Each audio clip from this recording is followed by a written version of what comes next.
Come, let us go up to Zion, to the Lord our God. This is what the Lord says. Sing with joy for Jacob. Shout for the foremost of the nations.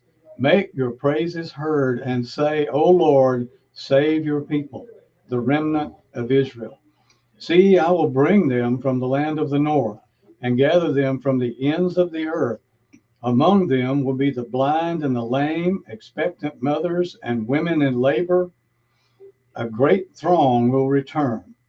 They will come with weeping. They will pray as I bring them back. I will lead them beside streams of water on a level path where they will not stumble, because I am Israel's father, and Ephraim is my firstborn son. Hear the word of the Lord, O nations. Proclaim it in distant coastlands. He who scattered Israel will gather them and will watch over his flock like a shepherd. From the Lord, for the Lord will ransom Jacob and redeem them from the hand of those stronger than they. They will come and shout for joy on the heights of Zion. They will rejoice in the bounty of the Lord, the grain, the new wine, and the oil, the young of the flocks and the herds. They will be like a well-watered garden. They will sorrow no more. Then maidens will dance and be glad, young men and old as well. I will turn their mourning into gladness. I will give them comfort and joy instead of sorrow. I will satisfy the priest with abundance, and my people will be filled with my bounty, declares the Lord. This is what the Lord says. A voice is heard in Ramah, mourning and great weeping, Rachel weeping for her children and refusing to be comforted because her children are no more. This is what the Lord says. Restrain your voice from weeping and your eyes from tears, for your work will be rewarded, declares the Lord. They will return from the land of the enemy. So there is hope for your future, declares the Lord. Your children will return to their own land. I have surely heard Ephraim's moaning. You disciplined me like an unruly calf, and I have been disciplined. Restore me, and I will return, because you are the Lord my God. After I strayed, I repented. After I came to understand, I beat my breast. I was ashamed and humiliated because I bore the disgrace of my youth. Is not Ephraim my dear son, the child in whom I delight? Though I often speak against him, I still remember him. Therefore, my heart yearns for him. I have great compassion for him, declares the Lord. Set up road signs, put up guideposts, take note of the highway, the road that you take. Return, O virgin Israel, return to your towns. How long will you wander, O unfaithful daughter? The Lord will create a new thing on earth. A woman will surround a man. This is what the Lord Almighty, the God of Israel, says. When I bring them back from captivity, the people in the land of Judah and in its towns will once again use these words. The Lord bless you, O righteous dwelling, O sacred mountain, people who will live together in Judah and all its towns, farmers and those who move about with their flocks. I will refresh the weary and satisfy the faint. At this I awoke and looked around. My sleep had been pleasant to me. The days are coming, declares the Lord, when I will plant the house of Israel and the house of Judah with the offspring of men and animals. Just as I watched over them to uproot and tear down, and to overthrow, destroy, and bring disaster, so will I watch over them to build and to plant, declares the Lord. In those days, people will no longer say, the fathers have eaten sour grapes, and the children's teeth are set on edge. Instead, everyone will die for his own sin. Whoever eats sour grape, his own teeth will be set on edge.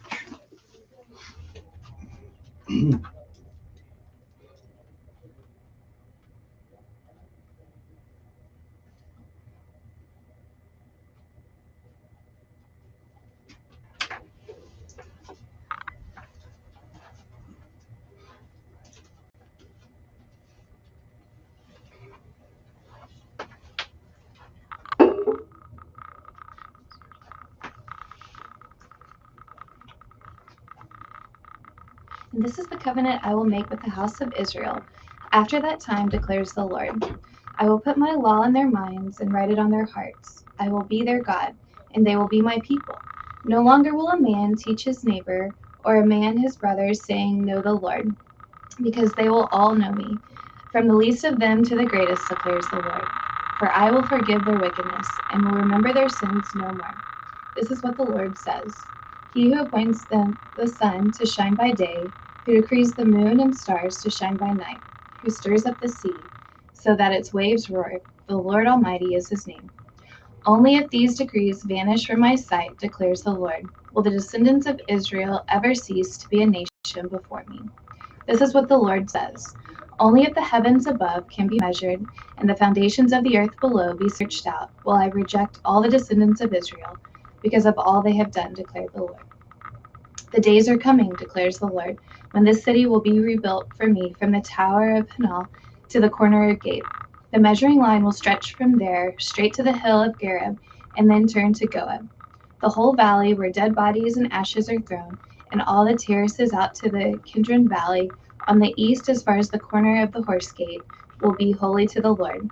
The city will never again be uprooted or demolished. Chapter 32. This is the word that came to Jeremiah from the Lord in the 10th year of Zedekiah, king of Judah, which was the 18th year of Nebuchadnezzar. The army of the king of Babylon was then besieging Jerusalem, and Jeremiah the prophet was confined in the courtyard of the guard in the royal palace of Judah. Now Zedekiah, king of Judah, had imprisoned him there, saying, Why do you prophesy as you do? You say, This is what the Lord says. I am about to hand the city over to the king of Babylon, and he will capture it. Zedekiah, king of Judah, will not escape out of the hands of the Babylonians, but will certainly be handed over to the king of Babylon, and will speak with him face to face, and see him with his own eyes. He will take Zedekiah to Babylon, where he will remain until I deal with him, declares the Lord. If you fight against the Babylonians, you will not succeed.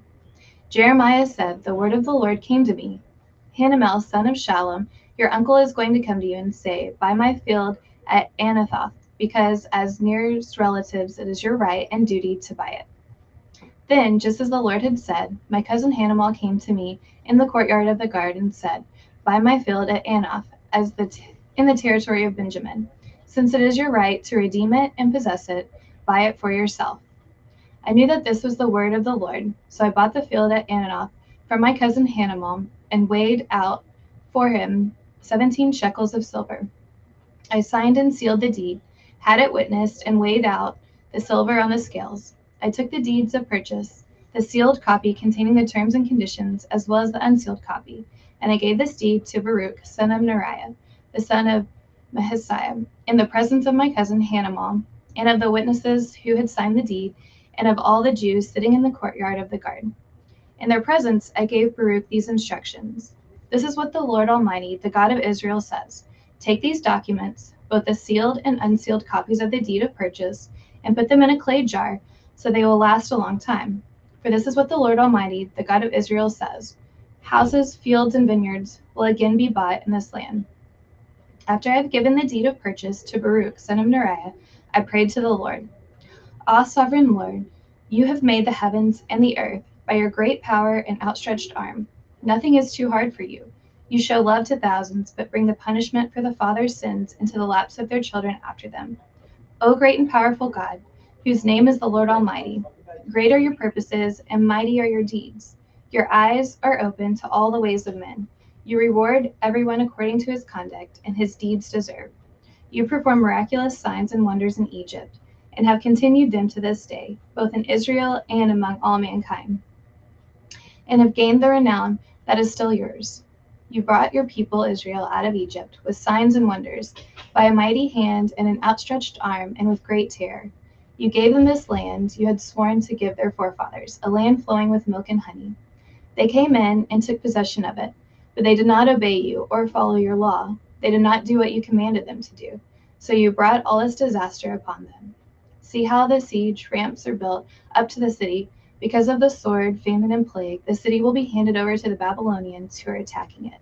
What you said has happened, as you now see. And though the city will be handed over to the Babylonians, you, O sovereign Lord, say to me, buy the field with silver and have the transaction witnessed. Then the word of the Lord came to Jeremiah. I am the Lord, the God of all mankind. Is anything too hard for me? Therefore, this is what the Lord says. I am about to hand the city over to the Babylonians and to Nebuchadnezzar, king of Babylon, who will capture it. The Babylonians who are attacking the city will come in and set it on fire. They will burn it down, along with the houses where the people provoked me to anger by burning incense on the roofs to Baal and by pouring out drink offerings to other gods. The people of Israel and Judah have done nothing but evil in my sight from their youth.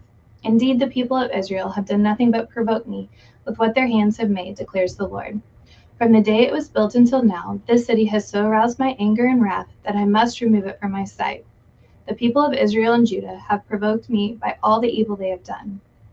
They, their kings and officials, their priests and prophets, the men of Judah and the people of Jerusalem, they turned their backs to me and not their faces. Though I taught them again and again, they would not listen or respond to discipline. They set up their abominable idols to the house that bears my name and defiled it. They built high places for Baal in the valley of Ben Hinnom to sacrifice their sons and daughters to Moloch, though I never commanded, nor did it enter my mind that they should do such a detestable thing and so make Judah sin. You are saying about this city, by the sword, famine, and plague, it will be handed over to the king of Babylon. But this is what the Lord, the God of Israel, says. I will surely gather them from all the lands where I banished them in my furious anger and great wrath. I will bring them back to the place and let them live in safety. They will be my people, and I will be their God. I will give them singleness of heart and action, so that they will always fear me for their own good and the good of their children after them. I will make an everlasting covenant with them. I will never stop doing good to them. I will inspire them to fear me, so that they will never turn away from me. I will rejoice in doing them good, and will assuredly plant them in this land with all my heart and soul. This is what the Lord says: as I have brought all this great calamity on this people, so I will give them all the prosperity I have promised them. Once more fields will be bought in this land of which you say, it is a desolate waste, without men or animals, for it's been handed over to the Babylonians. Fields will be bought for silver, and deeds will be signed, sealed, and witnessed in the territory of Benjamin, in the villages around Jerusalem, in the towns of Judah, and the towns of the hill country, of the western foothills and of the Negev, because I will restore their fortunes, declares the Lord. Chapter 33. While Jeremiah was still confined in the courtyard of the guard, the word of the Lord came to him a second time. This is what the Lord says: He who made the earth, the Lord who formed it and established it, the Lord in his name. Call to me, and I will answer to you, and tell you great and unsearchable things you do not know. For this is what the Lord, the God of Israel, says about the houses in this city and the royal palaces of Judah that have been torn down to be used against the siege ramps, and the sword in the fight with the Babylonians. They will be filled with dead bodies of the men I will slay in my anger and wrath. I will hide my face from the city because of all its wickedness. Nevertheless, I will bring health and healing to it. I will heal my people and will let them enjoy abundant peace and security. I will bring Judah and Israel back from captivity and will rebuild them as they were before. I will cleanse them from all the sin they have committed against me and will forgive all their sins of rebellion against me. Then this city will bring me renown, joy, praise, and honor before all nations on earth that hear of all the good things I do for it. And they will be in awe and will tremble at the abundant prosperity and peace I provide for it. This is what the Lord says. You say about this place, it is a desolate waste without men or animals. Yet in the towns of Judah and the streets of Jerusalem that are deserted, inhabited by neither man nor animals, there will be heard once more the sounds of joy and gladness, the voices of bride and bridegroom, and the voices of those who bring thank offerings to the house of the Lord, saying, Give thanks to the Lord Almighty, for the Lord is good, his love endures forever. For I will restore the fortunes of this land as they were before, says the Lord. This is what the Lord Almighty says. In this place, desolate and without men or animals, in all its towns, there will be again pastures for shepherds to rest their flocks. In the towns of the hill country, of the western foothills and of the Negev, in the territory of Benjamin, in the villages around Jerusalem, and in the towns of Judah, flocks will again pass under the hand of the one who counts them, says the Lord. The days are coming, declares the Lord, when I will fulfill the gracious promise I have made to the house of Israel and to the house of Judah. In those days and at that time, I will make a righteous branch sprout from David's line. He will do what is just and right in the land. In those days, Judah will be saved, and Jerusalem will live in safety. This is the name by which it will be called, the Lord our righteousness. For this is what the Lord says, David will never fail to have a man to sit on the throne of the house of Israel, nor will the priests who are Levites ever fail to have a man to stand before me continually to offer burnt offerings, to burn grain offerings, and to present sacrifices. The word of the Lord came to Jeremiah. This is what the Lord says. If you can break my covenant with the day and my covenant with the night, so that day and night no longer come at their appointed time, then my covenant with David, my servant, and my covenant with the Levites, who are priests ministering before me, can be broken, and David will no longer have a descendant to reign on his throne. I will make the descendants of David, my servant, and the Levites who minister before me as countless as the stars of the sky, and as measureless as the sand on the seashore. The word of the Lord came to Jeremiah. Have you not noticed that these people are saying, the Lord has rejected the two kingdoms he chose, so they despise my people and no longer regard them as a nation? This is what the Lord says. If I have not established my covenant with day and night and the fixed laws of heaven and earth, then I will reject the descendants of Jacob and David, my servant, and will not choose one of his sons to rule over the descendants of Abraham, Isaac, and Jacob, for I will restore their fortunes and have compassion on them. Chapter 34. While Nebuchadnezzar, king of Babylon, and all his army and all the kingdoms and peoples in the empire he ruled were fighting against Jerusalem and all its surrounding towns, this word came to Jeremiah from the Lord. This is what the Lord, the God of Israel, says. Go to Zedekiah, king of Judah, and tell him, this is what the Lord says. I am about to hand this city over to the king of Babylon, and he will burn it down. You will not escape from his grasp, but will surely be captured and handed over to him. You will see the king of Babylon with your own eyes, and he will speak with you face to face, and you will go to Babylon. Yet hear the promise of the Lord, O Zedekiah, king of Judah. This is what the Lord says concerning you. You will not die by the sword. You will die peacefully. As people made a funeral fire in honor of your fathers, the former kings who preceded you, so they will make a fire in your honor and lament, Alas, O master, I myself make this promise, declares the Lord. Then Jeremiah the prophet told all this to Zedekiah, king of Judah and Jerusalem. While the army of the king of Babylon was fighting against Jerusalem and the other cities of Judah that were still holding out, Lachish and Azekah, they were the only fortified cities left in Judah.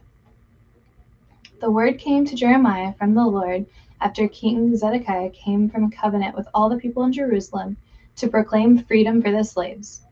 Everyone was to free his Hebrew slave, both male and female. No one was to behold a fellow Jew in bondage. So all the officials and people who entered into this covenant agreed that they should free their male and female slaves and no longer hold them in bondage. They agreed and set them free. But afterward they changed their minds and took back the slaves they had freed and enslaved them again. Then the word of the Lord came to Jeremiah. This is what the Lord, the God of Israel, says. I made a covenant with your forefathers. When I brought them out of Egypt, out of the land of slavery, I said, every 7th year, each of you must free any fellow Hebrew who has sold himself to you. After he has served you 6 years, you must let him go free. Your fathers, however, did not listen to me or pay attention to me. Recently you repented and did what is right in my sight. Each of you proclaimed freedom to his countrymen. You even made a covenant before me in the house that bears my name. But now you have turned around and profaned my name. Each of you has taken back the male and female slaves you had set free to go where they wished. You have forced them to become your slaves again. Therefore, this is what the Lord says. You have not obeyed me. You have not proclaimed freedom for your fellow countrymen. So I now proclaim freedom for you, declares the Lord. Freedom to fall by the sword, plague, and famine. I will make you abhorrent to all the kingdoms of the earth. The men who have violated my covenant and have not fulfilled the terms of the covenant they made before me, I will treat like the calf they cut in two and then walked between its pieces. The leaders of Judah and Jerusalem, the court officials, the priests, and all the people of the land who walked between the pieces of the calf, I will hand over to their enemies who seek their lives. Their dead bodies will become food for the birds of the air and beasts of the earth. I will hand Zedekiah, king of Judah, and his officials over to their enemies who seek their lives, to the army of the king of Babylon, which has withdrawn from you. I am going to give the order, declares the Lord, and I will bring them back to this city. They will fight against it, take it, and burn it down. And I will lay waste the towns of Judah, so no one can live there. Chapter 35. This is the word that came to Jeremiah from the Lord during the reign of Jehoiakim, son of Josiah, king of Judah. Go to the Rechabiah family and invite them to come to one of the side rooms of the house of the Lord and give them wine to drink. So I went to get Jezaniah, son of Jeremiah, the son of Nebuchadnezzar, and his brothers and his sons, the whole family of the Rechabites. I brought them to the house of the Lord, into the room of the sons of Hanan, son of Igdaliah, the man of God. It was next to the room of the officials, which was over that of the Messiah, son of Shallum, the doorkeeper. Then I set the bowls full of wine and some cups before the men of the Rechabite family, and said to them, "Drink some wine." But they replied, "We do not drink wine, because our forefather Jonadab, son of Rechab, gave us this command: Neither you nor your descendants must ever drink wine. Also, you must never build houses, sow seed, or plant vineyards. You must never have any of these things, but must always live in tents. Then you will live a long time in the land where you are nomads. We have obeyed everything our forefather Jonadab said of Rechab commanded us. Neither we nor our wives nor our sons and daughters have ever drunk wine, or built houses to live in, or had vineyards, fields, or crops. We have lived in tents and have fully obeyed everything our forefather Jonadab commanded us. But when Nebuchadnezzar, king of Babylon, invaded this land, we said, 'Come, we must go to Jerusalem to escape the Babylonians and Armenian armies.' So we have remained in Jerusalem." When the word of the Lord came to Jeremiah, saying, "This is what the Lord Almighty, the God of Israel, says: Go and tell the men of Judah and the people of Jerusalem, will you not learn a lesson and obey my words, declares the Lord? Jonadab, son of Rechab, ordered his sons not to drink wine, and to keep this command has been kept. To this day they do not drink wine, because they must obey their forefathers' command. But I have spoken to you again and again, yet you have not obeyed me. Again and again I sent all my servants to the prophets to you, and they said, 'Each of you must turn from your wicked ways, reform your actions, do not follow other gods to serve them. Then you will live in the land I've given to you and your fathers.' But you have not paid attention or listened to me. The descendants of Jonadab, son of Rechab, have carried out the command their forefather gave them, but these people have not obeyed me. Therefore, this is what the Lord God Almighty, the God of Israel, says: Listen, I'm going to bring on Judah and on everyone living in Jerusalem every disaster I pronounced against them. I spoke to them, but they did not listen. I called to them, but they did not answer."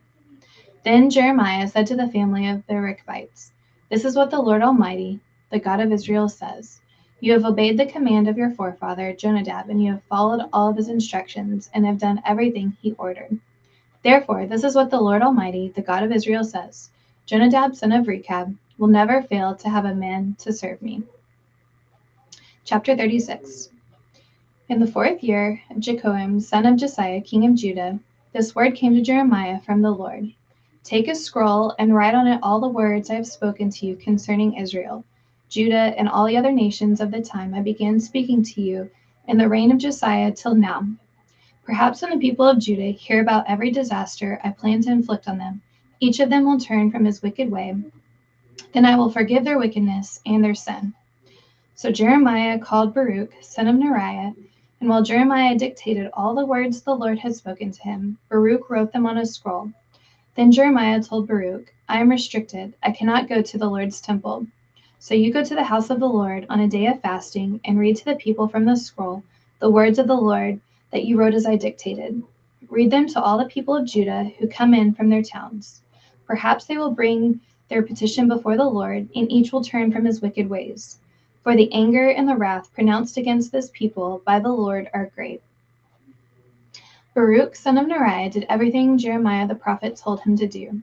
At the Lord's temple, he read the words of the Lord from the scroll. In the 9th month of the 5th year of Jehoiakim, son of Josiah, king of Judah, a time of fasting before the Lord was proclaimed for all the people in Jerusalem and for those who had come from the towns of Judah. From the room of Jeremiah son of Shaphan, the secretary, which was in the upper courtyard at the entrance of the new gate of the temple, Baruch read to all the people at the Lord's temple the words of Jeremiah from the scroll.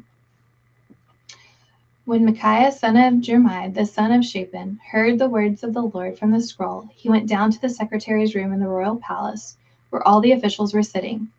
Elishama the secretary, Delilah son of Shemaiah, Elnathan son of Achbor, Jemariah son of Shaphan, Zedekiah son of Hananiah, and all the other officials.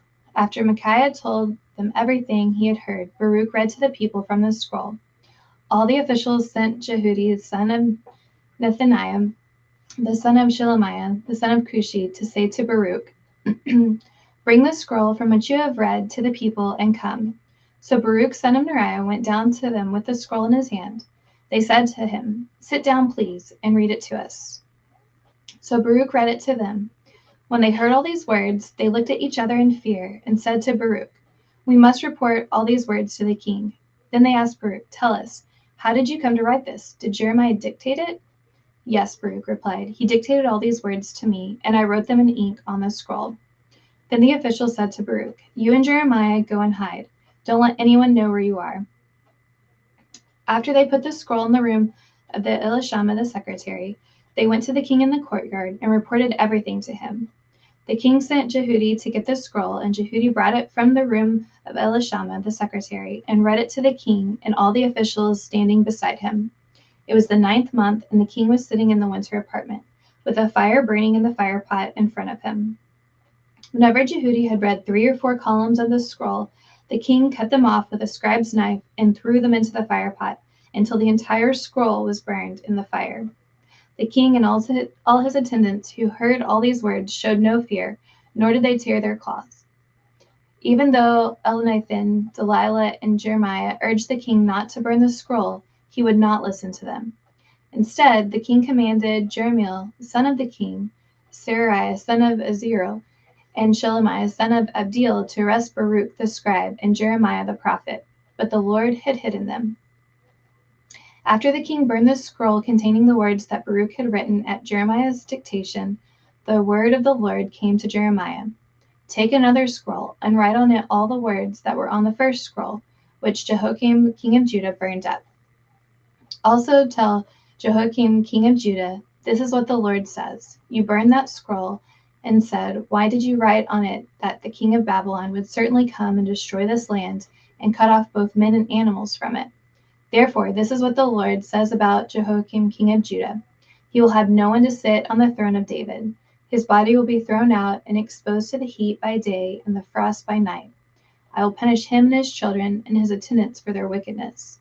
I will bring on them and those living in Jerusalem and the people of Judah every disaster I pronounced against them, because they have not listened." So Jeremiah took another scroll and gave it to the scribe Baruch, son of Neriah. And as Jeremiah dictated, Baruch wrote it on the words of the scroll that Jehoiakim king of Judah had burned in the fire, and many similar words were added to them. Chapter 37. Zedekiah, son of Josiah, was made king of Judah by Nebuchadnezzar, king of Babylon. He reigned in the place of Jehoiakim, son of Joachim. Neither he nor his attendants nor the people of the land paid any attention to the words the Lord had spoken through Jeremiah the prophet. King Zedekiah, however, sent Jehukal, son of Shelemi, with the priest Zephaniah, son of Maaseiah, to Jeremiah the prophet with this message: "Please pray to the Lord our God for us."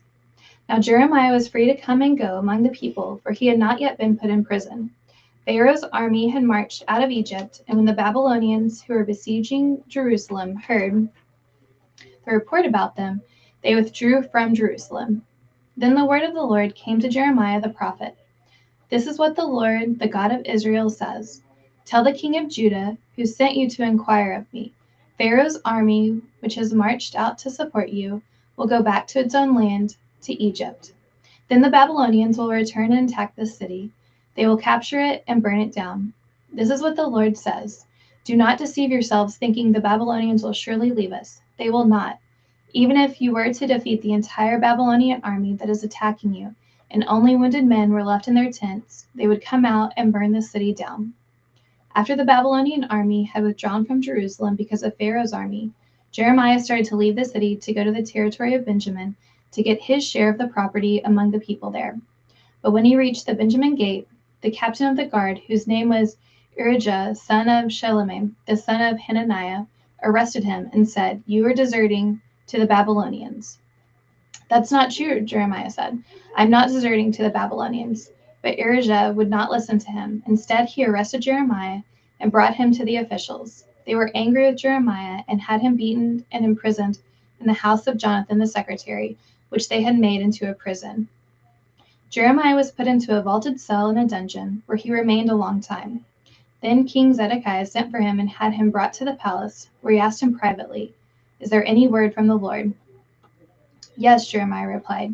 "You will be handed over to the king of Babylon." Then Jeremiah said to King Zedekiah, "What crime have I committed against you, or your officials, or this people, that you have put me in prison? Where are your prophets who prophesied to you, 'The king of Babylon will not attack you or this land'?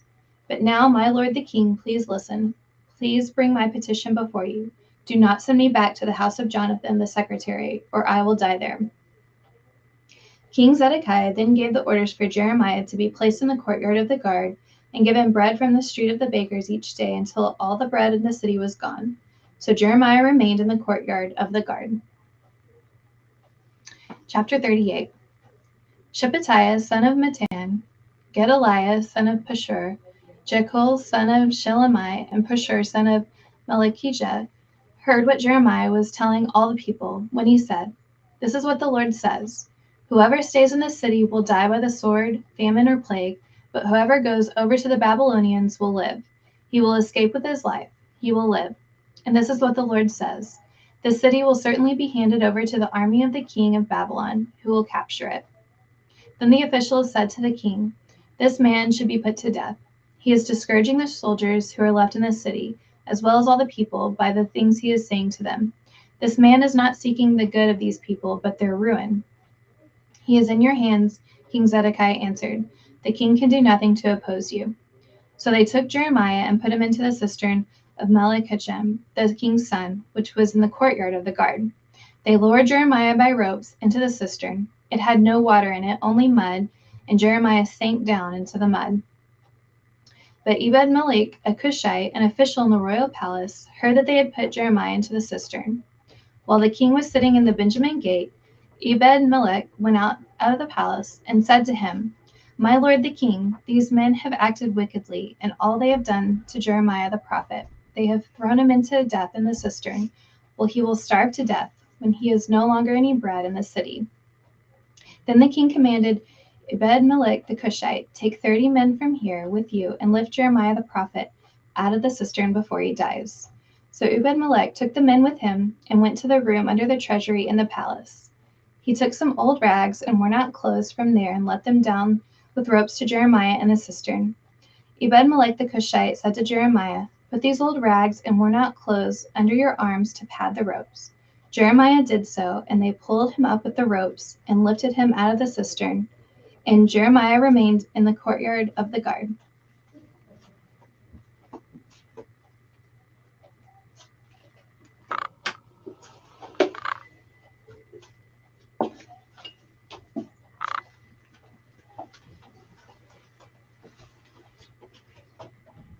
Then King Zedekiah sent for Jeremiah the prophet and had him brought to the third entrance to the temple of the Lord.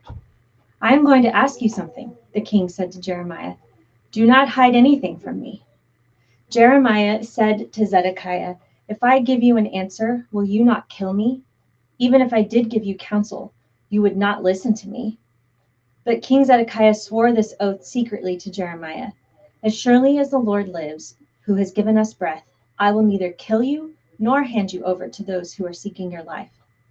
Then Jeremiah said to Zedekiah, "This is what the Lord God Almighty, the God of Israel, says.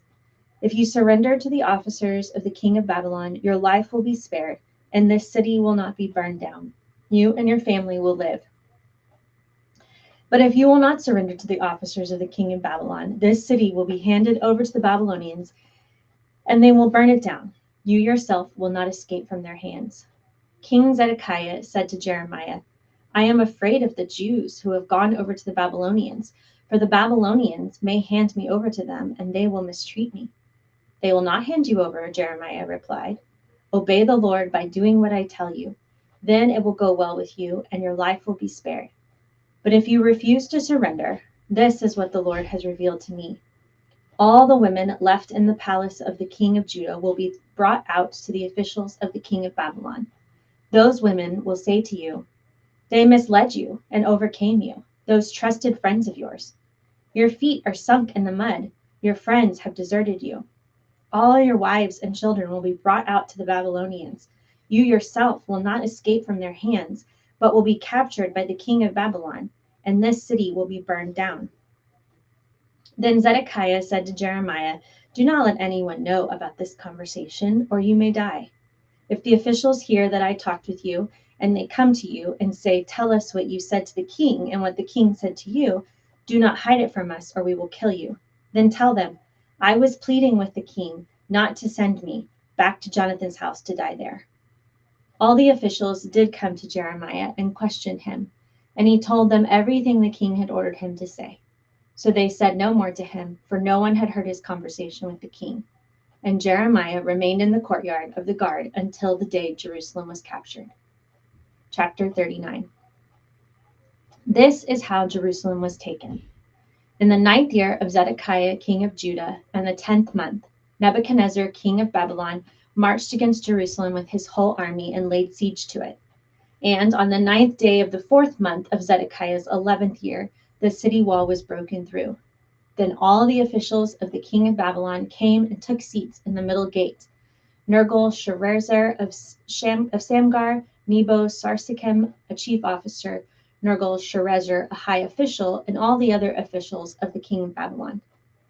When Zedekiah, king of Judah, and all the soldiers saw them, they fled. They left the city at night by way of the king's garden, through the gate between the two walls, and headed toward the Arabah. But the Babylonian army pursued them and overtook Zedekiah in the plains of Jericho. They captured him and took him to Nebuchadnezzar, king of Babylon, at Riblah in the land of Hamath, where he pronounced sentence on them. There at Riblah, the king of Babylon slaughtered the sons of Zedekiah before his eyes, and also killed all the nobles of Judah. Then he put out Zedekiah's eyes and bound him with bronze shackles to take him to Babylon. The Babylonians set fire to the royal palace and the houses of the people and broke down the walls of Jerusalem.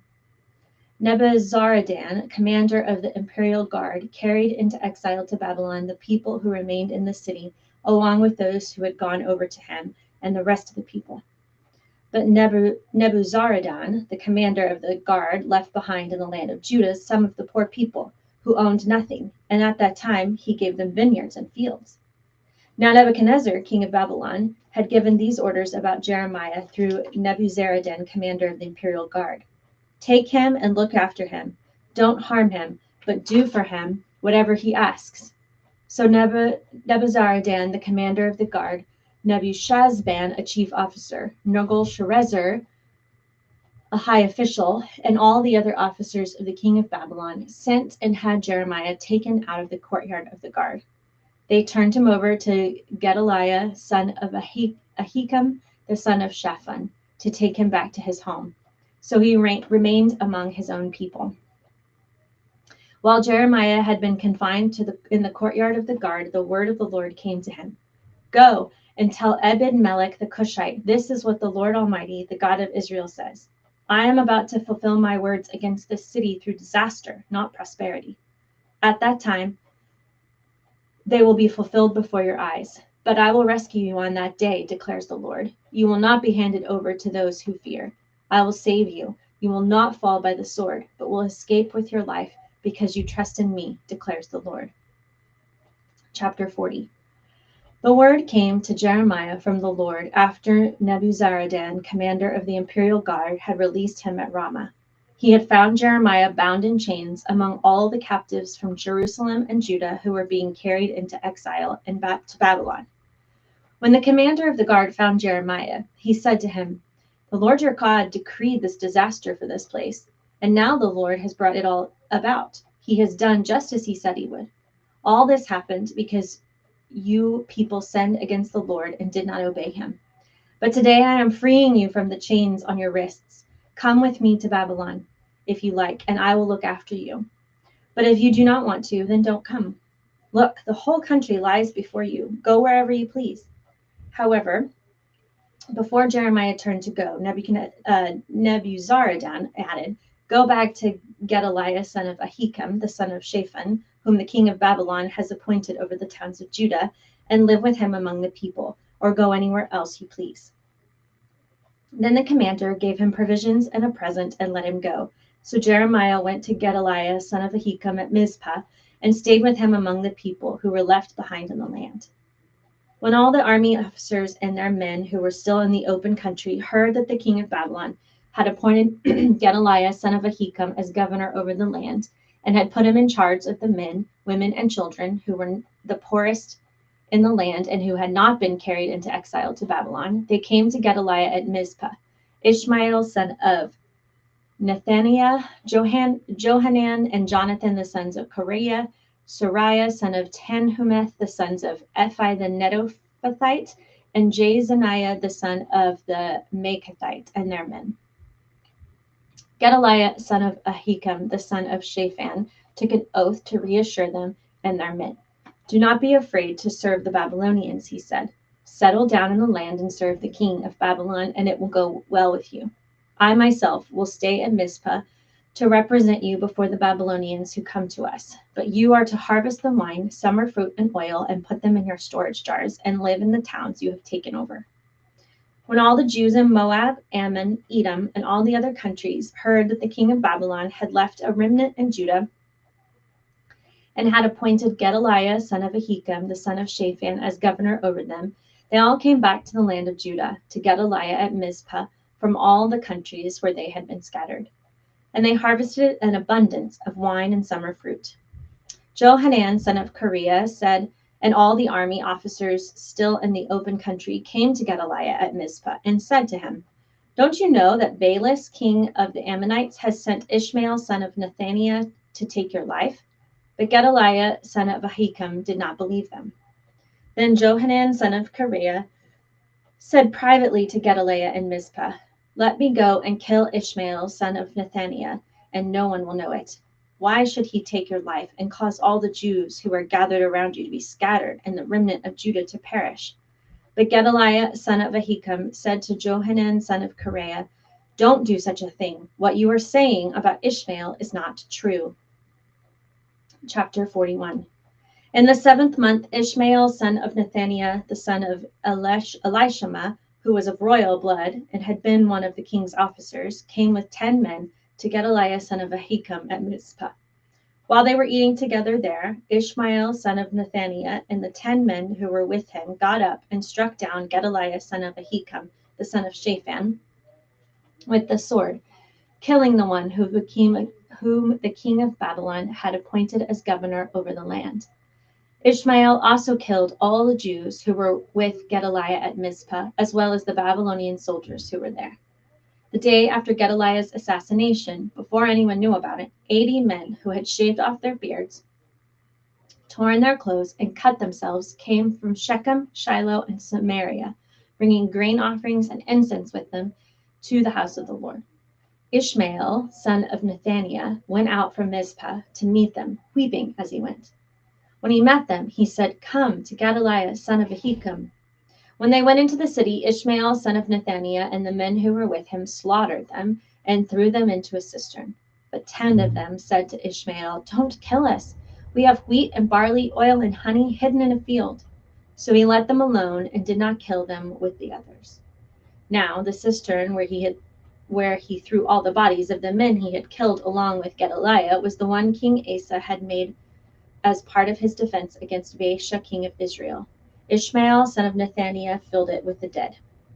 Ishmael made captives of all the rest of the people who were in Mizpah, the king's daughters, along with all the others who were left there, over whom Nebuzaradan, commander of the imperial guard, had appointed Gedaliah, the son of Ahikam. Ishmael, son of Nethaniah, took them captive and set out to cross over to the Ammonites. When Johanan, son of Kareah, and all the army officers who were with him heard about all the crimes Ishmael Ishmael, son of Nethaniah, had committed. They took all their men and went to fight Ishmael, son of Nethaniah. They caught up with him near the great pool in Gibeon. When all the people Ishmael had with him saw Johanan, son of Kareah, and the army officers who were with him, they were glad. All the people Ishmael had taken captive at Mizpah turned and went over to Johanan, son of Kareah. But Ishmael, son of Nethaniah, and 8 of his men escaped from Johanan and fled to the Ammonites. Then Johanan, son of Kareah, and all the army officials who were with him led away all the survivors from Mizpah, whom he had recovered from Ishmael, son of Nethaniah, after he had assassinated Gedaliah, son of Ahikam. The soldiers, women, children, and court officials he had brought from Gibeon. And they went on, stopping at Geruth Kimham near Bethlehem on their way to Egypt to escape the Babylonians. They were afraid of them because Ishmael, son of Nethaniah, had killed Gedaliah, son of Ahikam, whom the king of Babylon had appointed as governor over the land. Chapter 42. Then all the army officers, including Johanan, son of Kareah, and Jezaniah, son of Hoshaiah, and all the people from the least to the greatest approached. Jeremiah the prophet said to him, "Please, hear our petition, and pray to the Lord your God for this entire remnant. For as you now see, though we were once many, now only a few are left. Pray that the Lord your God will tell us where we should go and what we should do." "I have heard you," replied Jeremiah the prophet. "I will certainly pray to the Lord your God as you have requested. I will tell you everything the Lord says and will keep nothing back from you." Then they said to Jeremiah, "May the Lord be a true and faithful witness against us if we do not act in accordance with everything the Lord your God sends you to tell us. Whether it is favorable or unfavorable, we will obey the Lord our God, to whom we are sending you, so that it will go well with us, for we will obey the Lord our God." 10 days later, the word of the Lord came to Jeremiah. So he called together Johanan, son of Kareah, and all the army officers who were with him, and all the people from the least to the greatest. He said to them, "This is what the Lord, the God of Israel, to whom you sent me to present your petition, says. If you stay in this land, I will build you up and not tear you down. I will plant you and not uproot you, for I am grieved over the disaster I have inflicted on you. Do not be afraid of the king of Babylon, whom you now fear. Do not be afraid of him, declares the Lord, for I am with you and will save you and deliver you from his hands. I will show you compassion so that he will have compassion on you and restore you to your land. However, if you say, 'We will not stay in this land,' and so disobey the Lord your God, and if you say, 'No, we will go and live in Egypt, where we will not see war or hear the trumpet or be hungry for bread,' then hear the word of the Lord, O remnant of Judah. This is what the Lord Almighty, the God of Israel, says. If you are determined to go to Egypt, and you do go to settle there, then the sword you fear will overtake you there, and the famine you dread will follow you into Egypt, and there you will die. Indeed, all who are determined to go to Egypt to settle there will die by the sword, famine, and plague.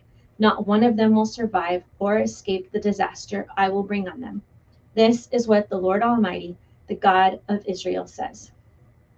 As my anger and wrath have been poured out on those who lived in Jerusalem, so will my wrath be poured out on you when you go to Egypt.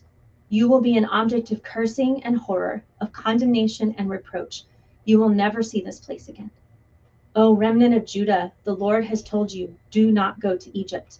Be sure of this. I warn you today that you made a fatal mistake when you sent me to the Lord your God and said, 'Pray to the Lord our God for us. Tell us everything he says, and we will do it.' I have told you today, but you still have not obeyed the Lord your God in all he sent me to tell you. So now be sure of this. You will die by the sword, famine, and plague in the place where you want to go settle." Chapter 43. When Jeremiah finished telling the people all the words of the Lord their God, everything the Lord had sent him to tell him, Azariah, son of Hoshaiah, and Johanan, son of Kareah, and all the arrogant men said to Jeremiah, "You are lying. The Lord our God has not sent you to say you must not go to Egypt to settle there. But Baruch, son of Neriah, is inciting you against us to hand us over to the Babylonians, so they may kill us or carry us into exile to Babylon." So Johanan, son of Kareah, and all the army officers and all the people disobeyed the Lord's command to stay on the land of Judah. Instead, Johanan, son of Kareah, and all the army officers led away all the remnant of Judah who had come back to live in the land of Judah from all the nations where they had been scattered. They also led away all the men, women, and children, and the king's daughters, whom Nebuzaradan, commander of the imperial guard, had left with Gedaliah, son of Ahikam, the son of Shaphan, and Jeremiah the prophet, and Baruch, son of Neriah. So they entered Egypt in disobedience to the Lord, and went as far as Tahpanhes. In Tahpanhes, the word of the Lord came to Jeremiah. While the Jews are watching, take some large stones with you and bury them in clay in the brick pavement at the entrance to Pharaoh's palace in Tahpanhes. Then say to them, this is what the Lord Almighty, the God of Israel, says. I will send for my servant Nebuchadnezzar, king of Babylon, and I will set his throne over these stones I have buried here. He will spread his royal canopy above them. He will come and attack Egypt, bringing death to those destined for death, captivity to those destined for captivity, and the sword to those destined for the sword. He will set fire to the temples of the gods of Egypt. He will burn their temples and take their gods captive. As a shepherd wraps his garment around him, so will he wrap Egypt around himself and depart from there unscathed. There, in the temple of the sun in Egypt, he will demolish the sacred pillars and will burn down the temples of the gods of Egypt. Chapter 44. This word came to Jeremiah concerning all the Jews living in Lower Egypt, in Migdol, Tahpanhes, and Memphis, and in Upper Egypt. This is what the Lord Almighty, the God of Israel, says. You saw the great disaster I brought on Jerusalem and on all the towns of Judah. Today they lie deserted and in ruins because of the evil they have done. They provoked me to anger by burning incense and by worshiping other gods that neither they nor you nor your fathers ever knew. Again and again I sent my servants the prophets who said, do not do this detestable thing that I hate. But they did not listen or pay attention. They did not turn from their wickedness or stop burning incense to other gods. Therefore my fierce anger was poured out. It raged against the towns of Judah and the streets of Jerusalem and made them the desolate ruins they are today. Now this is what the Lord God Almighty, the God of Israel, says. Why bring such disaster on ourselves by cutting off from Judah the men and women, the children and infants, and so leave yourselves without a remnant? Why provoke me to anger with what your hands have made, burning incense to other gods in Egypt, where you have come to live? You will destroy yourselves and make yourselves an object of cursing and reproach among all the nations on earth. Have you forgotten the wickedness committed by your fathers and by the kings and queens of Judah, and the wickedness committed by you and your wives in the land of Judah and the streets of Jerusalem? To this day, they have not humbled themselves or shown reverence, nor have they followed my law and the decrees I set before you and your fathers. Therefore, this is what the Lord Almighty, the God of Israel, says. I am determined to bring disaster on you and to destroy all Judah. I will take away the remnant of Judah who were determined to go to Egypt to settle there. They will all perish in Egypt. They will fall by the sword or die from famine. From the least to the greatest, they will die by sword or famine. They will become an object of cursing and horror, of condemnation and reproach. I will punish those who live in Egypt with the sword, famine, and plague, as I punished Jerusalem. None of the remnant of Judah who have gone to live in Egypt will escape or survive to return to the land of Judah to which they long to return and live. None will return except a few fugitives.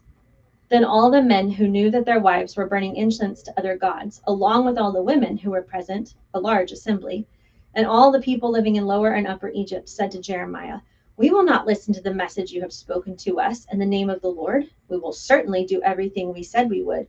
We will burn incense to the Queen of Heaven, and will pour out drink offerings to her, just as we and our fathers, our kings and our officials did in the towns of Judah and in the streets of Jerusalem.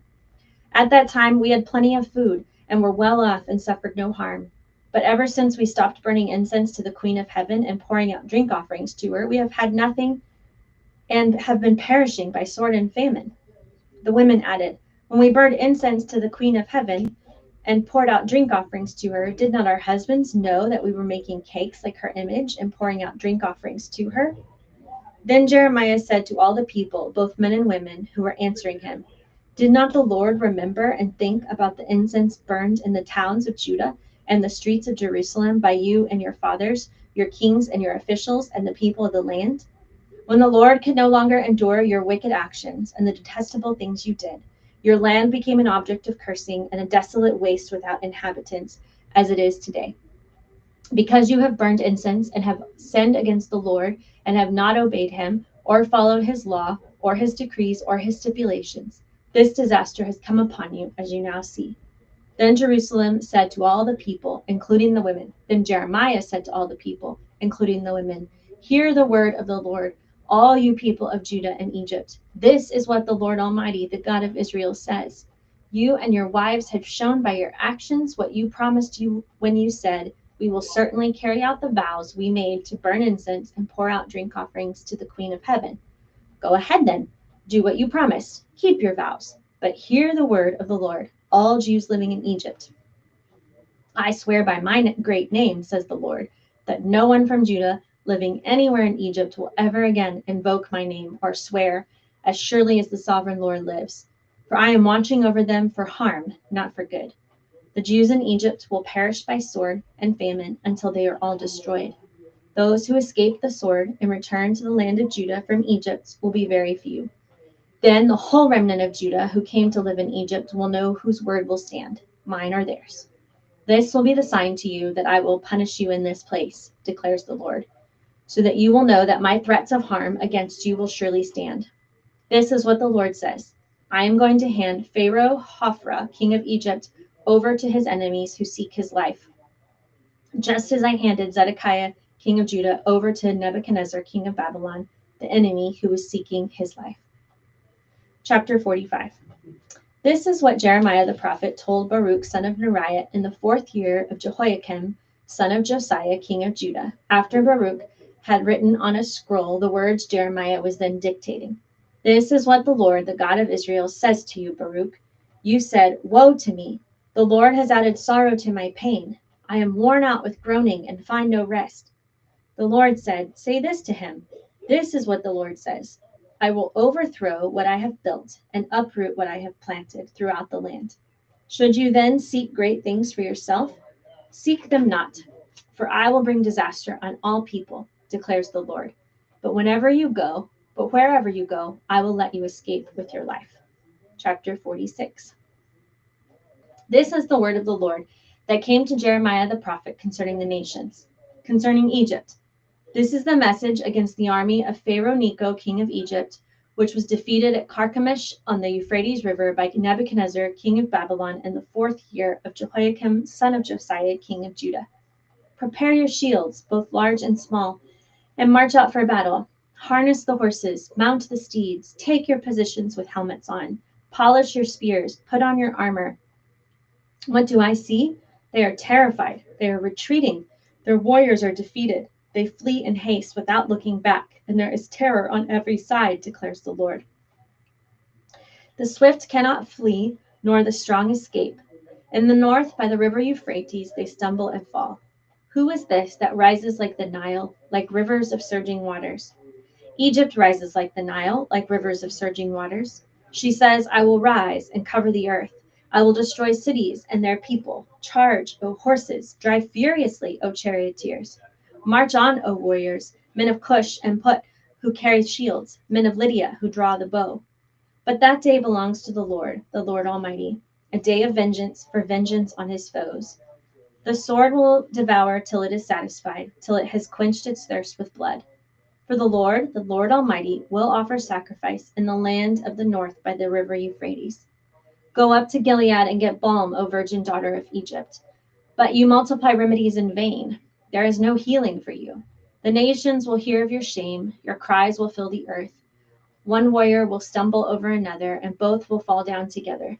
This is the message the Lord spoke to Jeremiah the prophet about the coming of Nebuchadnezzar, king of Babylon, to attack Egypt.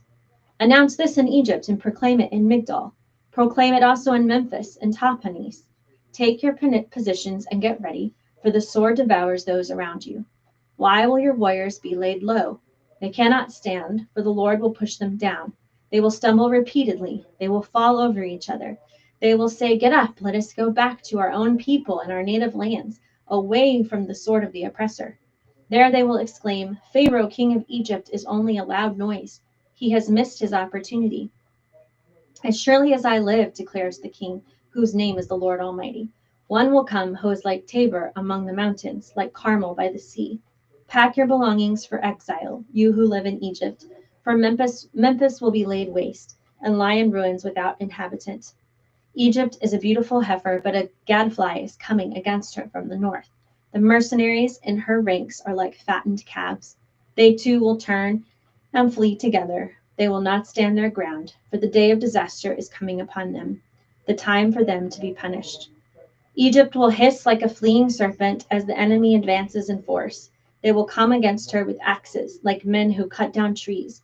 They will chop down her forest, declares the Lord, dense though it be. They are more numerous than locusts, they cannot be counted. The daughter of Egypt will be put to shame, handed over to the people of the north. The Lord Almighty, the God of Israel, says, I am about to bring punishment on Ammon, god of Thebes, on Pharaoh, on Egypt and her gods and her kings, and on those who rely on Pharaoh.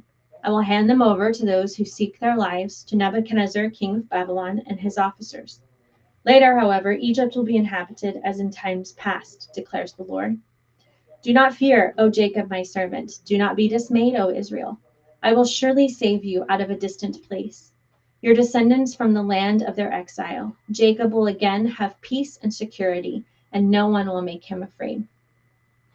Do not fear, O Jacob, my servant, for I am with you, declares the Lord. Though I completely destroy all the nations among which I scatter you, I will not completely destroy you. I will discipline you, but only with justice. I will not let you go entirely unpunished. Chapter 47. This is the word of the Lord that came to Jeremiah the prophet concerning the Philistines before Pharaoh attacked Gaza. This is what the Lord says. See how the waters are rising in the north? They will become an overflowing torrent. They will overflow the land and everything in it, the towns and those who live in them. The people will cry out. All who dwell in the land will wail at the sound of the hoofs of galloping steeds, at the noise of enemy chariots and the rumble of their wheels.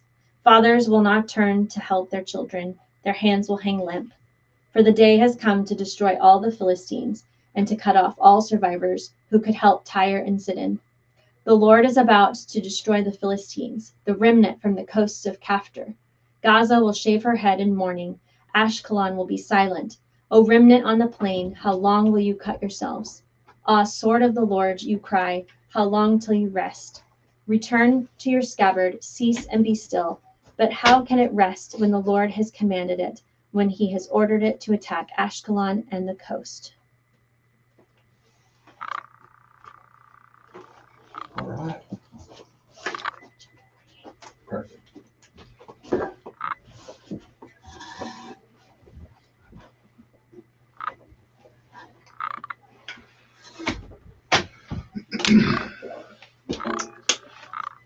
Chapter 48, a message about Moab, concerning Moab. This is what the Lord Almighty, the God of Israel, says. Woe to Nebo, for it will be ruined. Kirkathaim will be disgraced and captured. The stronghold will be disgraced and shattered. Moab will be praised no more. In Heshbon, men will plot her downfall. Come, let us put an end to that nation. You too, O madmen, will be silenced. The sword will pursue you. Listen to the cries from Hornaim, the cries of great havoc and destruction. Moab will be broken. Her little ones will cry out. They will go up the way to Lulith, weeping bitterly as they go. On the road down to Honoraim, anguish cries over the destruction are heard. Flee, run for your lives, become like a bush in the desert. Since you trust in your deeds and riches, and you too will be taken captive, and Chemosh will go into exile, together his priests and officials. The destroyer will come against every town, and not a town will escape. The valley will be ruined, and the plateau destroyed. Because the Lord has spoken, put salt on Moab, for she will be laid to waste. Her towns will become desolate, with no one to live in them. A curse on him who is lax in doing the Lord's work. A curse on him who keeps his sword from bloodshed.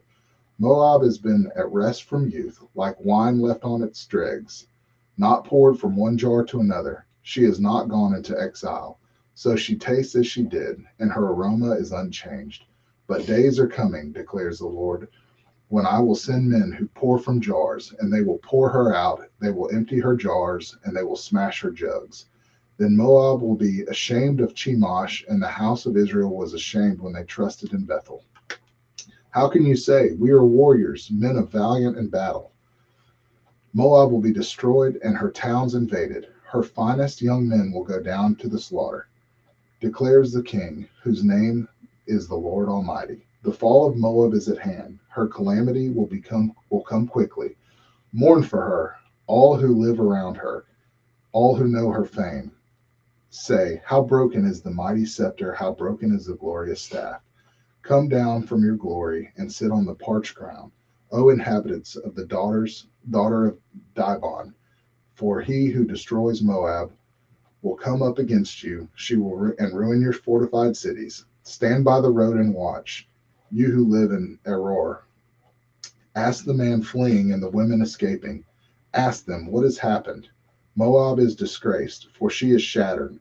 Wail and cry out. Announce by the Arnon that Moab is destroyed. Judgment has come to the plateau, to Holon, Jaza, Mepath, Dibon, Nebo, and Beth-Deleabim, to Kirkham, Beth Gamul, Beth Meon, to Kirath and Basra, to all the towns of Moab, far and near. To Moab's horn is cut off, her arm is broken.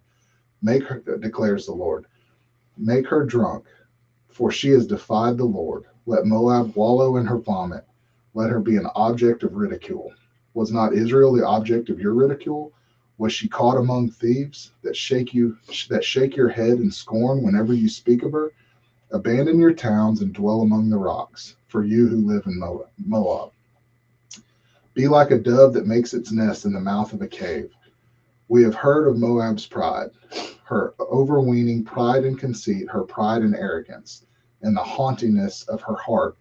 I know her insolence, but it is futile, declares the Lord, and her boasts accomplish nothing. Therefore I wail over Moab, for all Moab I cry out. For I moan for the men of Ker Hasereth. I weep for you as Jazar weeps, O vines of Sibmah. Your branches spread out as far as the sea. They reach out as far as the sea of Jazer. The destroyer has fallen on your ripened fruit and grapes. Joy and gladness are gone. From the orchards and fields of Moab, I have stopped the flow of wine from the presses. No one treads them with shouts of joy. Although there are shouts, there are no shouts of joy. The sound of their cry rises from Heshbon to Eliah to Jahaz, from Zoar as far as Horonium and Eglath, Shelesiah. For even the waters of Nimrim are dried up. In Moab, I will put an end to those who make offerings to the high places and burn incense to their gods, declares the Lord. So my heart laments for Moab like a flute. It laments like a flute for the men of Kir Hasereth. The wealth they acquired is gone. Every head is shaved, every beard cut off, every hand is slashed, and every waist is covered with sackcloth. On all the roofs of Moab and in the public squares there is nothing but mourning, for I have broken Moab like the jar that no one wants, declares the Lord. How shattered she is, how they wail, how Moab turns her back in shame. Moab has become an object of ridicule, an object of horror to all those around her. This is what the Lord says. Look, an eagle is swooping down, spreading its wings over Moab. Kiroreth will be captured and the strongholds taken. In that day, the hearts of Moab's warriors will be like the heart of a woman in labor. Moab will be destroyed as a nation because she defied the Lord. Terror and pit and snare await you, O people of Moab, declares the Lord. Whoever flees from the terror will fall into the pit. Whoever climbs out of the pit will be caught in the snare, for I bring up upon Moab the year of her punishment, declares the Lord. In the shadow of Heshbon, the fugitives stand helpless, for a fire has gone out from Heshbon, a blaze from the midst of Sihon It burns the foreheads of Moab, the skulls of the noisy boasters. Woe to you, O Moab! The people of Chemosh are destroyed. Your sons are taken into exile, and your daughters into captivity. Yet I will restore the fortunes of Moab in days to come, declares the Lord. Here ends the judgment of Moab. Chapter 49. Concerning the Amenites. This is what the Lord says. Has Israel no sons? Has she no heirs? Why then has Molech taken possession of Gad? Why do his people live in its towns? But the days are coming, declares the Lord, when I will sound the battle cry against Rabbah of the Ammonites, and it will become a mound of ruins, and its surrounding villages will be set on fire. Then Israel will drive out those who drove her out, says the Lord. Wail, O Heshbon, for Ai is destroyed. Cry out, O inhabitants of Rabbah. Put on sackcloth and mourn. Rush here and there inside the walls, for Molech will go into exile. Therefore, with his priests and officials, why do you boast of your valleys? Boast of your valleys so fruitful. O unfaithful daughter, you trust in your riches and say, who will attack me? I will bring terror on you from all those around you, declares the Lord Almighty. Every one of you will be driven away, and no one will gather the fugitives. Yet afterwards, I will restore the fortunes of the Ammonites, declares the Lord. Concerning Edom, this is what the Lord Almighty says. Is there no longer wisdom in Teman? Has counsel perished from the prudent?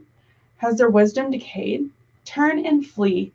Hide in deep caves. You will live in Dedan, for I will bring disaster on Esu. At the time I punish him. If grape pickers came to you, would they not leave a few grapes? If thieves came during the night, would they not steal only as much as they wanted? But I will strip Esu bare. I will uncover his hiding places so that he cannot conceal himself. His children, relatives, and neighbors will perish, and he will be no more. Leave your orphans. I will protect their lives. Your widows can trust in me. This is what the Lord says. If those who do not deserve to drink the cup must drink it, why should you go unpunished? You will not go unpunished, but must drink it. I swear by myself, declares the Lord, that Basra will become a ruin and an object of horror, of reproach and of cursing, and all of its towns will be in ruins forever. I have heard a message from the Lord. An envoy was sent to the nations to say, assemble yourselves to attack it. Rise up for battle. Now I will make you small among nations, despised among men. The terror you inspire and the pride of your heart have deceived you. You who live in the cliffs of the rock, who occupy the heights of the hill, though you build your nest as high as the eagle, from there I will bring you down, declares the Lord. Edom will become an object of horror. All who pass by will be appalled and will scoff because of all of its wounds. As Sodom and Gomorrah were overthrown, along with their neighboring towns, says the Lord, so no one will live there. No man will dwell in it. Like a lion coming up from the Jordan's thicket to rich pasture land, I will chase Edom from its land in an instant. Who is the chosen one I will appoint for this? Who is me, and who will challenge me? And what shepherd can stand against me? Therefore, hear what the Lord has planned against Edom, what he has purposed against those who live in Teman. The young of the flock will be dragged away. He will completely destroy the pasture because of them. At the sound of their fall, the earth will tremble. Their cry will resound to the Red Sea. Look, an eagle will soar and swoop down, spreading its wings over Basra. In that day, the hearts of Edom warriors will be like the heart of a woman in labor. Concerning Damascus, Hamath and Aprod are dismayed, for they have heard bad news. They are disheartened, troubled like the restless sea. Damascus and has become feeble. She has turned to flee, and panic has gripped her. Anguish and pain have seized her, pain like that of a woman in labor. Why has the city of renown not been abandoned, the town in which I delight? Surely her young men will fall in the streets. All her soldiers will be silenced that day, declares the Lord Almighty. I will set fire to the walls of Damascus and consume the fortress of Ben-Hadad. Concerning Kedar and the kingdom of Hazar, which Nebuchadnezzar, king of Babylon, attacked. This is what the Lord says. Arise and attack Kedar and destroy the people of the east. Their tents and their flocks will be taken. Their shelters will be carried off with all of their goods and camels. Men will shout to them, terror on every side. Flee quickly away. Stay in deep caves, you who live in Hazar, declares the Lord. Nebuchadnezzar, king of Babylon, has plotted against you. He has devised a plan against you. Arise and attack a nation at ease, which lives in confidence, declares the Lord. A nation that has neither gates nor bars, its people live alone. Their camels will become plunder, and their large herds will be booty. I will scatter to the winds those who are in distant places, and I will bring disaster on them from every side, declares the Lord. Hazar will become a haunt of jackals, a desolate place forever.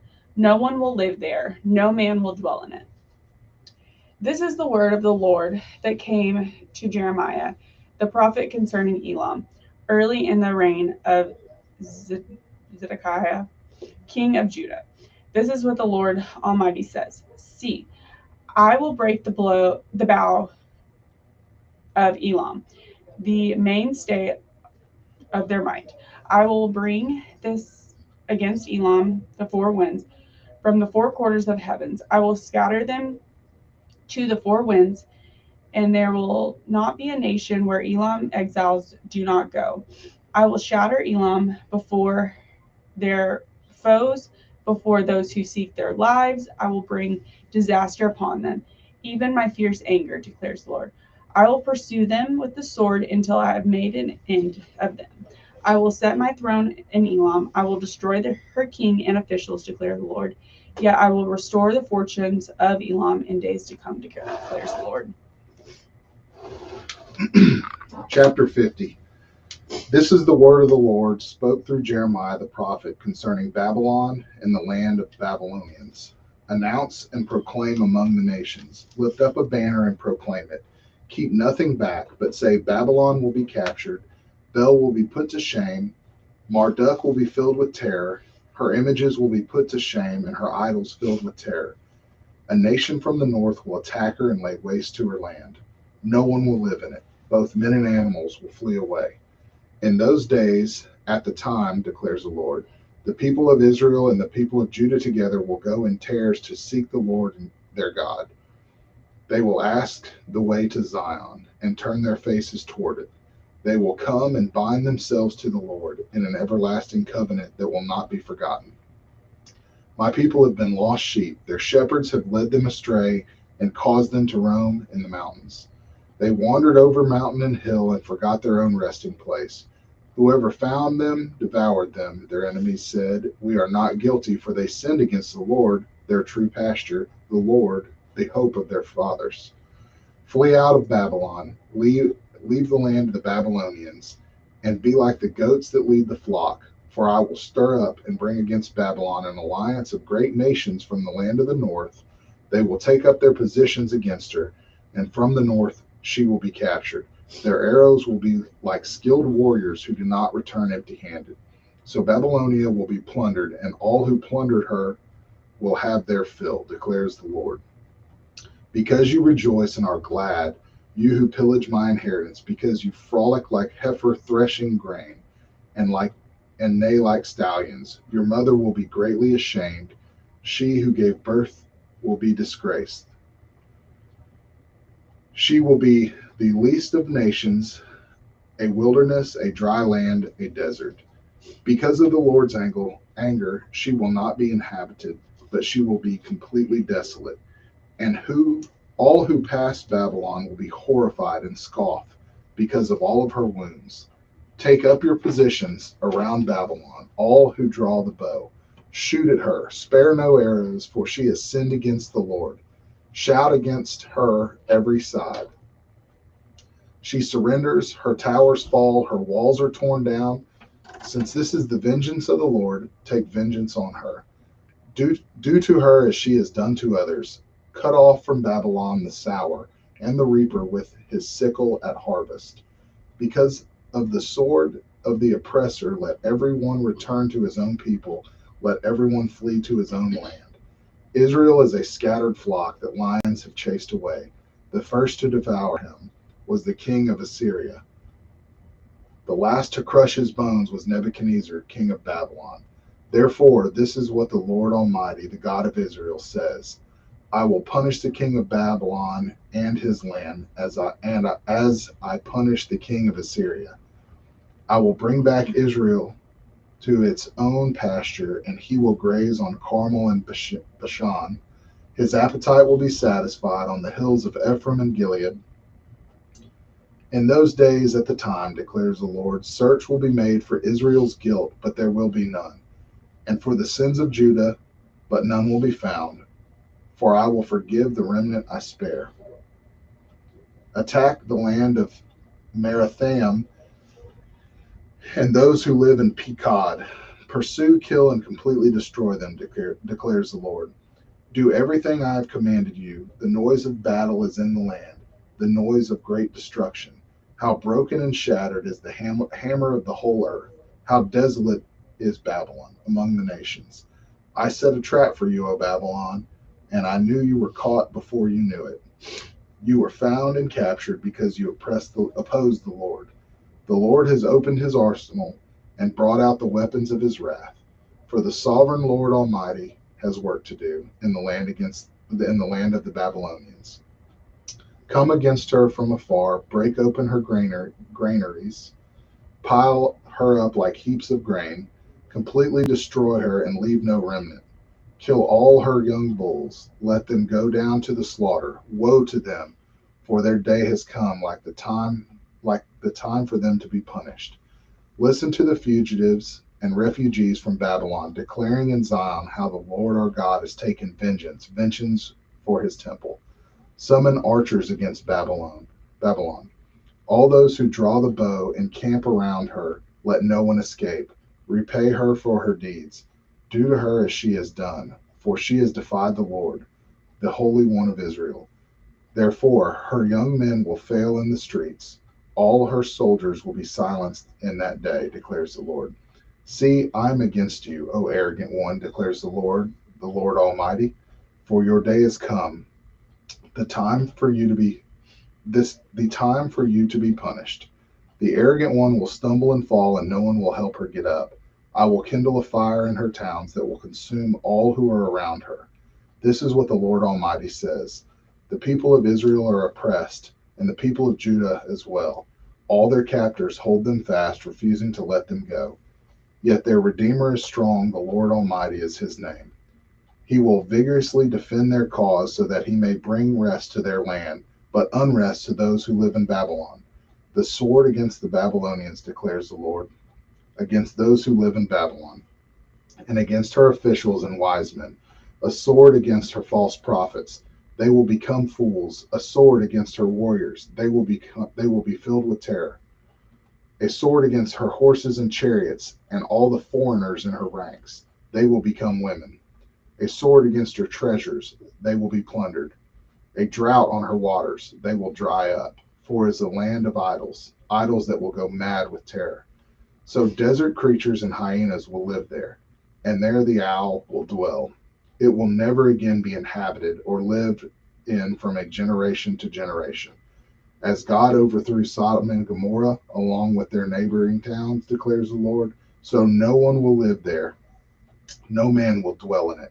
Look, an army is coming from the north, a great nation, and many kings are being stirred up from the ends of the earth. They are armed with bows and spears. They are cruel without mercy. They sound like the roaring sea as they ride on their horses. They come like men in battle formation to attack you. O daughter of Babylon, the king of Babylon has heard reports about them, and his hands hang limp. Anguish has gripped him, pain like that of a woman in labor, like a lion coming up from Jordan's thickets to a rich pasture land. I will chase Babylon from its land in an instant. Who is the chosen one that I will appoint for this? Who is like me and who can challenge me? And what shepherd can stand against me? Therefore, hear what the Lord has planned against Babylon, what he has purposed against the land of the Babylonians. The young of the flock will be dragged away. He will completely destroy their pasture because of them. At the sound of Babylon's capture, the earth will tremble. Its cry will resound among the nations. Chapter 51. This is what the Lord says. See, I will stir up the spirit of a destroyer against Babylon and the people of Leb-Kamah. I will send the foreigners to Babylon to winnow her and to devast her land. They will oppose her on every side in the day of her disaster. Let not the archer string his bow, nor let them put on his armor. Do not spare her young men, completely destroy her army. They will fall down slain in Babylon, fatally wounded in her streets. For Israel and Judah have not been forsaken by their God. The Lord Almighty, through their land, is full of guilt before the Holy One of Israel. Flee from Babylon, run for your lives. Do not be destroyed because of her sins. It is time for the Lord's vengeance. He will pay her what she deserves. Babylon was a gold cup in the Lord's hand. She made the whole earth drunk. The nations drank her wine, therefore they have now gone mad. Babylon will suddenly fall and be broken. Wail over her. Get balm for her pain. Perhaps she can be healed. We would have healed Babylon, but she cannot be healed. Let us leave her and each go to his own land. For her judgment reaches to the sky. It rises as high as the clouds. The Lord has vindicated us. Come, let us tell Zion what the Lord our God has done. Sharpen the arrows. Take up the shield. The Lord has stirred up the kings of Medes, because his purpose is to destroy Babylon. The Lord will take vengeance for his temple. Lift up a banner against the walls of Babylon. Reinforce the guard station. The watchmen prepare an ambush. The Lord will carry out his purpose, his decree against the people of Babylon. You who live by the many waters and are the rich in treasures, your end has come. The time for you to be cut off. The Lord Almighty has sworn by himself, I will surely fill you with men as with a swarm of locusts, and they will shout in triumph over you. He made the earth by his power. He founded the world by his wisdom and stretched out the heavens by his understanding. When he thunders, the waters in the heaven roar. He makes the clouds rise from the ends of the earth. He sends lightning with the rain and brings out the winds from his storehouses. Every man is senseless and without knowledge. Every goldsmith is shamed by his idols. His images are fraud. They have no breath in them. They are worthless, the objects of mockery. When their judgment comes, they will perish.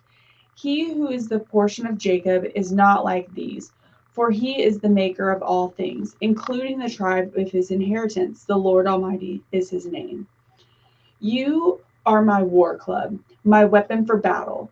With you I shatter nations. With you I destroy kingdoms. With you I shatter horse and rider. With you I shatter chariot and driver.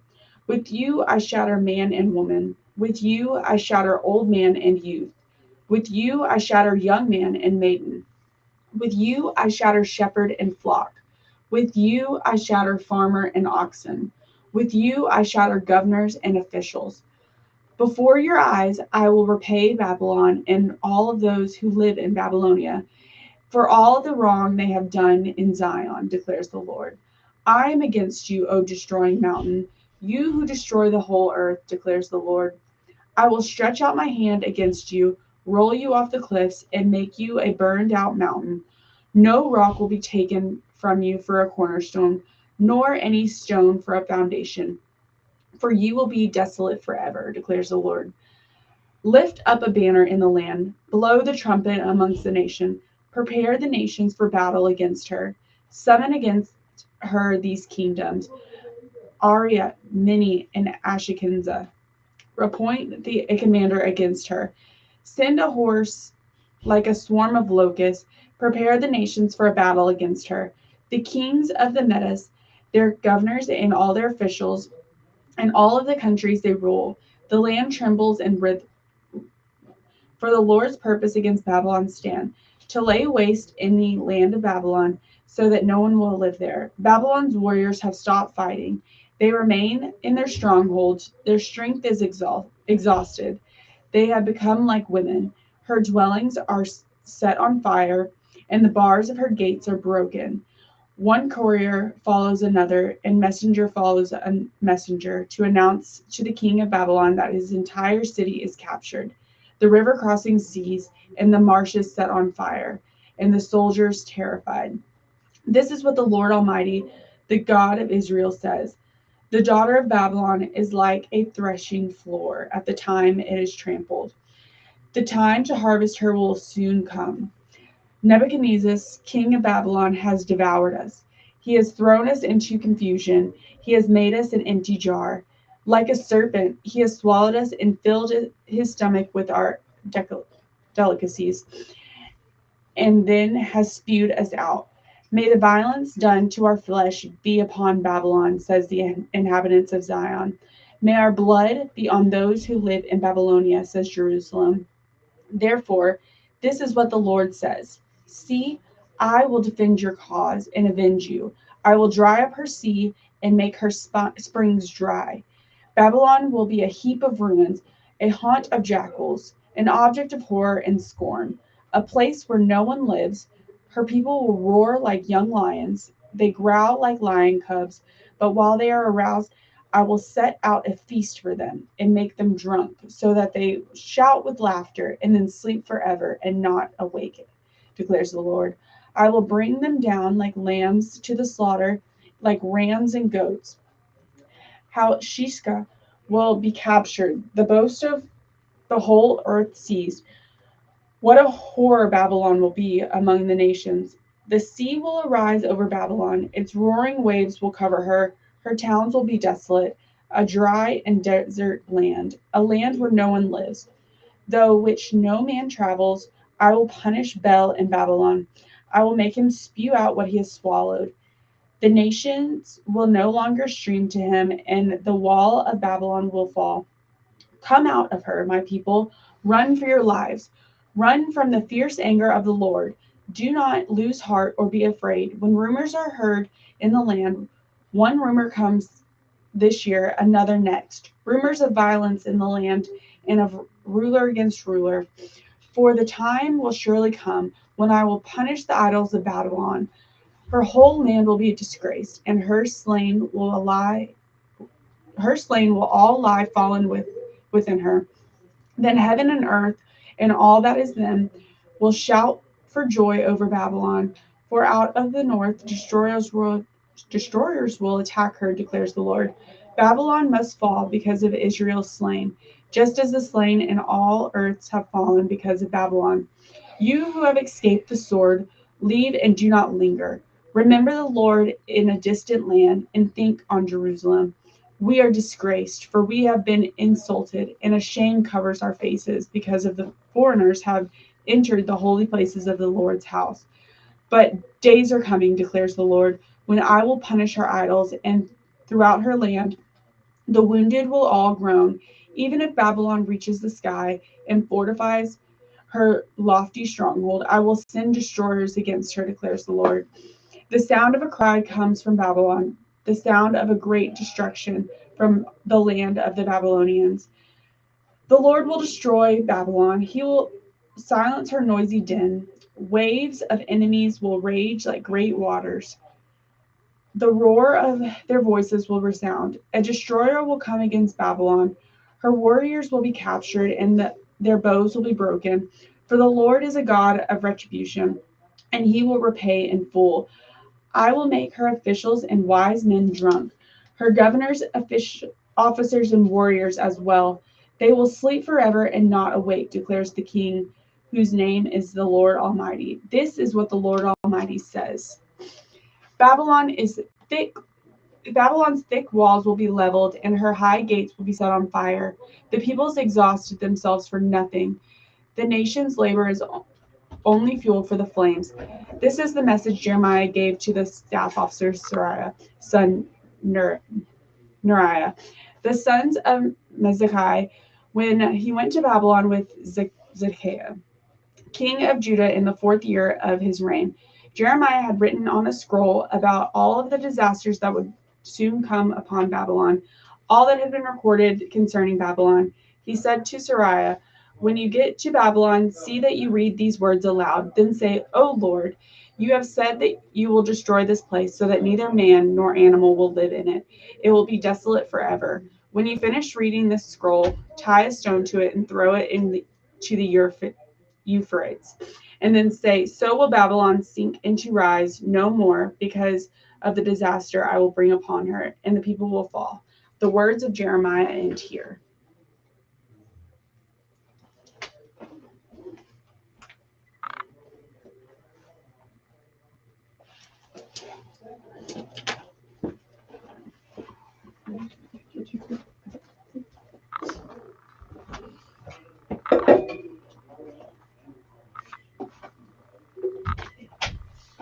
Jeremiah 52. Zedekiah was 21 years old when he became king, and he reigned in Jerusalem 11 years. His mother's name was Hamatul, daughter of Jeremiah. She was from Libnah. He did evil in the eyes of the Lord, just as Jehoiakim had done. It was because of the Lord's anger that all this happened to Jerusalem and Judah, and in the end he thrust them from his presence. Now Zedekiah rebelled against the king of Babylon. So in the 9th year of Zedekiah's reign, on the 10th day of the 10th month, Nebuchadnezzar, king of Babylon, marched against Jerusalem with his whole army.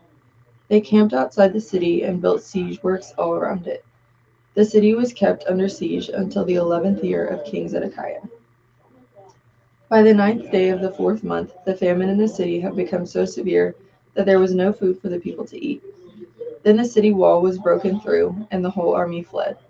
They left the city at night through the gate between the two walls near the king's garden, though the Babylonians were surrounding the city. They fled toward the Arabah, but the Babylonian army pursued King Zedekiah and overtook him in the plains of Jericho. All his soldiers were separated from him and scattered, and he was captured. He was taken to the king of Babylon at Riblah in the hand of Hamath, where he pronounced sentence on him. There at Riblah, the king of Babylon slaughtered the sons of Zedekiah before his eyes. He also killed all of the officials of Judah. Then he put out on Zedekiah's eyes, bound him with bronze shackles, and took him to Babylon, where he put him in prison till the day of his death. On the 10th day of the 5th month, in the 19th year of Nebuchadnezzar, king of Babylon, Nebuzaradan, commander of the imperial guard, who served the king of Babylon, came to Jerusalem. He set fire to the temple of the Lord, the royal palace, and all the houses of Jerusalem. Every important building he burned down. The whole Babylonian army, under the commander of the imperial guard, broke down all the walls around Jerusalem. Nebuzaradan, the commander of the guard, carried into exile some of the poorest people and those who remained in the city, along with the rest of the craftsmen and those who had gone over to the king of Babylon. But Nebuzaradan left behind the rest of the poorest people of the land to work the vineyards and fields. The Babylonians broke up the bronze pillars, the movable stands, and the bronze sea that were at the temple of the Lord, and they carried all the bronze to Babylon. They also took away the pots, shovels, wick trimmers, sprinkling bowls, dishes, and all the bronze articles used in the temple service. The commander of the imperial guard took away the basins, censers, sprinkling bowls, pots, lampstands, dishes, and bowls used for drink offerings, all that were made of pure gold or silver. The bronze from the 2 pillars, the sea, and the 12 bronze bowls under it, and the movable stands, which King Solomon had made for the temple of the Lord, was more than could be weighed. Each of the pillars was 18 cubits high and 12 cubits in circumference. Each was 4 fingers thick and hollow. The bronze capital on top of the one pillar was 5 cubits high and was decorated with a network and pomegranates of bronze all around. The other pillar, with its pomegranates, was similar. There were 96 pomegranates on the sides. The total number of pomegranates above the surrounding network was 100. The commander of the guard took as prisoners Seraiah, the chief priest, and Zephaniah the priest, next in rank, and the 3 doorkeepers. Of those still in the city, he took the officer in charge of the fighting men and 7 royal advisors. He also took the secretary, who was chief officer in charge of conscripting the people of the land, and 60 of his men who were found in the city. Nebuzaradan, the commander, took them all and brought them to the king of Babylon at Riblah. There at Riblah, in the land of Hamath, the king had them executed. So Judah went into captivity away from her land. This is the number of the people Nebuchadnezzar carried into exile. In the 7th year, 3,023 Jews. In Nebuchadnezzar's 18th year, 832 people from Jerusalem. In his 23rd year, 745 Jews taken into exile by Nebuzaradan, the commander of the imperial guard. There were 4,600 people in all. In the 37th year of the exile of Jehoiakim, king of Judah, in the year Evil-Merodach became king of Babylon, he released Jehoiakim, king of Judah, and freed him from prison on the 25th day of the 12th month. He spoke kindly to him and gave him a seat of honor higher than those of the other kings who were with him in Babylon. So Jehoiakim put aside his prison clothes, and for the rest of his life ate regularly at the king's table. Day by day, the king of Babylon gave Jehoiakim a regular allowance as long as he lived, till the day of his death. Okay. Lamentations chapter 1. How deserted lies the city, once so full of people. How like a widow is she, who once was great among the nations. She who was queen among the provinces has now become a slave. Bitterly she weeps at night, tears are upon her cheeks. Among all her lovers there is none to comfort her. All her friends have betrayed her, they have become her enemies. After affliction and harsh labor, Judah has gone into exile. She dwells among the nations, she finds no resting place. All who pursue her have overtaken her in the midst of her distress. The roads to Zion mourn, for no one comes to her appointed feasts. All her gateways are desolate, her priests groan, her maidens grieve, and she is in bitter anguish. Her foes have become her masters, her enemies are at ease. The Lord has brought grief because of her many sins. Her children have gone into exile, captive before the foe. All the splendor has departed from the daughter of Zion. Her princes are like deer that find no pasture. In weakness they have fled before the pursuer.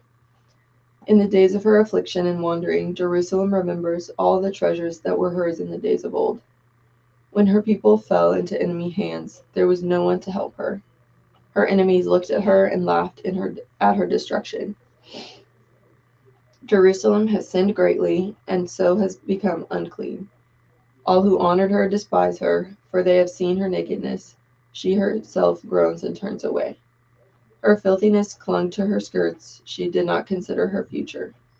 Her fall was astounding. There was none to comfort her. Look, O Lord, on my affliction, for the enemy has triumphed. The enemy laid hands on all her treasures. She saw pagan nations enter her sanctuary, those you had forbidden to enter your assembly. All her people groan as they search for bread. They barter their treasures for food to keep themselves alive. Look, O Lord, and consider, for I am despised. Is it nothing to you, all you who pass by? Look around and see, is any suffering like my suffering that was inflicted on me, that the Lord brought on me in the day of his fierce anger? From on high he sent fire, sent it down into my bones. He spread a net for my feet and turned me back. He made me desolate, faint all the day long. My sins have been bound into a yoke. By his hands they were woven together, and they have come upon my neck, and the Lord has sapped my strength. He has handed me over to those I cannot withstand. The Lord has rejected all the warriors in my midst, He has summoned an army against me to crush my young men. In his winepress the Lord has trampled the virgin daughter of Judah. This is why I weep, and my eyes overflow with tears. No one is near to comfort me, no one to restore my spirit. My children are destitute because the enemy has prevailed. Zion stretches out her hands, but there is no one to comfort her. The Lord has decreed for Jacob that his neighbors become his foes. Jerusalem has become an unclean thing among them. The Lord is righteous, yet I rebelled against his command. Listen, all you peoples, look upon my suffering. My young men and maidens have gone into exile. I called to my allies, but they betrayed me. My priests and my elders perished in the city, while they searched for food to keep themselves alive. See, O Lord, how distressed I am. I am in torment within, and in my heart I am disturbed, for I have been most rebellious. Outside the sword bereaves, inside there is only death. People have heard my groaning, but there is no one to comfort me. All my enemies have heard of my distress. They rejoice at what you have done. May you bring the day you have announced, so they may become like me. Let all their wickedness come before you. Deal with them as you have dealt with me because of all my sins. My groans are many, and my heart is faint. Lamentations chapter 2. How the Lord has covered the daughter of Zion with a cloud of his anger. He has hurled down the splendor of Israel from heaven to earth. He has not remembered his footstool in the day of his anger. Without pity, the Lord has swallowed up all the dwellings of Jacob. In his wrath, he has torn down the strongholds of the daughter of Judah. He has brought her kingdom and its princes down to the ground in dishonor. In fierce anger, he has cut off every horn of Israel. He has withdrawn his right hand at the approach of the enemy. He has burned in Jacob like a flaming fire that consumes everything around it. Like an enemy, he has strung his bow. His right hand is ready. Like a foe, he has slain all who were pleasing to the eye.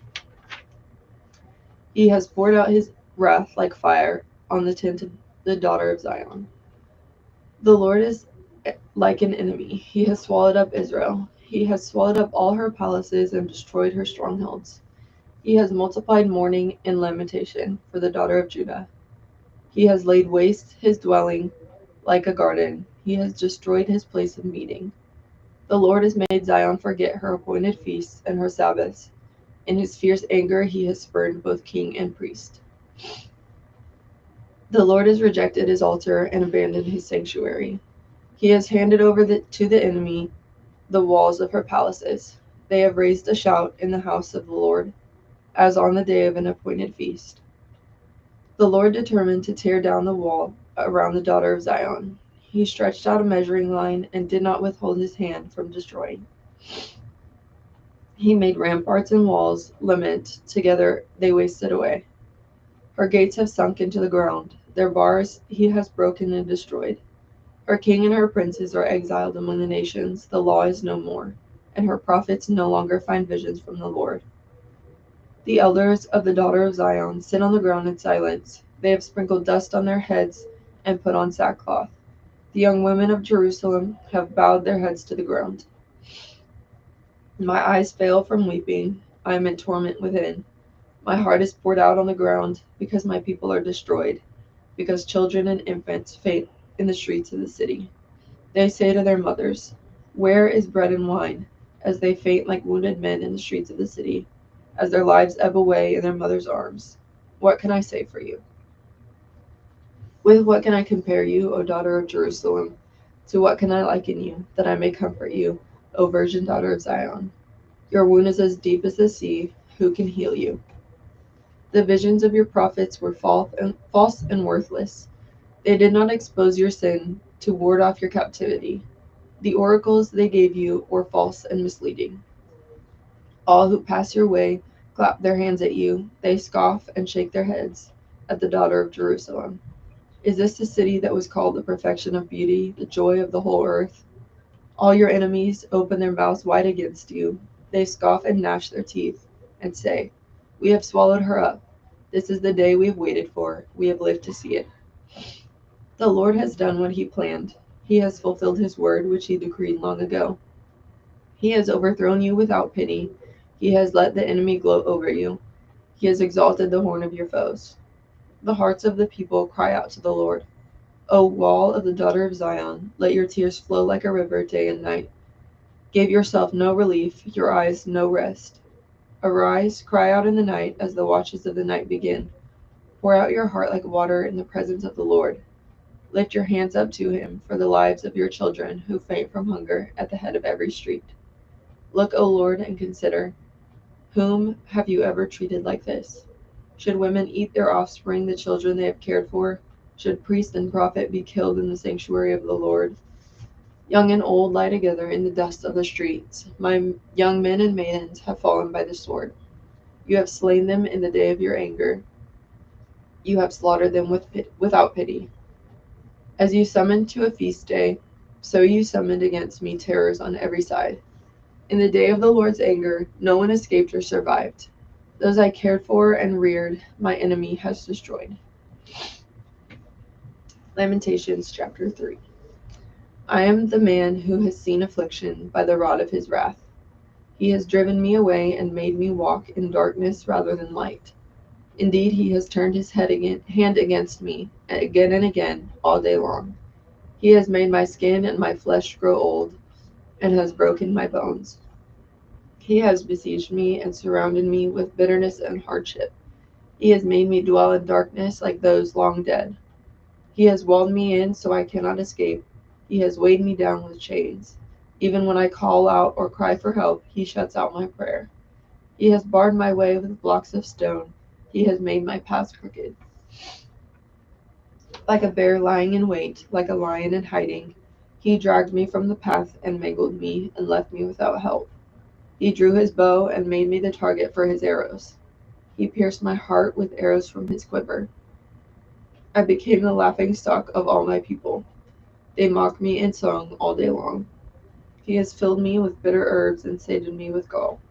He has broken my teeth with gravel. He has trampled me in the dust. I have been deprived of peace. I have forgotten what prosperity is. So I say, my splendor is gone, and all that I had hoped from the Lord. I remember my affliction and my wandering, the bitterness and the gall. I well remember them, and my soul is downcast within me.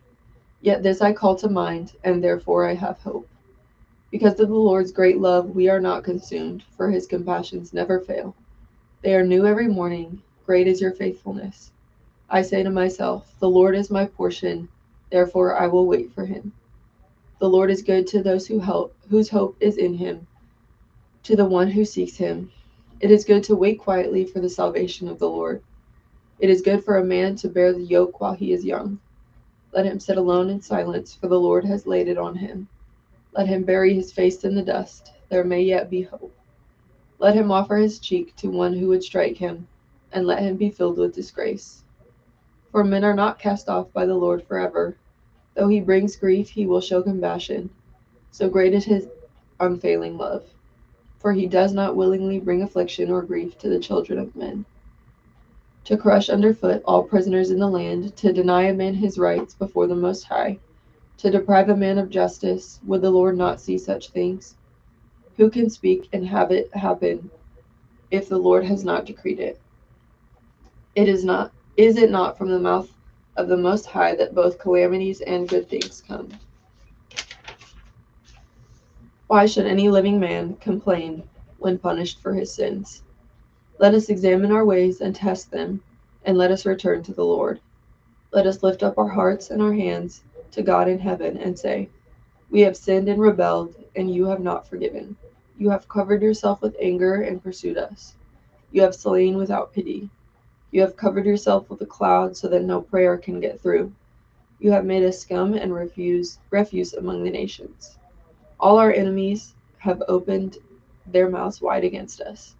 We have suffered terror and pitfalls, ruin and destruction. Streams of tears flow from my eyes because my people are destroyed. My eyes will flow unceasingly without relief, until the Lord looks down from heaven and sees. What I see brings grief to my soul because of all the women of my city. Those who were my enemies without cause hunted me like a bird. They tried to end my life in a pit and threw stones at me. The waters closed over my head. and I thought I was about to be cut off. I called on your name, O Lord, from the depths of the pit. You heard my plea. Do not close your ears to my cry for relief. You came near when I called you, and you said, do not fear. O Lord, you took up my case. You redeemed my life. You have seen, O Lord, the wrong done to me. Uphold my cause. You have seen the depth of their vengeance, all their plots against me. O Lord, you have heard their insults, all their plots against me. What my enemies whisper and mutter against me all day long. Look at them, sitting or standing, they mock me in their songs. Pay them back what they deserve, O Lord, for what their hands have done. Put a veil over their hearts, and may your curse be on them. Pursue them in anger and destroy them from under the heavens of the Lord. Lamentations chapter 4. How the gold has lost its luster, the fine gold becomes dull. The sacred gems are scattered at the head of every street. How the precious sons of Zion, once worth their weight in gold, are now considered as pots of clay, the work of a potter's hands. Even jackals offer their beasts to nurse their young. But my people have become heartless like ostriches in the desert. Because of thirst, the infant's tongue sticks to the roof of its mouth. The children beg for bread, but no one gives it to them. Those who once ate delicacies are destitute in the streets. Those nurtured in purple now lie on ash heaps. The punishment of my people is greater than that of Sodom, which was overthrown in a moment without a hand turned to help her. Their princes were brighter than snow and whiter than milk, their bodies more ruddy than rubies, their appearance like sapphires. But now they are blacker than soot. They are not recognized in the streets. Their skin has shriveled on their bones. It has become as dry as a stick. Those killed by the sword are better off than those who die of famine. Racked with hunger, they waste away for lack of food from the field. With their own hands, compassionate women have cooked their own children, who became their food when my people were destroyed. The Lord has given full vent to his wrath. He has poured out his fierce anger. He kindled a fire in Zion that consumed her foundations. The kings of the earth did not believe, nor did any of the world's people, that enemies and foes could enter the gates of Jerusalem. But it happened because of the sins of her prophets and the iniquities of her priests, who shed within her the blood of the righteous. Now they grope through the streets like men who are blind. They are so defiled with blood that no one dares to touch their garments. Go away, you are unclean, men cry to them. Away, away, don't touch us. When they flee and wander about, the people among the nations say, they can stay here no longer. The Lord himself has scattered them. He no longer watches over them. The priests are shown no honor, the elders no favor. Moreover, our eyes failed, looking in vain for help. From our towers we watched for a nation that could not save us.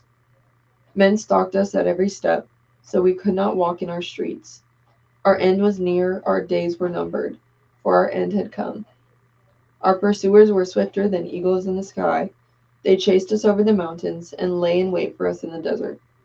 The Lord's anointed, our very life breath, was caught in their traps. We thought that under his shadow we would live among the nations. Rejoice and be glad, O daughter of Edom, you who lived in the land of Uz. But to you also the cup will be passed. You will be drunk and stripped naked. O daughter of Zion, your punishment will end. He will not prolong your exile. But, O daughter of Edom, he will punish your sin and expose your wickedness. Lamentations chapter 5. Remember, O Lord, what has happened to us. Look and see our disgrace. Our inheritance has been turned over to aliens, our homes to foreigners. We have become orphans and fatherless, our mothers like widows. We must buy the water we drink, our wood can be had only at a price. Those who pursue us are at our heels. We are weary and find no rest. We submit to Egypt and Assyria to get enough bread. Our fathers sinned and are no more, and we bear their punishment. Slaves rule over us, and there is none to free us from their hands. We get our bread at the risk of our lives because of the sword in the desert. Our skin is hot as an oven, feverish from hunger. Women have been ravished in Zion, and virgins in the town of Judah. Princes have been hung up by their hands, elders are shown no respect. Young men toil at the millstones, boys stagger under the loads of wood. The elders are gone from the city gate, the young men have stopped their music. Joy is gone from our hearts, our dancing has turned to mourning. The crown has fallen from our head. Woe to us, for we have sinned. Because of this, our hearts are faint. Because of these things, our eyes grow dim. For Mount Zion, which lies desolate, with jackals prowling over it. You, O Lord, reign forever. Your throne endures from generation to generation. Why do you always forget us? Why do you forsake us so long? Restore us to yourself, O Lord, that we may return. Renew our days as of old, unless you have utterly rejected us and are angry with us beyond measure.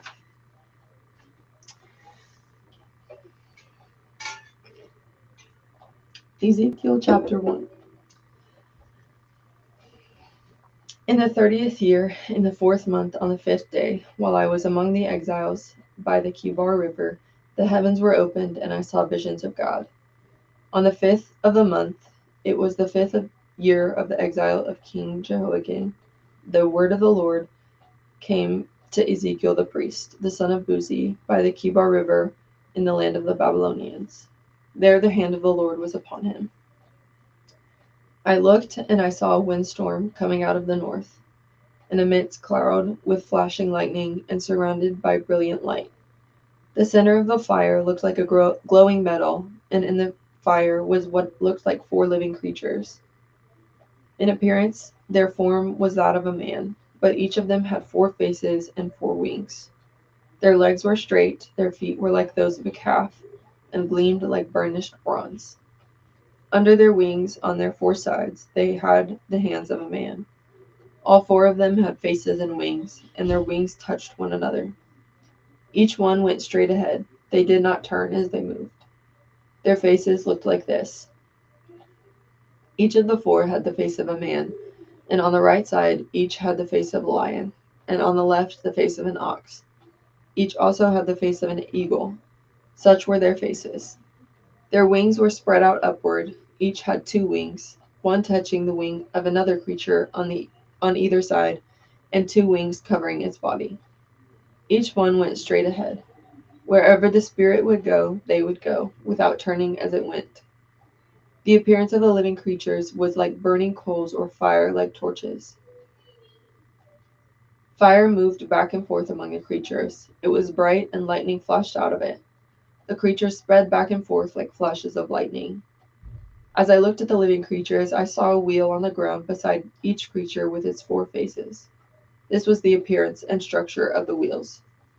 They sparkled like chrysolite, and all 4 looked alike. Each appeared to be made like a wheel intersecting a wheel. As they moved, they would go in any one of the 4 directions the creatures faced. The wheels did not turn about as the creatures went. Their rims were high and awesome, and all 4 rims were full of eyes all around. When the living creatures moved, the wheels beside them moved, and when the living creatures rose from the ground, the wheels also rose. Wherever the spirit would go, they would go, and the wheels would rise along with them, because the spirit of the living creatures was in the wheels. When the creatures moved, they also moved. When the creatures stood still, they also stood still. And when the creatures rose from the ground, the wheels rose along with them, because the spirit of the living creatures was in the wheels. Spread out above the heads of the living creatures was what looked like an expanse, sparkling like ice and awesome. Under the expanse, their wings were stretched out one toward the other, and each had 2 wings covering its body. When the creatures moved, I heard the sound of their wings, like the roar of rushing waters, like the voice of the Almighty, like the tumult of an army. When they stood still, they lowered their wings. Then there came a voice from above the expanse over their heads as they stood with lowered wings. Above the expanse over their heads was what looked like a throne of sapphire, and high above on the throne was a figure like that of a man. I saw that from what appeared to be his waist up, he looked like glowing metal, as if full of fire, and that from there down he looked like fire, and brilliant light surrounded him. Like the appearance of a rainbow in the clouds on a rainy day, so was the radiance all around. So was the radiance around him. This was the appearance of the likeness of the glory of the Lord. When I saw it, I fell face down, and I heard the voice of one speaking.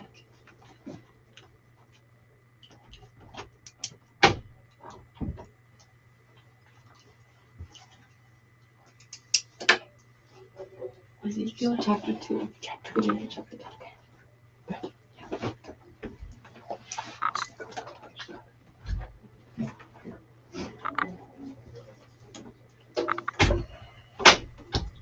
Ezekiel chapter 2. He said to me, Son of man, stand up on your feet, and I will speak to you. As he spoke, the Spirit came unto me and raised me to my feet, and I heard him speaking to me. He said, Son of man, I am sending you to the Israelites, to a rebellious nation that has rebelled against me. They and their families and their fathers have been in revolt against me to this very day.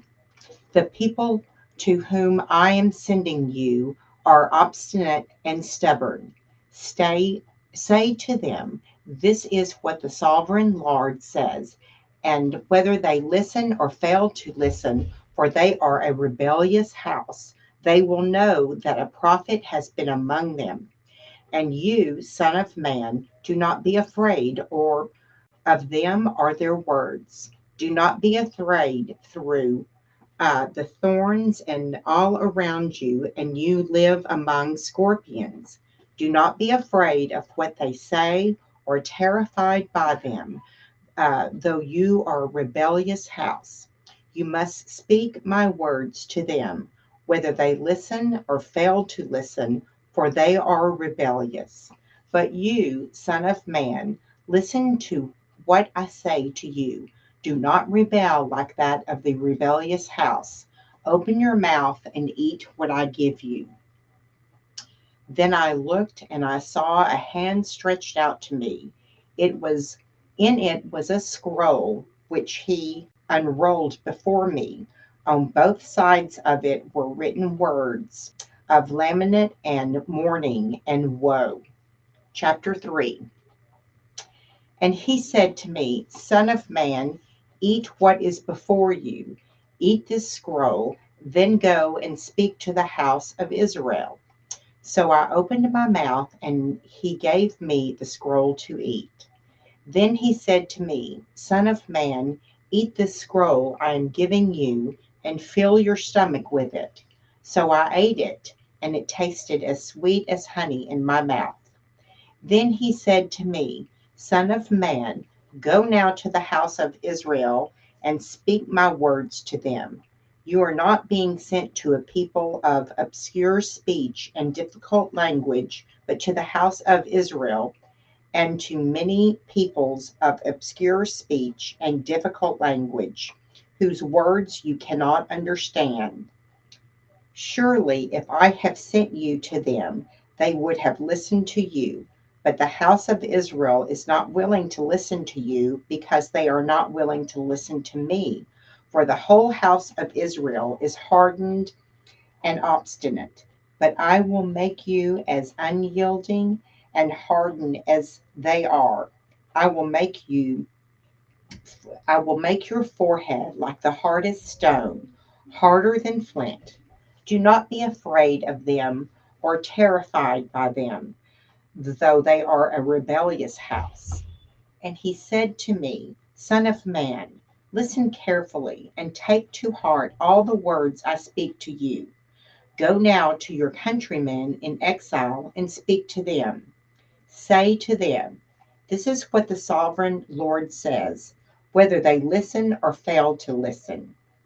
Then the Spirit lifted me up, and I heard behind me a loud rumbling noise. May the glory of the Lord be praised in his dwelling place. The sound of the wings of the living creatures brushed against each other, and the sound of the wings beside them a loud rumbling sound. The Spirit then lifted me up and took me away, and I went in bitterness in the angry of my spirit, with the strong hand of the Lord upon me. I came to the exiles who lived at the Tel Abib near the Kebar River, and there where they were living, I sat among them for 7 days, overwhelmed. At the end of 7 days, the word of the Lord came to me. Son of man, I have made you a watchman for the house of Israel. So hear the word I speak and give them warning from me. When I say to a wicked man, you will surely die, and you do not warn him or speak out to dissuade him from his evil ways in order to save his life, that wicked man will die for his sin, and I will hold you accountable for his blood. But if you do not warn the wicked man, and he does not turn from his wickedness or from his evil ways, he will die for his sin, but you will have saved yourself. Again, when a righteous man turns from his righteousness and does evil, I put a stumbling block before him. He will die. Since you did not warn him, he will die for his sin. The righteous things he did will not be remembered, and I will hold you accountable for his blood. If you do not warn the righteous man not to sin, and he does not sin, he will surely live because you took warning, and you will have saved yourself.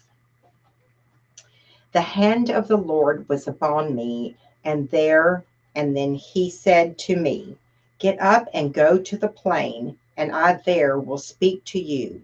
So I got up and went to the plain, and the glory of the Lord was standing there, like the glory I had seen by the Kebar River, and I fell face down. Then the Spirit came unto me and raised me to my feet. He spoke to me and said, Go shut yourself inside your house.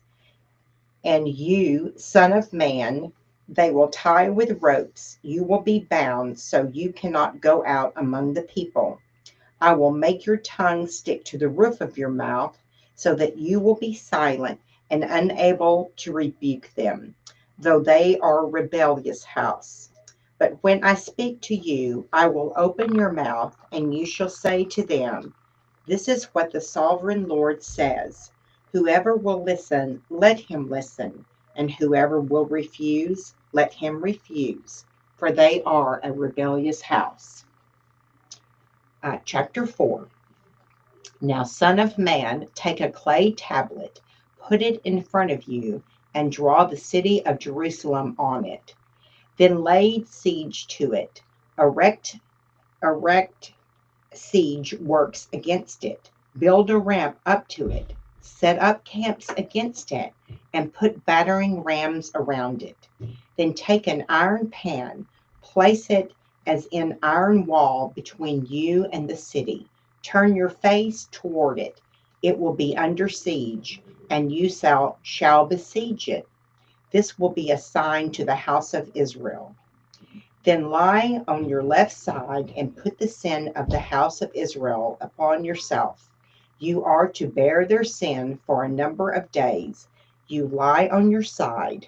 I will have assigned you the same number of days as the year of their sin. So for 390 days, you will bear the sin of the house of Israel. After you have finished this, lie down again, this time on your right side, and bear the sin of your sign, and bear the sin of the house of Judah. I have signed you 40 days, a day for each year. Turn your face toward the siege of Jerusalem, and with a barred arm prophesy against her. I will tie you up with ropes, so that you cannot turn from one side to another until you have finished the days of your siege. Take wheat and barley, beans, lentil, millet, and spelt. Put them in a storage jar and use them to make bread for yourself. You are to eat it during the 390 days you lie on your side. Weigh out 20 shekels of food to eat each day, and eat it at set times. Also measure out a sixth of hin of water and drink it at set times. Eat the food as you would a barley cake. Bake it in the sight of the people, using human excrement for fuel. The Lord said, in this way the people of Israel will eat defiled food among the nations where I will drive them. Then I say, not so, sovereign Lord, I have never defiled you.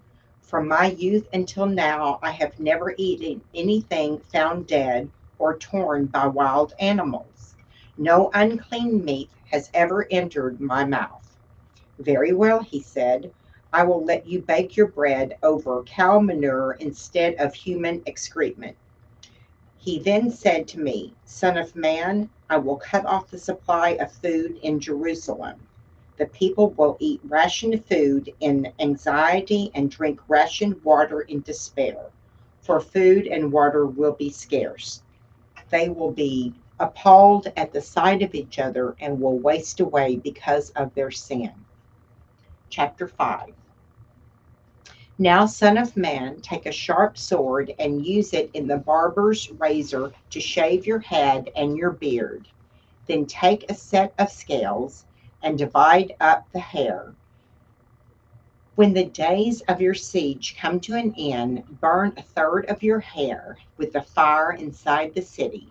Take a third and strike it with a sword all around the city, and scatter a third to the wind.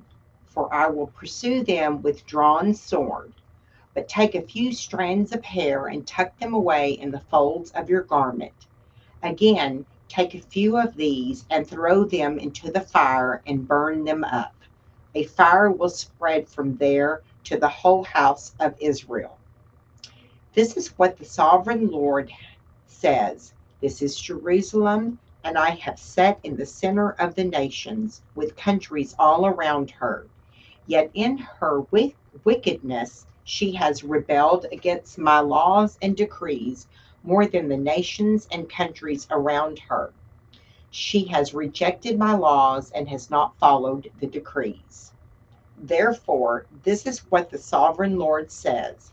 You have been more unruly than the nations around you, and have not followed my decrees or kept my laws. You have not even conformed to the standards of the nations around you. Therefore, this is what the sovereign Lord says. I myself am against you, Jerusalem, and I will inflict punishment on you in the sight of the nations. Because of your detestable idols, I will do to you what I have never done before and will never do again. Therefore, in your midst, fathers will eat their children, and children will eat their fathers.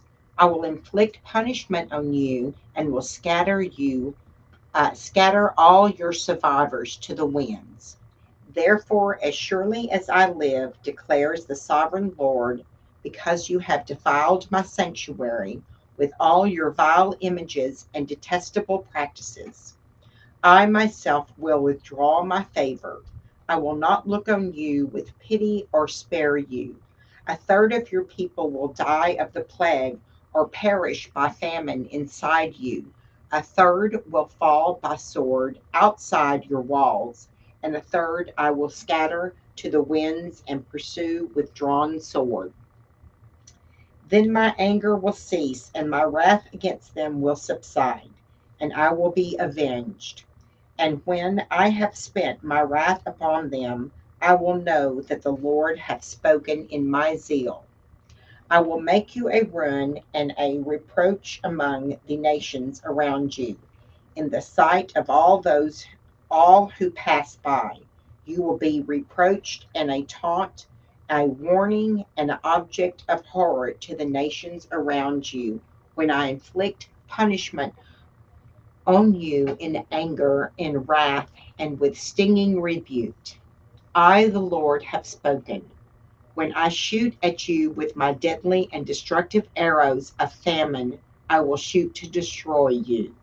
I will bring more and more famine upon you and cut off your supply of food. I will send famine and wild beasts against you, and they will leave you childless. Plague and bloodshed will sweep through you, and I will bring the sword against you and against you. I, the Lord, have spoken. Chapter 6. The word of the Lord came to me. Son of man, set your face against the mountains of Israel. Prophesy against them, and say, O mountains of Israel, hear the word of the sovereign Lord. This is what the sovereign Lord says to the mountains and hills, to the ravines and valleys.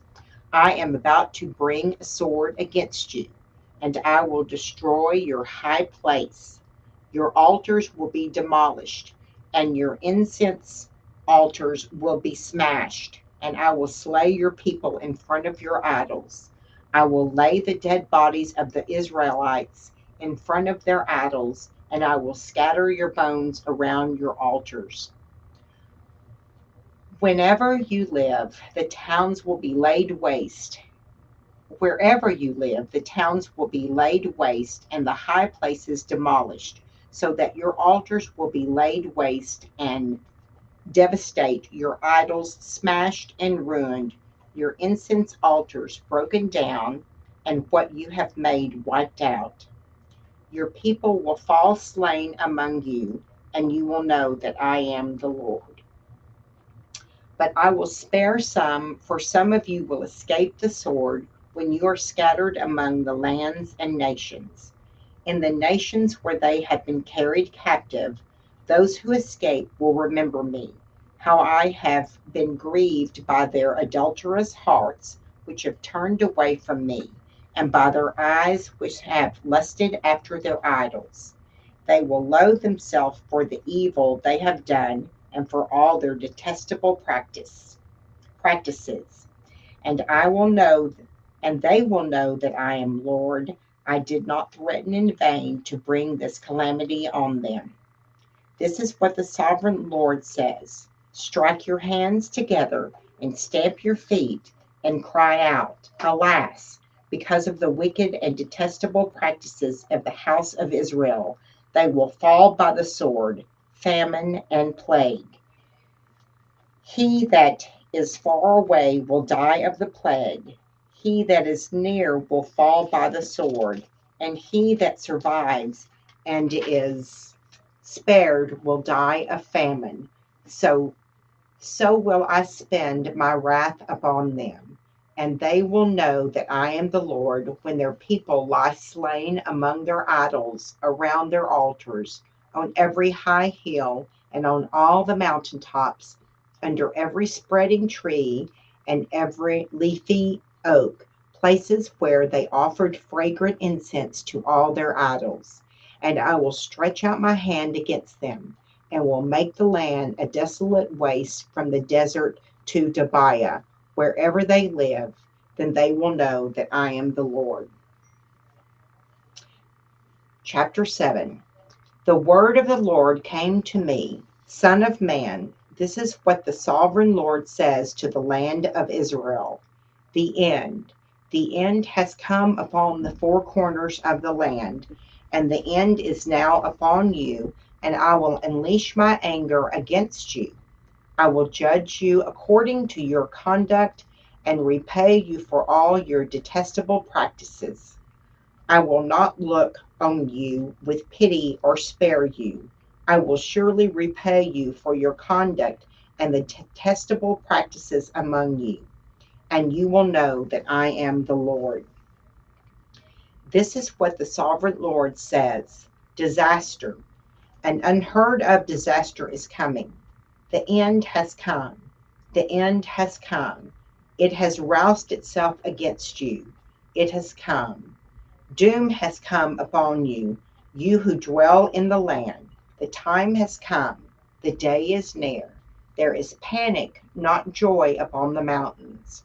I am about to pour out my wrath on you and spend my anger against you. I will judge you according to your conduct and repay you for all your detestable practices. I will not look on you with pity or spare you. I will repay you in accordance with your conduct and the detestable practices among you. Then you will know that it is I, the Lord, who strikes the blow. The day is here, it is come. June has burst forth. The rod has budded, arrogance has bloomed. Violence has grown into a rod to punish. Wickedness among the people will be left. None of the crowd, no wealth, nothing of value. The time has come, the day has arrived. Let not the buyer rejoice or the seller grieve, for wrath is upon the whole crowd. The seller will not recover the land he has sold as long as both of them live, for the vision concerning the whole crowd will not be reversed. Because of their sins, not one of them will preserve his life. Though they blow the trumpet and get everything ready, no one will go into the battle, for my wrath is upon the whole crowd. Outside is the sword, inside is plague and famine. Those in the country will die by the sword, and those in the city will be devoured by famine and plague. All who survive and escape will be the mountains moaning like doves of the of the valley, each because of his sin. Every hand will go limp, and every knee will become weak as water. They will put on sackcloth and be clothed with terror. Their faces will be covered with shame, and their heads will be shaved. They will throw their silver into the streets, and their gold will be an unclean thing. Their silver and gold will not be able to save in the day of the Lord's wrath. They will not satisfy their hunger or fill their stomachs with it, for it has made them stumble into sin. They were proud of their beautiful jewelry and used to make their detestable idols and vile images. Therefore, I will turn these into an unclean thing for them. I will hand it all over as plunder to the foreigners, and as loot to the wicked of the earth, and they will defy it. I will turn my face away from them, and they will desecrate my treasured place. Robbers will enter it and desecrate it. Prepare chains, because the land is full of bloodshed and the city is full of violence. I will bring the most wicked of the nations to take possessions of their houses. I will put an end to the pride of the mighty, and their sanctuaries will be desecrated. When terror comes, they will seek peace, but there will be none. Calamity upon calamity will come, rumor upon rumor. They will try to get a vision from the prophet. The teaching of the law by the priest will be lost, will be the council of elders. The king will mourn. The prince will be clothed with despair, and the hands of the people of the land will tremble. I will deal with them according to their conduct and by their own standards. I will judge them, and they will know that I am the Lord. Chapter 8. In the 6th year, in the 6th month, on the 5th day, while I was sitting in my house, and the elders of Judah were sitting before me, the hand of the sovereign Lord came upon me there. I looked, and I saw a figure like that of a man. From what appeared to be his waist down, he was like fire, and from there up his appearance was bright as glowing metal. He stretched out what looked like a hand and took me by the hair of my head.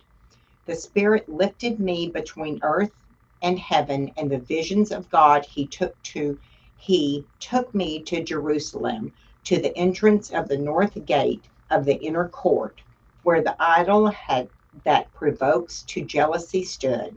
And there before me was a glory of the God of Israel, as in the vision I had seen in the plain. Then he said to me, Son of man, look towards the north. So I looked, And in the entrance north of the gate of the altar, I saw his idol of jealousy. And he said to me, Son of man, do you see what they are doing, the utter detestable things the house of Israel is doing here? Things that will drive me far from my sanctuary. But you will see things that are even more detestable. Then he brought me to the entrance to the court. I looked, and I saw a hole in the wall. He said to me, Son of man, now dig into the wall. So I dug into the wall and saw a doorway there. And he said to me, Go in and see the wicked and detestable things that they are doing here. So I went in and looked, and I saw portrayed all over the walls all kinds of crawling things and detestable animals and all the idols of the house of Israel. In front of them stood 70 elders of the house of Israel, and Jezadun, son of Saphran, was standing among them. Each had a censer in his hand, and a fragrant cloud of incense was rising. He said to me, Son of man, have you seen what the elders of the house of Israel are doing in the darkness, each at the shrine of his own idol? They say, The Lord does not see us. The Lord has forsaken the land. Again, he said, You will see them doing things that are even more detestable. Then he brought me to the entrance to the north gate of the house of the Lord, and I saw women sitting there mourning for Tammuz. He said to me, Do you see this, son of man? You will see things that are even more detestable than this. He then brought me to the inner court of the house of the Lord, and there was an entrance to the temple between the portico and the altar, where about 75 men, with their backs towards the temple of the Lord and their faces towards the east, they were bowing down to the sun in the east. He said to me, Have you seen this, son of man? It is a trivial matter for the house of Judah to do the detestable things they are doing here. Must they also fill the land with violence and continually provoke me to anger? Look at them putting the branch to their nose. Therefore, I will deal with them in anger. I will not look on them with pity or spare them. Although they shout in my ears, I will not listen.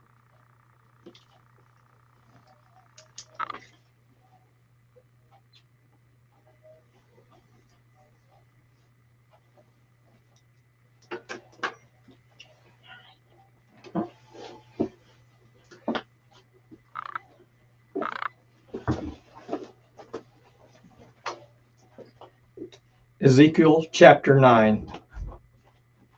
Then I heard him call out in a loud voice, Bring the guards of the city here, each with a weapon in his hand.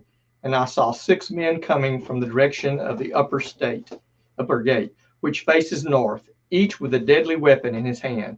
With them was a man clothed in linen who had a writing kit at his side.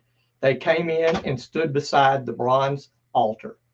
Now the glory of the God of Israel went up from above the cherubim where it had been and moved to the threshold of the temple. Then the Lord called to the man clothed in linen who had the writing kit at his side and said to him, Go throughout the city of Jerusalem and put a mark on the foreheads of those who grieve and lament over all the detestable things that are done in it. As I listened, he said to the others, Follow him through the city and kill without showing pity or compassion. Slaughter old men, young men, and maidens, women and children, but do not touch anyone who has the mark. Begin at my sanctuary. So they began with the elders who were in the front of the temple. Then he said to them, Defile the temple and fill the courts with the slain. Go. So they went out and began killing throughout the city.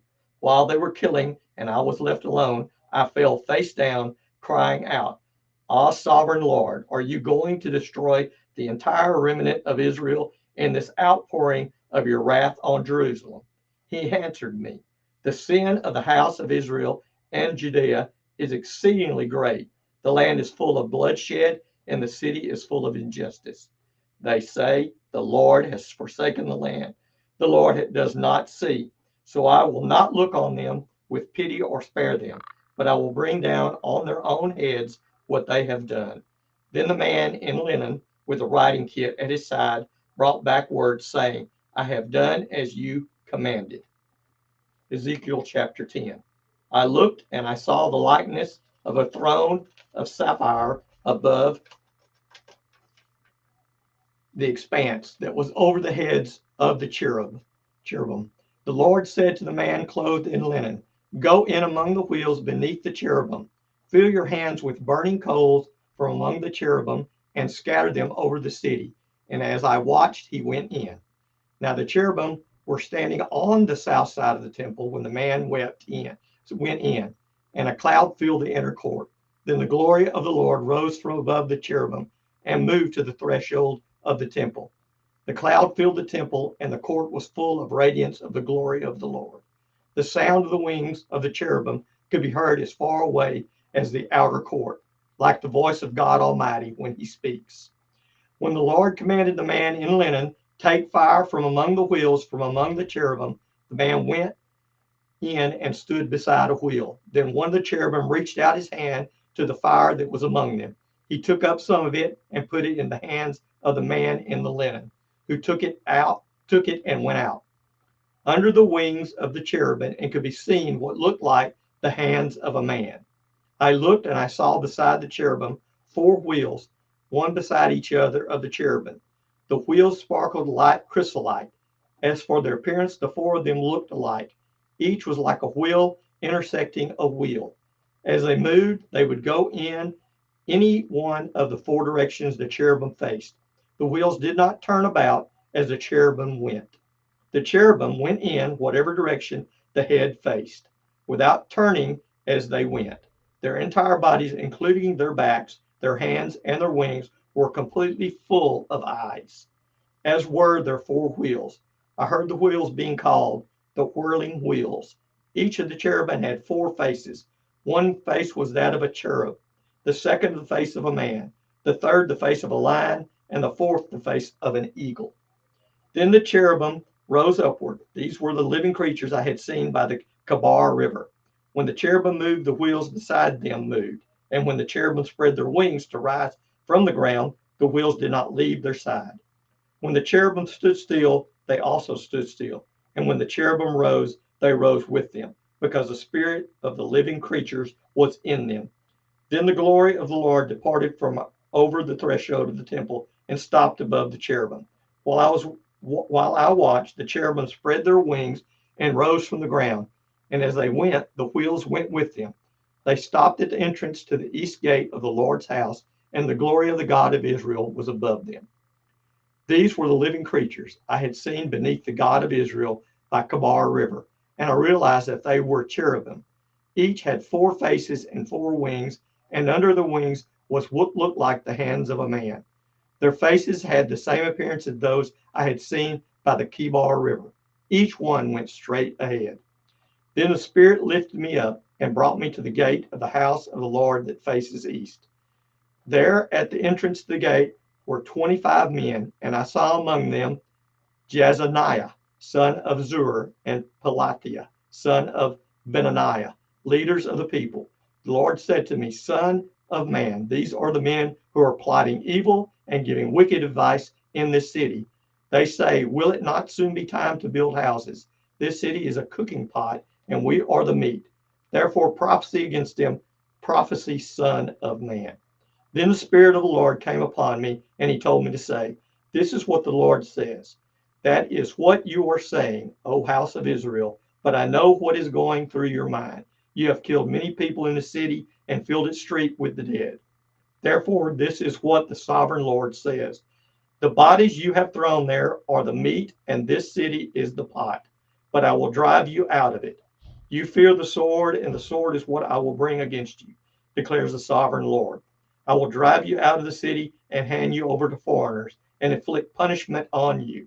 You will fall by the sword, and I will execute judgment on you at the borders of Israel.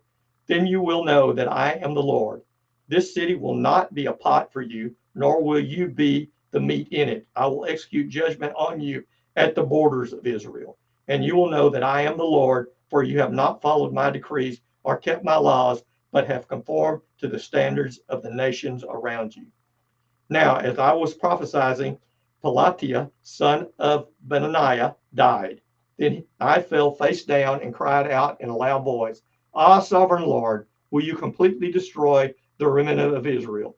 The word of the Lord came to me, Son of man, your brothers who are your blood relatives, and the whole house of Israel are those of whom the people of Jerusalem have said, they are far away from the Lord. This land was given to us as our possession. Therefore, say, this is what the sovereign Lord says. Although I sent them far away among the nations and scattered them among the countries, yet for a little while I have been a sanctuary for them in the countries where they have gone. Therefore, say, this is what the sovereign Lord says. I will gather you from the nations and bring you back from the countries where you have been scattered, and I will give you back the land of Israel again. They will return to it and remove all its vile images and detestable idols. I will give them an undivided heart and put a new spirit in them. I will remove from them their heart of stone and give them a heart of flesh. Then they will follow my decrees and be careful to keep my laws. They will be my people, and I will be their God. As for those whose hearts are devoted to their vile images and detestable idols, I will bring down on their own heads what they have done, declares the sovereign Lord. Then the cherubim with the wheels beside them spread their wings, and the glory of God of Israel was above them. The glory of the Lord went up from within the city and stopped above the mountain east of it. The Spirit lifted me up and brought me to the exiles in Babylonia, in the vision given by the Spirit of God. Then the vision I had seen went up from me, and I told the exiles everything the Lord had shown me. Ezekiel chapter 12. The word of the Lord came to me, Son of man, you are living among a rebellious people. They have eyes to see, but do not see, and ears to hear, but do not hear, for they are a rebellious people. Therefore, Son of man, pack your belongings for exile, and in the daytime, as they watch, set out and go from where you are to another place. Perhaps they will understand, though they are a rebellious house. During the daytime, while they watch, bring out your belongings packed for exile. Then in the evening, while they are watching, go out like those who go into exile. While they watch, dig through the wall and take your belongings out through it. Put them on your shoulder as they are watching and carry them out at dusk. Cover your face so you cannot see the land, for I have made you a sign to the house of Israel. So I did as I was commanded. During the day, I brought out my things packed for exile. Then in the evening, I dug through the wall with my hands. I took my belongings out at dusk, carrying them on my shoulders while they watched. In the morning, the word of the Lord came to me, Son of man, did not that rebellious house of Israel ask you, what are you doing? Say to them, this is what the sovereign Lord says. This oracle concerns the prince in Jerusalem and the whole house of Israel who are there. Say to them, I am a sign to you. As I have done, so it will be done to them. They will go into exile as captives. The prince among them will put his things on his shoulder at dusk and leave, and a hole will be dug in the wall for him to go through. He will cover his face so that he cannot see the land. I will spread my net for him, and he will be caught in my snare. I will bring him to Babylonia, the land of the Chaldeans, but he will not see it, and there he will die. I will scatter to the winds all those around him, his staff and all his troops, and I will pursue them with drawn sword. They will know that I am the Lord when I disperse them among the nations and scatter them through the countries. But I will spare a few of them from the sword, famine, and plague, so that in the nations where they go, they may acknowledge all their detestable practices. Then they will know that I am the Lord. The word of the Lord came to me, Son of man, tremble as you eat your food and shudder in fear as you drink your water. Say to the people of the land, this is what the sovereign Lord says about those living in Jerusalem and in the land of Israel. They will eat their food in anxiety and drink their water in despair, for their land will be stripped of everything in it because of the violence of all who live there. The inhabited towns will be laid waste, and the land will be desolate. Then you will know that I am the Lord. The word of the Lord came to me, Son of man, what is this proverb you have in the land of Israel? The days go by and every vision comes to nothing. Say to them, this is what the sovereign Lord says. I am going to put an end to this proverb, and they will no longer quote it in Israel. Say to them, the days are near when every vision will be fulfilled, for there will be no more false visions or flattering divinations among the people of Israel. But I, the Lord, will speak what I will, and it shall be fulfilled without delay. For in your days, your rebellious house, I will fulfill whatever I say, declares the sovereign Lord. The word of the Lord came to me, Son of man, the house of Israel is saying, the vision he sees is for many years from now, and he prophesies about the distant future. Therefore, say to him, this is what the sovereign Lord says. None of my words will be delayed any longer. Whatever I say will be fulfilled, declares the sovereign Lord. Ezekiel chapter 13. The word of the Lord came to me, Son of man, prophecy against the prophets of Israel, who are now prophesying. Say to those who prophesy out of their own imagination, hear the word of the Lord. This is what the sovereign Lord says. Woe to the foolish prophets who follow their own spirit and have seen nothing. Your prophets, O Israel, are like jackals among ruins. You have not gone up to the breaks in the wall to repair it for the house of Israel, so that it will stand firm in the battle of the day of the Lord. Their visions are false and their divinations a lie. They say, the Lord declares, when the Lord has not sent them, yet they expect their words to be fulfilled. Have you not seen false visions and uttered lying divinations when you say, the Lord declares, though I have not spoken? Therefore, this is what the sovereign Lord says. Because of your false words and lying visions, I am against you, declares the sovereign Lord. My hand will be against the prophets who see false visions and utter lying divinations. They will not belong to the council of my people or be listed in the records of the house of Israel, nor will they enter the land of Israel. Then you will know that I am the sovereign Lord, because they lead my people astray, saying peace, when there is no peace, and because when a flimsy wall is built, they cover it with whitewash. Therefore, tell those who cover it with whitewash that it is going to fall. Rain will come in torrents, and I will send hailstones hurtling down, and violent winds will burst forth.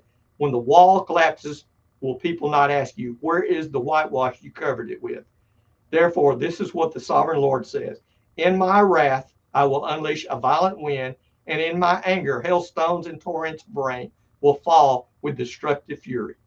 I will tear down the wall you have covered with whitewash, and I will level it to the ground so that its foundation will be laid bare. When it falls, you will be destroyed in it, and you will know that I am the Lord.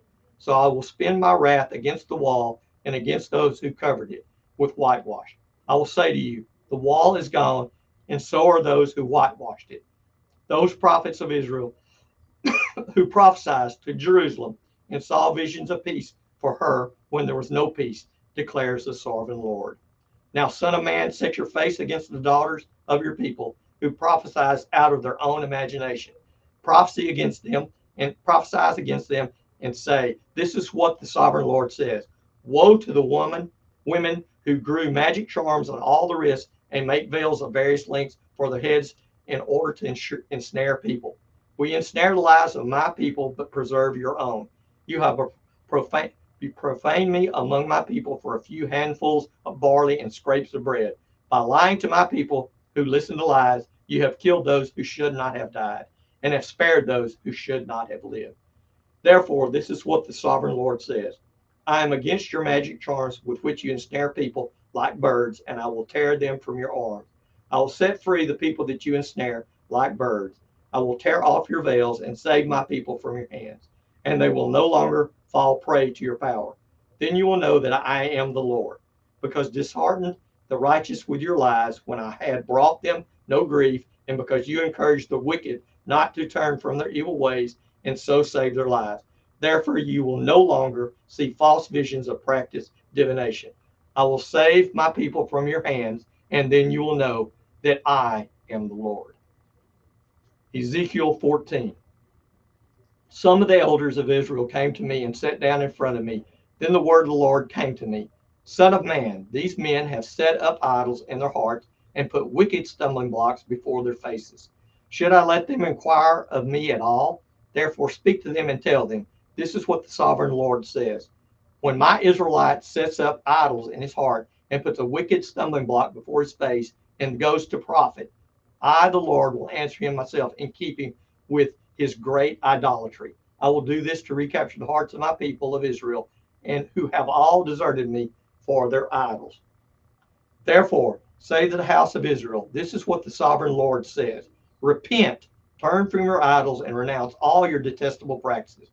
When any Israelite or any alien living in Israel separates himself from me and sets up idols in his heart and puts a wicked stumbling block before his face, and then goes to the prophet to inquire of me, I, the Lord, will answer him myself. I will set my face against that man and make him an example and a byword. I will cut him off from my people. Then you will know that I am the Lord. And if the prophet is enticed to utter a prophecy, I, the Lord, have enticed that prophet. And I will stretch out my hand against him and destroy him from among my people, Israel. They will bear their guilt. The prophet will be as guilty as the one who consults him. Then the people of Israel will no longer stray from me, nor will they defile themselves anymore with their sins. They will be my people, and I will be their God, declares the sovereign Lord. The word of the Lord came to me, Son of man, if a country sins against me by being unfaithful, and I stretch out my hand against it to cut off its food supply, and send famine upon it, and kill its men and their animals, even these three men, Noah, Daniel, and Job, were in it. They could save only themselves by their righteousness, declares the sovereign Lord. Or if I send wild beasts through that country, and they leave it childless, and it becomes desolate, so that no one can pass through it because of the beast, as surely as I live, declares the sovereign Lord, even these three men were in it. They could not save their own sons or daughters. They alone would be saved, but the land would be desolate. Or if I bring a sword against the country and say, let the sword pass throughout the land and kill its men and their animals, as surely as I live, declares the sovereign Lord. Even if these three men were in it, they could not save their own sons or daughters. They alone would be saved. Or if I send a plague into that land and pour out my wrath upon it through bloodshed, killing its men and their animals, as surely as I live, declares sovereign Lord, even if Noah, Daniel, or Job were in it, they could save neither son nor daughter. They would save only themselves by their righteousness. For this is what the sovereign Lord says. How much worse will it be when I send against Jerusalem my four dreadful judgments, sword and famine and wild beasts and plague, to kill its men and their animals. Yet there will be some survivors, sons and daughters, who will be brought out of it. They will come to you when you see their conduct and their actions. You will be consoled regarding the disaster I have brought upon Jerusalem. Every disaster I have brought upon it. You will be consoled when you see their conduct and their actions, for you will know that I have done nothing in it without cause, declares the sovereign Lord. Ezekiel 15. The word of the Lord came to me, Son of man. How is the wood of vine better than that of a branch of any of the trees in the forest? Is wood ever taken from it to make anything useful? Do they make pegs from it to hang things on? And whatever it is thrown on the fires as fuel, and fire burns both ends and chars the middle. Is it then useful for anything? If it was not useful for anything when it was whole, how much less can it be made into something useful when the fire has burned it and it is charred? Therefore, this is what the sovereign Lord says. As I have given the wood of the vine among the trees of the forest as fuel for the fire, so I will treat the people living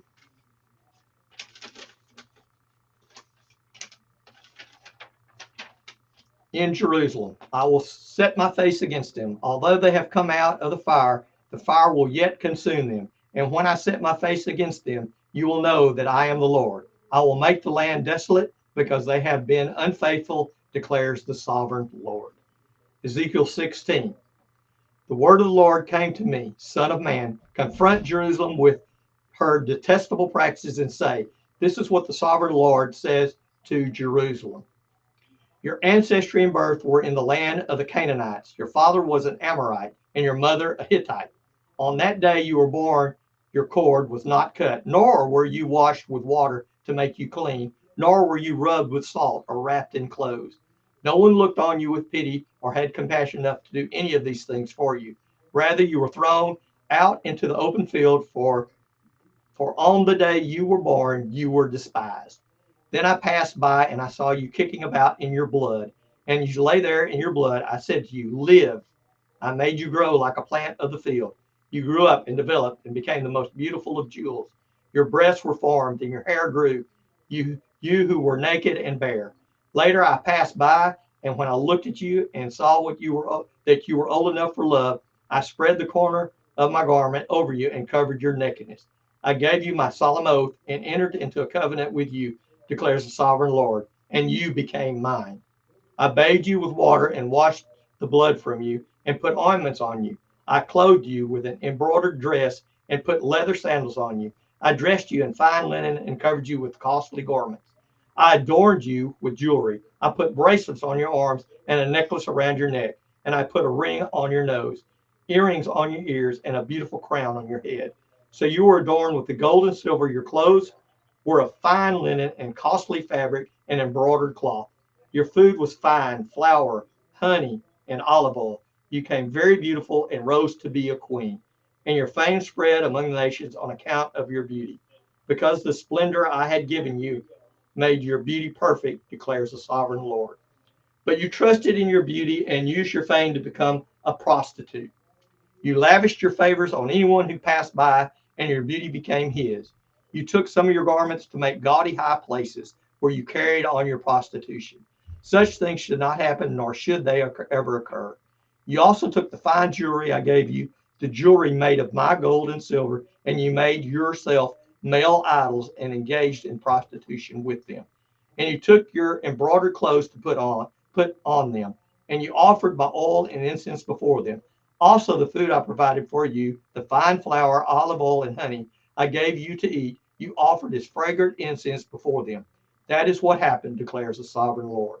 And you took your sons and daughters, whom you bore to me, and sacrificed them as food to the idols. Was your prostitution not enough? You slaughtered my children and sacrificed them to the idols. In all your detestable practices and your prostitution, you did not remember the days of your youth, when you were naked and bare, kicking about in your blood. Woe, woe to you, declares the sovereign Lord. In addition to all your other wickedness, you built a mound for yourself and made a lofty shrine in every public square. At the head of every street, you built your lofty shrines and degraded your beauty, offering your body with increasing promiscuity to anyone who passed by. You engaged in prostitution with Egyptians, your lustful neighbors, and provoked me to anger with your increasing promiscuity. So I stretched out my hand against you and reduced your territory. I gave you over to the greed of your enemies, the daughters of the Philistines, who were shocked by your lewd conduct. You engaged in prostitution with the Assyrians too, because you were insatiable even after that. You still were not satisfied. Then you increased your promiscuity to include Babylonia, a land of merchants, but even with this you were not satisfied.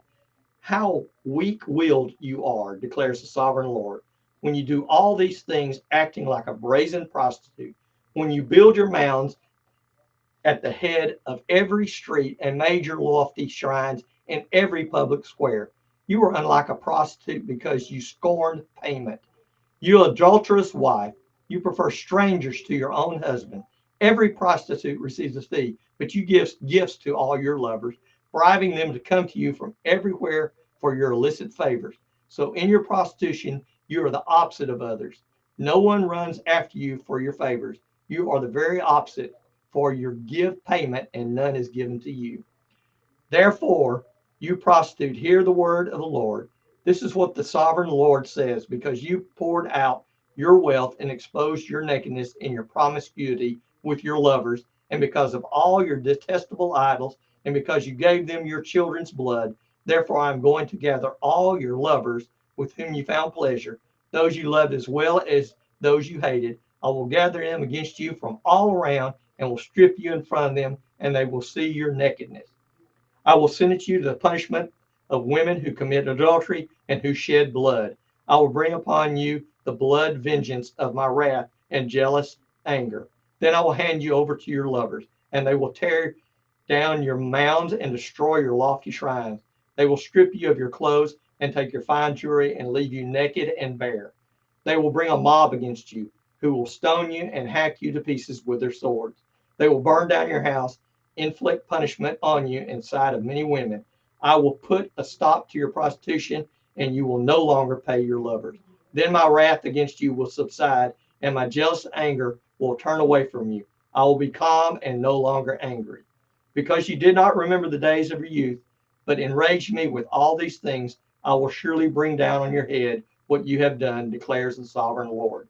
Did you not add lewdness to all your other detestable practices? Everyone who quotes Proverbs will quote this proverb about you: like mother, like daughter. You are a true daughter of your mother, who despised her husband and her children, and you are a true sister of your sisters, who despised their husbands and their children. Your mother was a Hittite, and your father Amorite. Your older sister was Samaria, who lived in the north of you with her daughters, and your younger sister, who lived in the south of you with her daughters, was Sodom.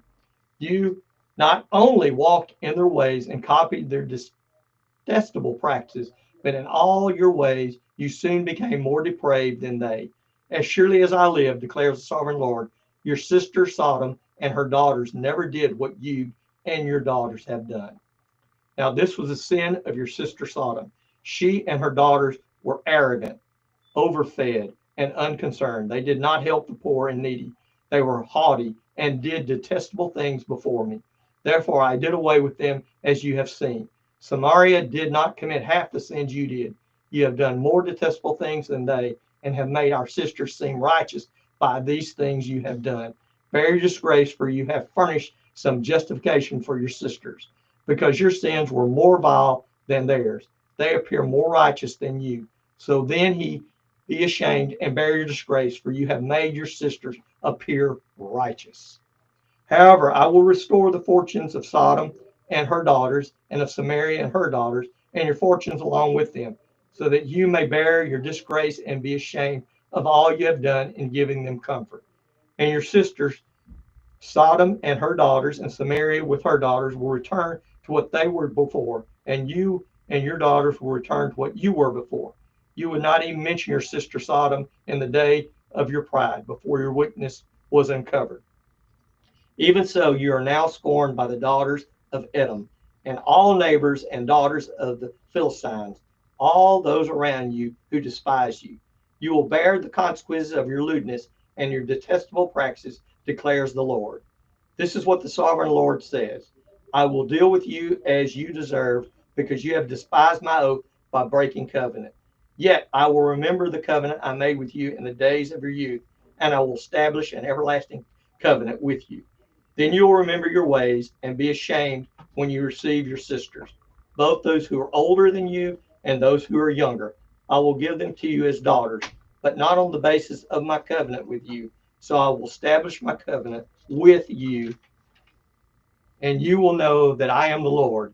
Then when I make atonement for you for all you have done, you will remember and be ashamed and never again open your mouth because of your humiliation, declares the sovereign Lord.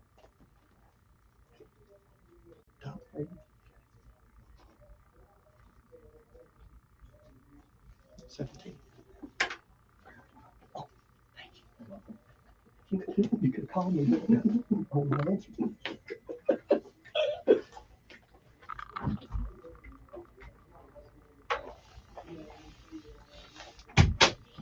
Ezekiel chapter 17. The word of the Lord came to me. Son of man, set forth an allegory and tell the house of Israel a parable. Say to them, this is what the sovereign Lord says. A great eagle with powerful wings, long feathers, and full plumage of varied colors came to Lebanon. Taking hold of the top of a cedar, he broke off its topmost shoot and carried it away to a land of merchants, where he planted it in a city of traders. He took some of the seed of your land and put it in the fertile soil. He planted it like a willow by abundant water, and it sprouted and became a low, spreading vine. Its branches turned toward him, but its roots remained under it. So it became a vine and produced branches and put out leafy boughs. But there was another great eagle with powerful wings and full plumage. The vine now sent out its roots toward him from the plot where it was planted, and it stretched out its branches to him for water. It had been planted in good soil by abundant waters so that it would produce branches, bear fruit, and become a splendid vine. Say to them, this is what the sovereign Lord says. Will it thrive? Will it not be uprooted and stripped of its fruit so that it withers? All its new growth will wither. It will not take a strong arm or many people to pull it up by the roots. Even if it is transplanted, will it thrive? Will it not wither completely when the east wind strikes it, wither away in the plot where it grew? Then the word of the Lord came to me. Say to this rebellious house, do you not know what these things mean? Say to them, the king of Babylon went to Jerusalem and carried off her king and her nobles, bringing them back with him to Babylon. Then he took a member of the royal family and made a treaty with him, putting him under oath. He also carried away the leading men of the land, so that the kingdom would be brought low, unable to rise again, surviving only by keeping his treaty. But the king rebelled against him by sending his envoys to Egypt to get horses and a large army. Will he succeed? Will he who does such things escape? Will he break the treaty and yet escape? As surely as I live, declares the sovereign Lord, he shall die in Babylon, in the land of the king who put him on the throne, whose oath he despised and whose treaty he broke. Pharaoh, with his mighty army and great horde, will be of no help to him in war, when ramps are built and siege works erected to destroy many lives. He despised the oath by breaking the covenant. Because he had given his hand in pledge and yet did all these things, he shall not escape. Therefore, this is what the sovereign Lord says. As surely as I live, I will bring down on his head my oath that he despised and my covenant that he broke. I will spread my net for him, and he will be caught in my snare. I will bring him to Babylon and execute judgment upon him there because he was unfaithful to me. All his fleeing troops will fall by the sword, and the survivors will be scattered to the winds. Then you will know that I, the Lord, have spoken. This is what the sovereign Lord says. I myself will take a shoot from the very top of a cedar and plant it. I will break off a tender sprig from its topmost shoots and plant it on a high and lofty mountain. On the mountain heights of Israel I will plant it. It will produce branches and bear fruit and become a splendid cedar. Birds of every kind will nest in it. They will find shelter in the shade of its branches. All the trees of the field will know that I, the Lord, bring down the tall tree and make it the low tree grow tall. I dry up the green tree and make the dry tree flourish. I, the Lord, have spoken, and I will do it. Chapter 18. The word of the Lord came to me. What do you people mean by quoting this proverb about the land of Israel? The fathers eat sour grapes, and the children's teeth are set on edge. As surely as I live, declares the sovereign Lord, you will no longer quote this proverb in Israel.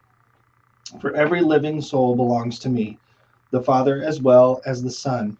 Both alike belong to me. The soul who sins is the one who will die. Suppose there is a righteous man who does what is just and right. He does not eat at the mountain shrines or look to the idols of the house of Israel. He does not defile his neighbor's wife or lie with a woman during her period. He does not oppress anyone, but returns what he took in a pledge for a loan. He does not commit robbery, but gives his food to the hungry and provides clothing for the naked. He does not lend at usury or take excessive interest. He withholds his hand from doing wrong and judges fairly between man and man. He follows my decree and faithfully keeps my law. That man is righteous. He will surely live, declares the sovereign Lord. Suppose he has a violent son who sheds blood or does any of the other things, though the father has done none of them. He eats at the mountain shrines. He defiles his neighbor's wife. He oppresses the poor and needy. He commits robbery. He does not return what he took in pledge. He looks to idols. He does detestable things. He lends at usury and takes excessive interest. Will such a man live? He will not. Because he has done all these detestable things, he will surely be put to death, and his blood will be on his own head. But suppose this son has a son who sees all the sins his father commits, and though he sees them, he does not do such things. He does not eat at mountain shrines or look at idols of the house of Israel. He does not defile his neighbor's wife. He does not oppress anyone or require a pledge for a loan. He does not commit robbery, but gives his food to the hungry and provides clothing for the naked. He withholds his hand from sin and takes no usury or excessive interest. He keeps my laws and follows my decrees. He will not die for his father's sin. He will surely live. But his father will die for his own sin because he practiced extortion, robbed his brothers, and did what was wrong among his people.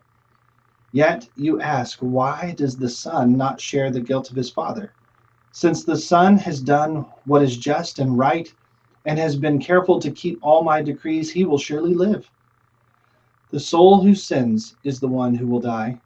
The son will not share the guilt of the father, nor will the father share the guilt of the son. The righteousness of the righteous man will be credited to him, and the wickedness of the wicked will be charged against him. But if a wicked man turns away from all the sins he has committed and keeps my decrees and does what is just and right, he will surely live. He will not die. None of the offenses he has committed will be remembered against him. Because of the righteous things that he has done, he will live. Do I take any pleasure in the death of the wicked? Declares the sovereign Lord. Rather, I am not pleased when they turn from their ways and live. But if a righteous man turns from his righteousness and commits sin and does the same detestable things the wicked man does, will he live? None of the righteous things he has done will be remembered. Because of the unfaithfulness he is guilty, and because of the sins he has committed, he will die. Yet you say, the way of the Lord is not just. Hear, O house of Israel, is my way unjust? Is it not your ways that are unjust? If a righteous man turns from his righteousness and commits sin, he will die for it. Because of the sin he has committed, he will die. But if a wicked man turns away from the wickedness he has committed and does what is just and right, he will save his life. Because he considers all the offenses he has committed and turns away, he will surely live. He will not die. Yet the house of Israel says, the way of the Lord is not just, and my ways are unjust. O house of Israel, is it not your ways that are unjust? Therefore, O house of Israel, I will judge you, each one according to his ways, declares the sovereign Lord. Repent, turn away from all your offenses. Then sin will not be your downfall. Rid yourselves of all the offenses you have committed, and get a new heart and a new spirit. Why will you die, O house of Israel? For I will take no pleasure in the death of anyone, declares the sovereign Lord. Repent and live. Chapter 19. Take up a lament concerning the princes of Israel, and say, what a lioness was your mother among the lions. She lay down among the young lions and reared her cubs. She brought up one of her cubs, and he became a strong lion. He learned to tear the prey, and he devoured men. The nations heard about him, and he was trapped in their pit. They led him with hooks to the land of Egypt. When she saw her hope unfulfilled, her expectation gone, she took another of her cubs and made him a strong lion. He prowled among the lions, for he was now a strong lion. He learned to tear the prey and devoured men. He broke down their strongholds and devastated their towns. The land and all who were in it were terrified by his roaring. Then the nations came against him, those from regions round about. They spread their net for him, and he was trapped in their pit. With hooks, they pulled him into a cage and brought him to the king of Babylon. They put him in prison, so his roar was heard no longer on the mountains of Israel. Your mother was like a vine in your vineyard, planted by the water. It was fruitful and full of branches because of abundant water. Its branches were strong, fit for a ruler's scepter. It towered high above the thick foliage, conspicuous for its height and for its many branches. But it was uprooted in fury and thrown to the ground. The east wind made it shrivel. It was stripped of its fruit. Its strong branches withered, and fire consumed them. Now it is planted in the desert, in a dry and thirsty land. Fire spread from one of its main branches and consumed its fruit. No strong branch is left on it, fit for a ruler's scepter. This is a lament, and is to be used as a lament. Chapter 20. In the 7th year, in the 5th month, on the 10th day, some of the elders of Israel came to inquire of the Lord, and they sat down in front of me. Then the word of the Lord came to me. Son of man, speak to the elders of Israel and say to them, this is what the sovereign Lord says. Have you come to inquire of me? As surely as I live, I will not let you inquire of me, declares the sovereign Lord. Will you judge them? Will you judge them, son of man? Then confront them with the detestable practices of their fathers and say to them, this is what the sovereign Lord says. On the day I chose Israel, I swore with uplifted hand to the descendants of the house of Jacob and revealed myself to them in Egypt. With uplifted hand I said to them, I am the Lord your God. On that day I swore to them that I would bring them out of Egypt into a land I had searched out for them, a land flowing with milk and honey, the most beautiful of all lands. And I said to them, each of you get rid of the vile images you have set on your eyes, and do not defile yourselves with the idols of Egypt. I am the Lord your God. But they rebelled against me and would not listen to me. They did not get rid of the vile images they set their eyes on, nor did they forsake the idols of Egypt. So I said I would pour out my wrath on them and spend my anger against them in Egypt. But for the sake of my name, I did what would keep it from being profane in the eyes of the nations they lived among, and in whose sight I had revealed myself to the Israelites by bringing them out of Egypt. Therefore I led them out of Egypt and brought them into the desert. I gave them my decrees and made known to them my laws, for the man who obeys them will live by them. Also, I gave them my Sabbath as a sign between us, so they would know that I, the Lord, made them holy. Yet the people of Israel rebelled against me in the desert. They did not follow my decrees, but rejected my laws, although the man who obeys them will live by them. And they utterly desecrated my Sabbaths. So I said I would pour out my wrath on them and destroy them in the desert. But for the sake of my name, I did what would keep it from being profaned in the eyes of the nations in whose sight I had brought them out. Also, with uplifted hand, I swore to them in the desert that I would not bring them into the land I had given them, a land flowing with milk and honey, most beautiful of all lands, because they rejected my laws and did not follow my decrees and desecrated my Sabbaths, for their hearts were devoted to their idols. Yet I looked on them with pity and did not destroy them or put an end to them in the desert.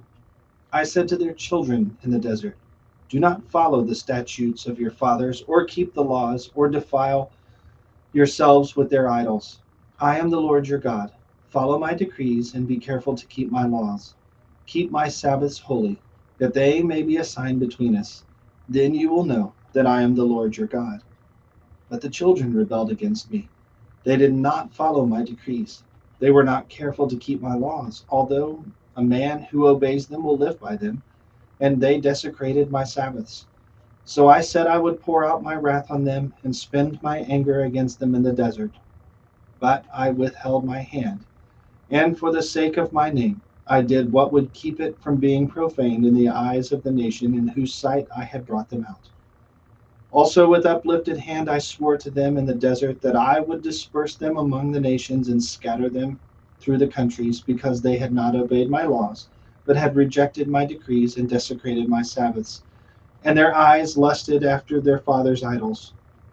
I also gave them over to statutes that were not good and laws that they could not live by. I let them become defiled through their gifts, the sacrifice of every firstborn, that I might fill them with horror, so they would know that I am the Lord. Therefore, Son of man, speak to the people of Israel and say to them, this is what the sovereign Lord says.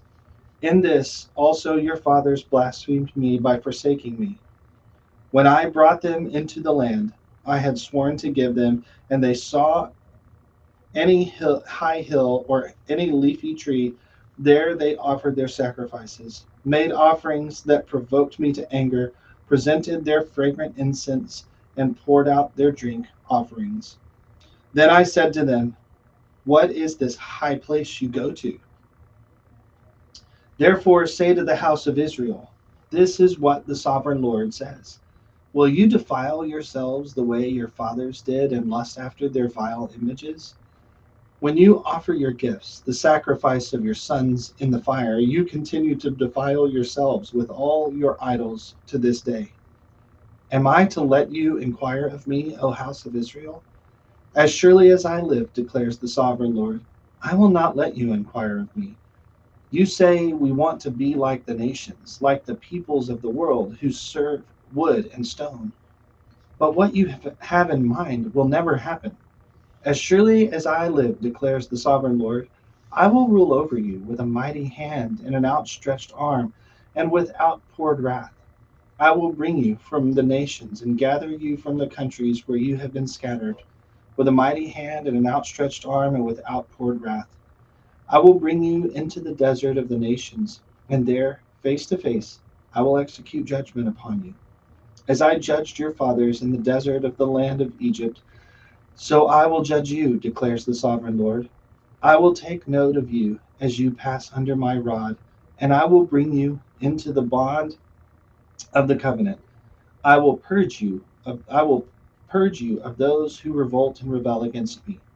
Although I will bring them out of the land where they are living, yet they will not enter the land of Israel. Then you will know that I am the Lord. As for you, O house of Israel, this is what the sovereign Lord says. Go and serve your idols, every one of you. But afterward you will surely listen to me, and no longer profane my holy name with your gifts and idols. For on my holy mountain, the high mountain of Israel, declares the sovereign Lord, there in the land of the entire house of Israel will serve me, and there I will accept them. There I will require your offerings and your choice gifts, along with your holy sacrifices. I will accept you as fragrant incense when I bring you out from the nations and gather you from the countries where you have been scattered, and I will show myself holy among you in the sight of the nations. Then you will know that I am the Lord when I bring you into the land of Israel, the land that I have sworn with uplifted hand to give your fathers. There you will remember your conduct and all the actions by which you have defiled yourselves, and you will loathe yourselves for all the evil you have done. You will know that I am the Lord when I deal with you for my name's sake, and not according to your evil ways and your corrupt practices. O house of Israel, declares the sovereign Lord. The word of the Lord came to me. Son of man, set your face toward the south. Preach against the south and prophesy against the forest of the southland. Say to the southern forest, hear the word of the Lord. This is what the sovereign Lord says. I am about to set fire to you, and it will consume all your trees, both green and dry. The blazing flame will not be quenched, and every face from south to north will be scorched by it. Everyone will see that I am the Lord. See that I, the Lord, have kindled it. It will not be quenched. Then I said, Ah, sovereign Lord, they are saying of me, isn't he just telling parables? Chapter 21. The word of the Lord came to me. Son of man, set your face against Jerusalem and preach against the sanctuary. Prophesy against the land of Israel and say to her, this is what the Lord says. I am against you. I will draw my sword from its scabbard and cut off from you both the righteous and the wicked. Because I am going to cut off righteous and the wicked, my sword will be unsheathed against everyone from south to north. Then all people will know that I, the Lord, have drawn my sword from its scabbard. It will not return again.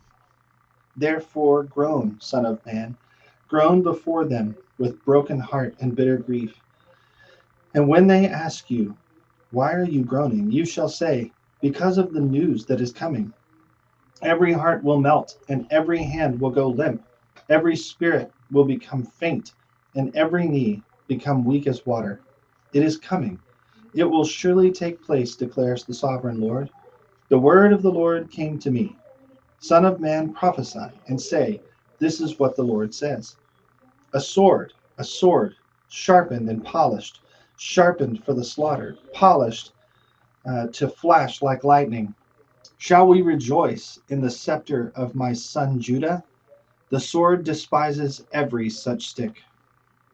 The sword is appointed to be polished, to be grasped with the hand.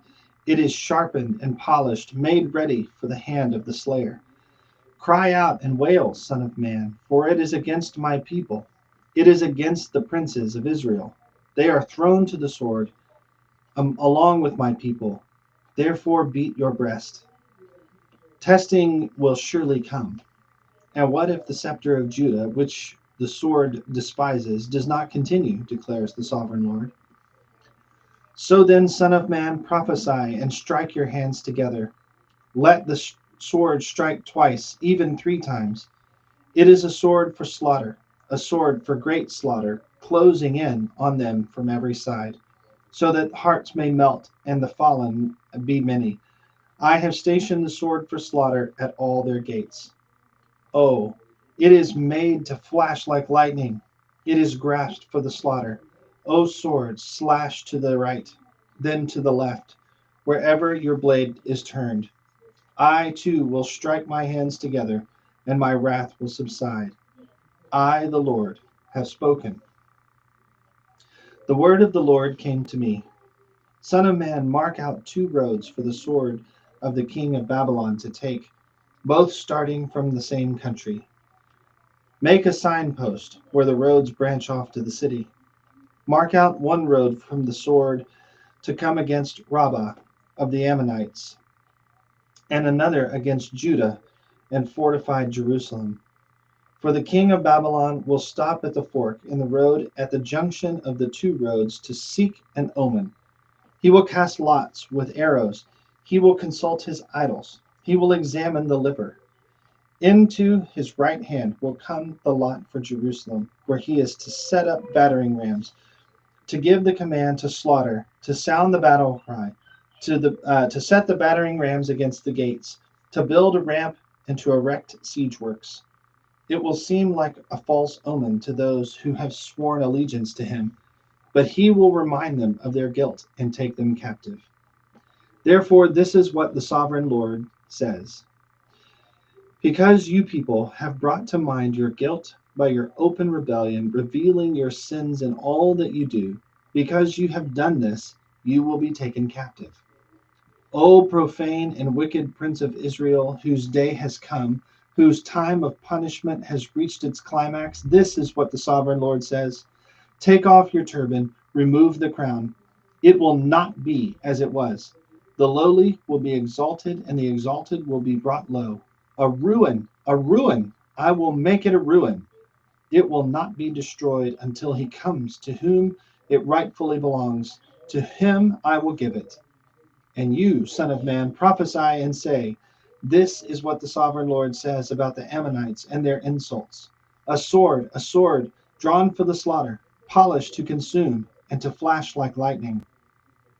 Despite false visions concerning you and lying divinations about you, it will be laid on the necks of the wicked who are to be slain, whose day has come, whose time of punishment has reached its climax.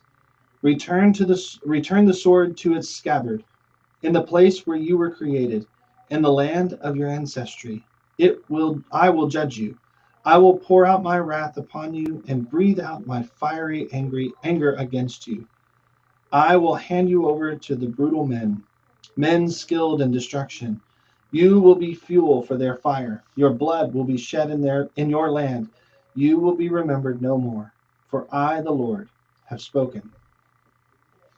Chapter 22. The word of the Lord came to me. Son of man, will you judge her? Will you judge this city for bloodshed? Then confront her with all her detestable practices and say, this is what the sovereign Lord says. O city that brings on herself doom by shedding blood in her midst, and defiles herself by making idols, you have become guilty because of the blood you have shed, and have become defiled by the idols you have made. You have brought your days to a close, and the end of your years has come. Therefore, I will make you an object of scorn to the nations, and a laughingstock to the countries. Those who are near and those who are far away will mock you, O infamous city full of turmoil. See how each of the princes of Israel who are in you uses his power to shed blood. In you they have treated the father and mother with contempt. In you they have oppressed the alien and mistreated the fatherless and the widow. You have despised my holy things and desecrated my Sabbaths. In you are slanderous men bent on shedding blood. In you are those who eat at the mountain shrines and commit lewd acts. In you are those who dishonor their father's bed. In you are those who violate women during their period, when they are ceremonially unclean. In you, one man commits a detestable offense with his neighbor's wife. Another shamefully defiles his daughter-in-law, and another violates his sister, his own father's daughter. In you, men accept bribes. You take usury and excessive interest, and you make unjust gain from your neighbors by extortion. You have forgotten me, declares the sovereign Lord. I will surely shake my hands together at the unjust gain you have made, and at the blood you have shed in your midst. Will your courage endure, or your hands be strong in the day I will deal with you? I, the Lord, have spoken, and I will do it. I will disperse you among the nations and scatter you through the countries, and I will put an end to your uncleanliness. When you when you have been defiled in the eyes of the nations, you will know that I am the Lord. Then the word of the Lord came to me. Son of man, the house of Israel has become dross to me. All of them are copper, tin, iron, and lead left inside the furnace. They are the dross of the silver. Therefore, this is what the sovereign Lord says, because you have become dross, and I will gather you to Jerusalem.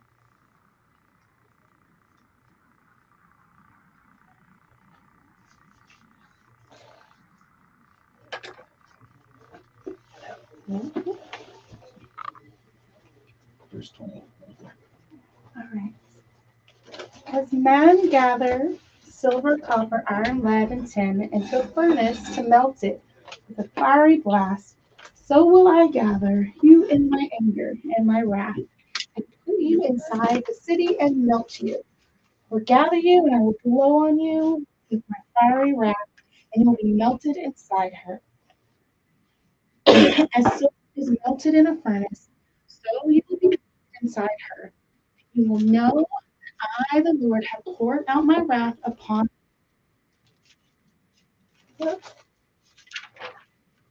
Again, the word of the Lord came to the man. Say to the land, you are a land that has had no rain or showers in the day of wrath.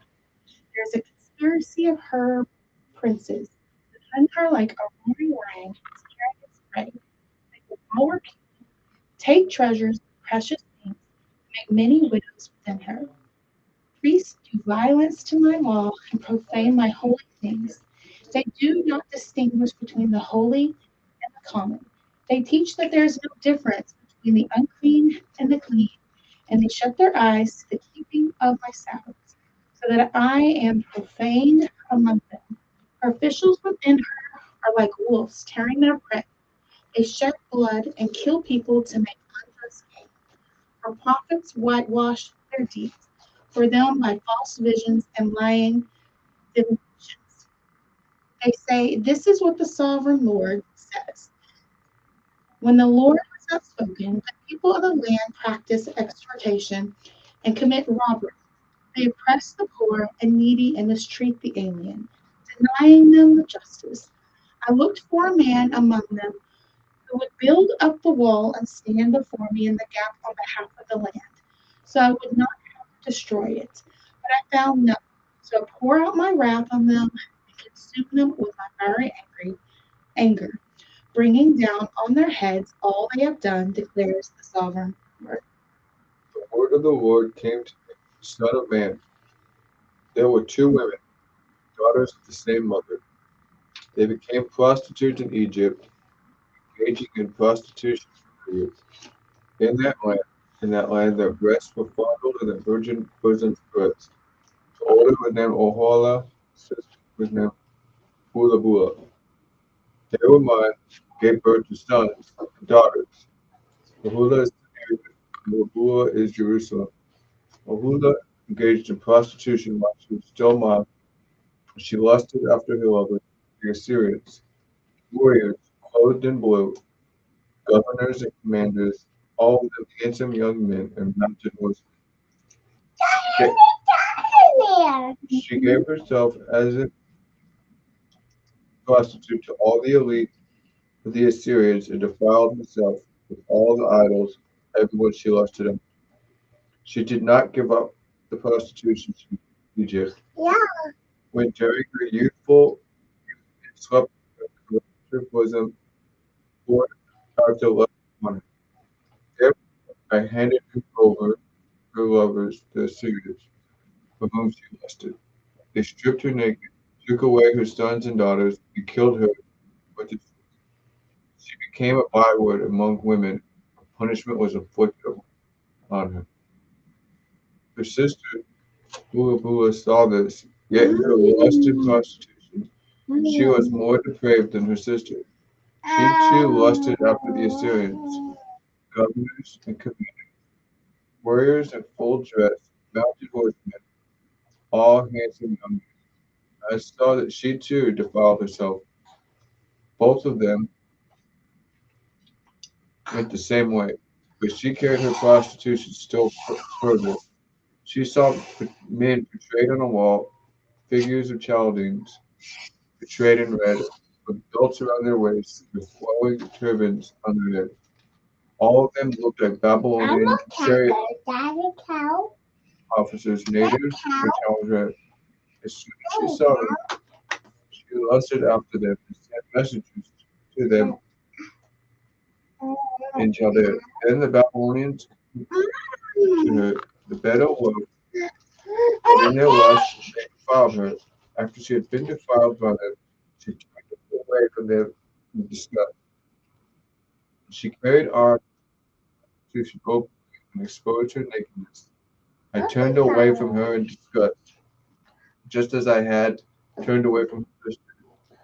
Yet she became more and more promiscuous as she recalled the days of youth, when she was a prostitute in Egypt.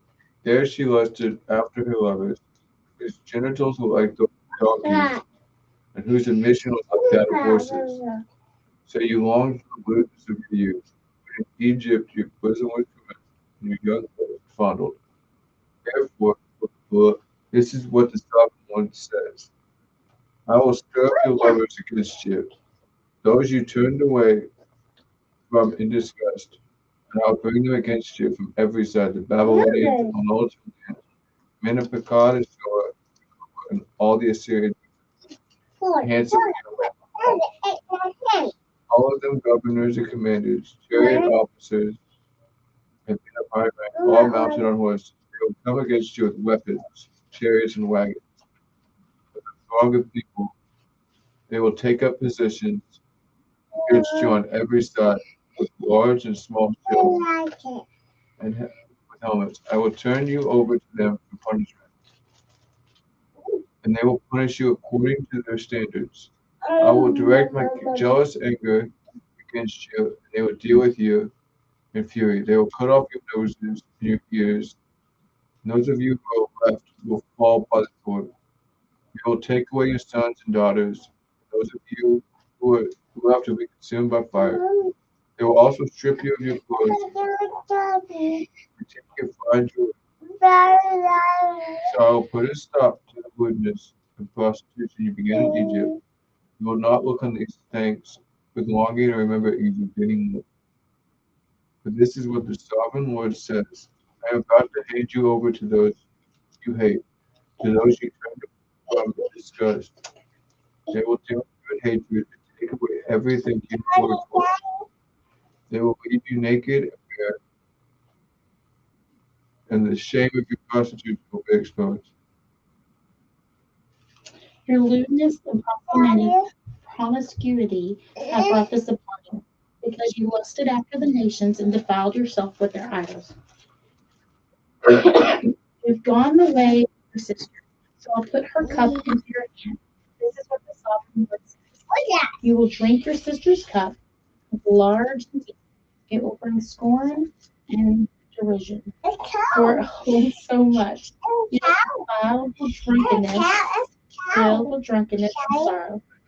The cup of ruin and desolation, the cup of your sister Samaria.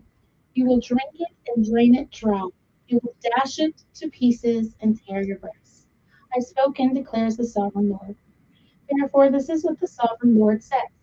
Since you have forgotten me and thrust me behind your back, you must bear the consequences of your lewdness and prostitution. The Lord said to me, Son of man, will you judge Ohala and Oholibah? Then confront them with the detestable practices, for they have committed adultery and blood is on their hands. They committed adultery with their idols. They even sacrificed their children, and they bore to me as food for them. They have also done this to me. At that same time, they defiled my sanctuary and desecrated my Sabbaths. On the very day they sacrificed their children to their idols, they entered my sanctuary and desecrated it. That is what they did in my house. They even sent messengers for men who came from far away, and when they arrived, you bathed yourself for them, painted your eyes, and put on your jewelry. You sat on an elegant couch with a table spread before it, on which you had placed the incense and oil that belonged to me. The noise of a carefree crowd was around her. Sabines were brought from the desert, along with men from the rabble, and they put bracelets on the arms of the women and her sister and beautiful crowns on their heads. Then I said about the one worn out by adultery, now let them use her as a prostitute, for that is all she is. And they slept with her, as men slept with a prostitute. So they slept with those lewd women, Ohala and Oholibah. But righteous men will sentence them to the punishment of women who commit adultery and shed blood, because they are adulterers, and blood is on their hands. This is what the sovereign Lord says. Bring a mob against them, and give them over to the terror and pleasure. It's okay. The mob will stone them and cut them down with their swords. They will kill their sons and daughters and burn down their houses. So I will put an end to the lewdness in the land, that all women may take warning and not imitate you. You will suffer the penalty of your lewdness and bear the consequences, of your sins and idolatry. Then you will know that I am the sovereign Lord. Ninth year, in the 10th month, on the 10th day, the word of the Lord came to me, Son of man, record this date, this very day, because the king of Babylon has laid siege to Jerusalem this very day. Tell this rebellious house a parable and say to them, this is what the sovereign Lord says. Put on the cooking pot, put it on, and pour water into it. Put into it pieces of meat, all the choice pieces, the leg and the shoulder. Fill it with the best of these bones. Take the pick of the flock. Pile wood beneath it for the bones. Bring it to a boil and cook the bones in it. For this is what the sovereign Lord says. Woe to the city of bloodshed, to the pot now encrusted, whose deposit will not go away. Empty it piece by piece without casting lots for them. The blood she shed is in your midst. She poured it on the bare rock. She did not pour it on the ground, where the dust would cover it, to stir up wrath and take revenge. Put her blood on the bare rock, so that it would not be covered. Therefore, this is what the sovereign Lord says. Woe to the city of bloodshed. I too will pile the wood hot. So heap on the wood and kindle the fire. Cook the meat well, mixing in the spices, and let the bones be charred.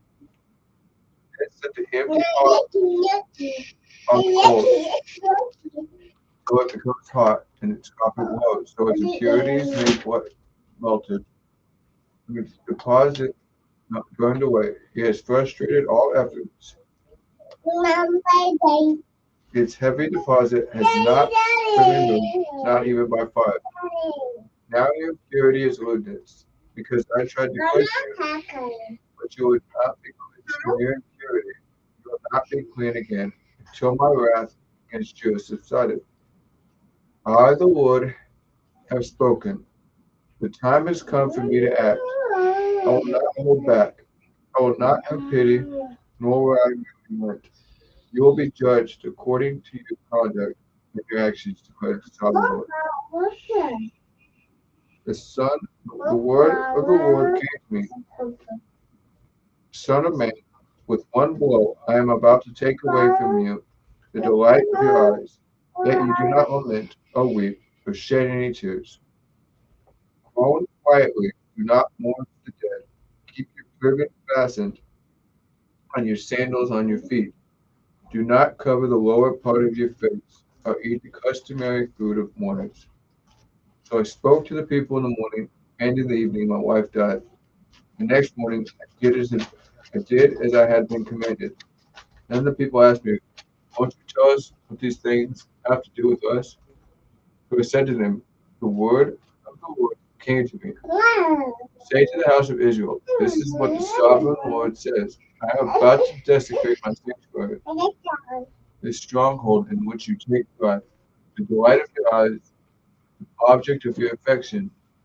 Sons and daughters you left behind will fall by the sword. You will do as I have done. You will not cover the lower part of your face or eat the customary food of mourners. You will keep your turbans on your heads and your sandals on your feet. You will not mourn or weep, but will waste away because of your sins and groan among yourselves. Ezekiel will be a sign to you. You will do just as he has done. When this happens, you'll know that I am the sovereign Lord. And you, son of man, on the day I take away their stronghold, their joy and glory, the delight of their eyes, their heart's desires, and their sons and daughters as well. On that day, a fugitive will come to tell you the news. At that time, your mouth will be opened. You will speak with him and will no longer be silent. So you will be a sign to them, and they will know that I am the Lord. Chapter 25. The word of the Lord came to me, and the Son of Man, set your face against the Ammonites, and prophesy against them. Say to them, hear the word of the sovereign Lord. This is what the sovereign Lord says. Because of you, over my sanctuary, when it was desecrated and over the land of Israel, when it was laid waste and over the people of Judah, when they went into exile. Therefore, I'm going to give you to the people of the east as a possession. They will set up their camps and pitch their tents among you.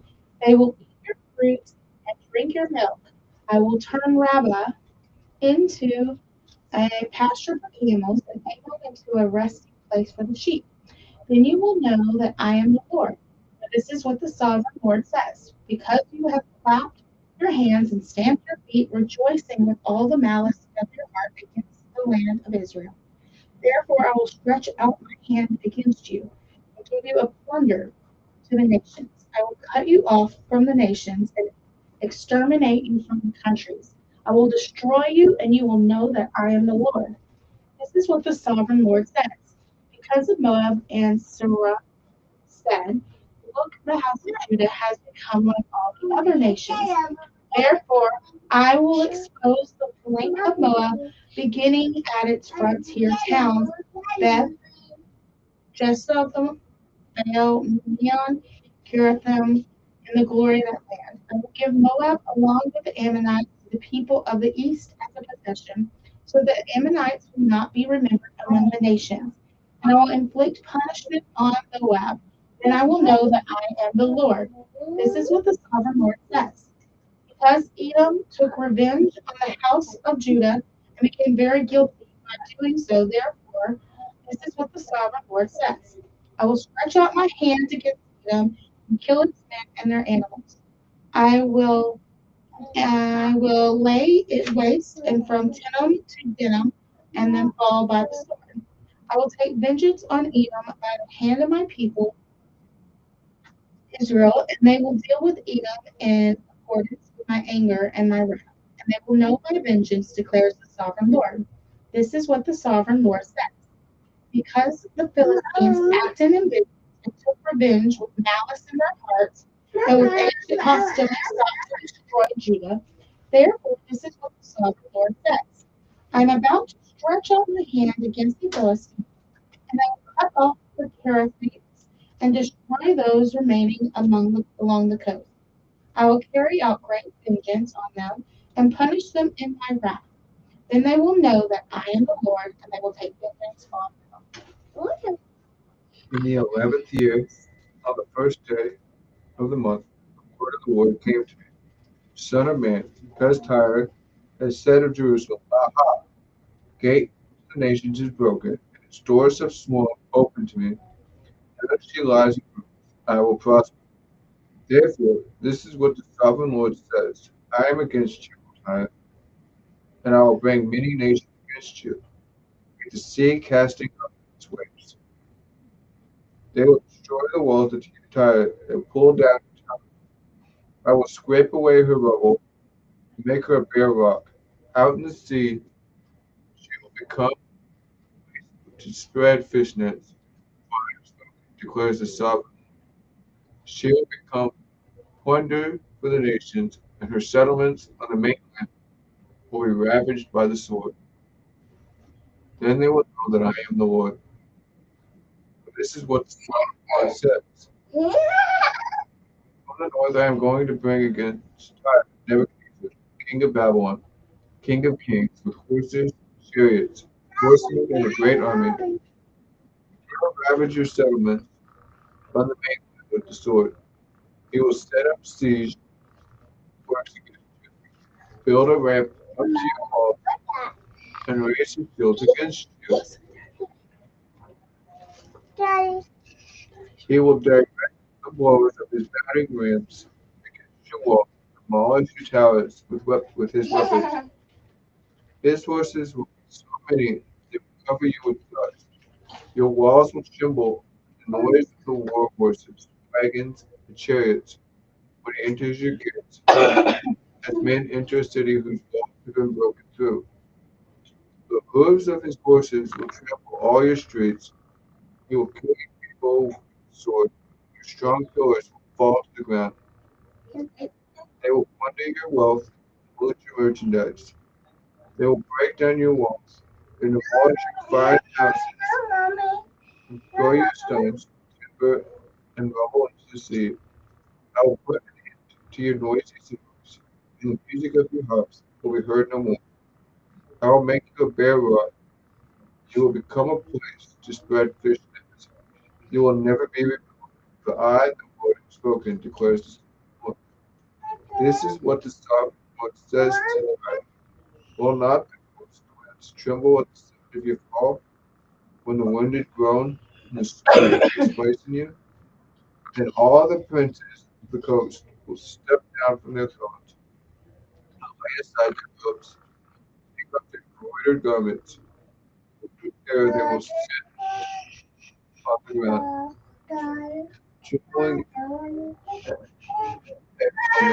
appalled at you. Then they will take up a lament and say to you, how you are destroyed, people by men of the sea. You are power on the seas, you and your citizens. You tear out all who live there. Now the coastlands tremble on the day of your fall. Islands in the sea are terrified at your collapse. This is what the sovereign Lord says. I make you a desolate city, my cities no longer inhabited. When I bring the ocean depths over you, and its vast waters cover you, then I will bring you down, but those who go down to the pit, to the people who love them. I will make you dwell in the earth for as in ancient ruins. But those who go down to the pit, and you will not return or take your place in the land of the living. I will bring you to a horrible end. No more. Every star will never again be found. But the sovereign The word of the Lord, Son of man, take up a lament concerning Tyre. Say to Tyre, quickly, say to Tyre, situated at the gate of the sea, merchants of people on many coasts. This is what the sovereign Lord says. You say, O Tyre, I'm perfect in beauty. Your domain was on the high seas. Your buildings brought your beauty to perfection. Take all your timbers of pine trees from Sinner, that took a cedar from Lebanon and made a mast for you, of oaks from the Bashan, and they made your oars, of cypress wood from the coasts of Cyprus. They made your deck inlaid with ivory, fine embroidered linen from Egypt with your sail, and served as your banner. Your awnings were blue, purple from the coast of Elisha. Men of Sidon and Arvar were your oarsmen. Your skilled men, O Tyre, were abroad as your seamen. Veteran craftsmen of Gebal were on board at shipwrights to caulk your seams. All the ships of the sea and their sailors came along to the trade of your wares. Men of Persia, Lydia, and Put served as soldiers in your army. They hung their shields and helmets on your walls, bringing you splendor. Men of Arpad and Helen manned with your walls on every side. Men of Gamad were on your towers. They hung their shields around your walls. They brought your beauty to perfection. Tarshish did business with you because of your great wealth of goods. They exchanged silver, iron, tin, and lead for your merchandise.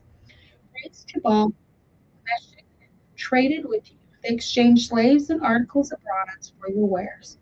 Men of Beth Togarmah exchanged workhorses, war horses, and mules for your merchandise. The men of Rhodes traded with you, and many coastlands were your customers. They paid you with ivory tusks and ebony. Aram did business with you because of your many products. They exchanged turquoise, purple fabric, embroidered work, fine linen, coral, and rubies for your merchandise. Judah and Israel traded with you. They exchanged wheat for minnith and confections, honey, oil, balm for your wares. Damascus, because of your many products and great wealth of goods, did business with you and wine from Helbon and wool from Zahar. Danites and Greeks from Uzal brought your merchandise. They exchanged wrought iron, cassia, and calamus for your wares. Dedan traded in saddle blankets with you. Arabia and all the princes of Kedar were your customers. They did business with you in lambs, rams, and goats. The merchants of Sheba and Ramah traded with you. For your merchandise, they exchanged the finest of all kinds of spices, precious stones, and gold. Haran, Cana, and Eden and merchants of Sheba, Asher, and Kilmad traded with you. In your marketplace, they traded with you beautiful garments, fabric, embroidered work, and multicolored rugs, with cords twisted and tightly. The ships of Tarshish serve as carriers for your wares. You are filled with heavy cargo in the heart of the sea. Your oarsmen take you out of the seas, but the east wind will break you to pieces in the heart of the sea. Your wealth, merchandise, wares, your mariners, your seamen, shipwrights, your merchants, and all your soldiers, and everyone else on board will sink into the heart of the sea on the day of your shipwreck. The shorelands will quake when your seamen cry out. All who handle the oars will be abandoned with their ships. The mariners and all the seamen will stand on the shore. They will raise their voice and cry bitterly over you, and they will sprinkle dust on your heads and roll in ashes. And they will shave your heads because of you and will put on sackcloth. They will weep over you with anguish of the soul and with bitter mourning. And as they wail and mourn over you, they will take up a lament concerning you.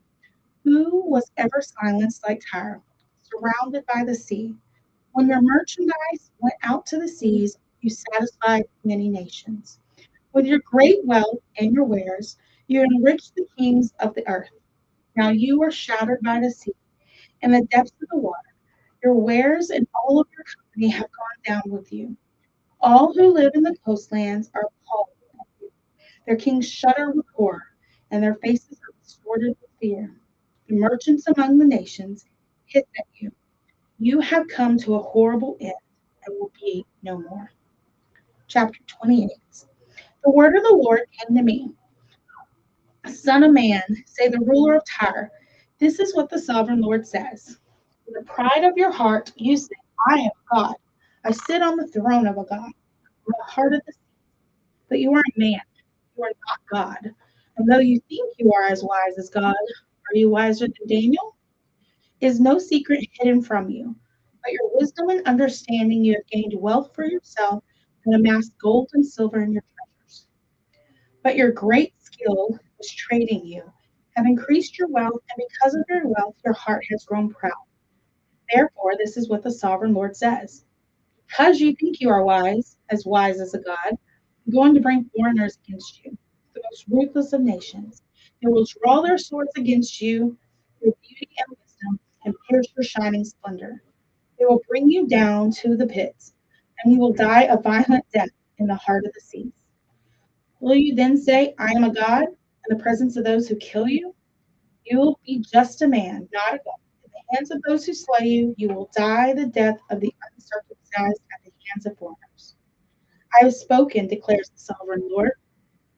The word of the Lord came to me. Son of man, take up lament concerning the king of Tyre, and say to him, this is what the sovereign Lord says. You are the model of perfection, full of wisdom, and perfect in beauty. You are in Eden, the garden of God. Every precious stone adorned you. Ruby, topaz, emerald, chrysolite, onyx, jasper, sapphire, turquoise, and beryl. Your settings and mountings were made of gold. On the day you were created, you were prepared. You were anointed as a guardian cherub, and so I adored you. You were the holy mount of God.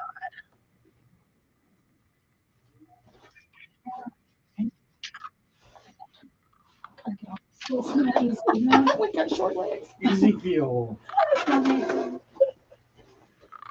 You walked among the fiery stones. You were blameless in your ways from the day you were created till wickedness was found in you.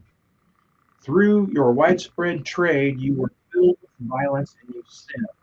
So I drove you in disgrace from the mount of God, and I expelled you, O guardian cherub, from among the fiery stones. Your heart became proud on account of your beauty, and you corrupted your wisdom because of your splendor. So I threw you to the earth. I made a spectacle of you before kings. By your many sins and dishonest trade, you have desecrated your sanctuaries. So I made a fire come out from you, and it consumed you. And I reduced you to ashes on the ground in the sight of all who were watching. All the nations who knew you are appalled at you. You have come to a horrible end and will be no more. The word of the Lord came to me, Son of man, set your face against Sidon, prophesy against her, and say, This is what the sovereign Lord says. I am against you, O Sidon, and I will gain glory within you. They will know that I am the Lord when I inflict punishment on her. I will send a plague upon her and make blood flow in her streets. The slain will fall within her, and the sword against her on every side, with the sword against her on every side. Then they will know that I am the Lord. No longer will the people of Israel have malicious neighbors who are painful briars and sharp thorns. Then they will know that I am the sovereign Lord. This is what the sovereign Lord says. When I gather the people of Israel from the nations where they have been scattered, I will show myself holy among them in the sight of the nations. Then they will live in their own land, which I gave to my servant Jacob. They will live there in safety and will build houses and plant vineyards. They will live in safety when I inflict punishment on all their neighbors who have maligned them. Then they will know that I am the Lord their God. Chapter 29. In the 10th year, in the 10th month, the 12th day, the word of the Lord came to me. Son of man, set your face against Pharaoh, king of Egypt, and prophesy against him and against all Egypt. Speak to him and say, This is what the sovereign Lord says. I am against you, Pharaoh, king of Egypt, you great monster lying among your streams. You say, The Nile is mine. I made it for myself. But I will put hooks in your jaws and make the fish of your streams stick to your scales. I will pull you out from among your streams with all the fish sticking to your scales. I will leave you in the desert, you and all the fish of your streams. You will fall on the open field and not be gathered or picked up. I will give you as food to the beasts of the earth and the birds of the air. And all who live in Egypt will know that I am the Lord. You have been a staff of reed for the house of Israel. When they grasped you with their hands, you splintered and you tore open their shoulders. When they leaned on you, you broke and their backs were wrenched. Therefore, this is what the sovereign Lord says. I will bring a sword against you and kill your men and animals. Egypt will become a desolate wasteland. Then they will know that I am the Lord. Because you said, The Nile is mine, I made it. Therefore I am against you and against your streams, and I will make the land of Egypt ruin and desolate waste from Migdol to Aswan, as far as the border of Cush. No foot of man or animal will pass through it. No one will live there for 40 years. I will make the land of Egypt desolate among devastated lands, and her cities will lie desolate 40 years among ruined cities. And I will disperse the Egyptians among the nations and scatter them through the countries. Yet this is what the sovereign Lord says. At the end of 40 years, I will gather the Egyptians from the nations where they were scattered. I will bring them back from captivity and return them to Egypt, the land of their ancestry. There they will be a lowly kingdom. It will be the lowliest of kingdoms and will never again exalt itself above the other nations. I will make it so weak that it will never again rule over the nations. Egypt will no longer be a source of confidence for the people of Israel. It will be a reminder of their sin and turning to her for help. Then they will know that I am the sovereign Lord. In the 27th year, in the first month, on the first day, the word of the Lord came to me. Son of man, Nebuchadnezzar, king of Babylon, drove his army in a hard campaign against Tyre. Every head was rubbed bare and every shoulder made raw. Yet he and his army got no reward from the campaign he led against Tyre. Therefore, this is what the sovereign Lord says.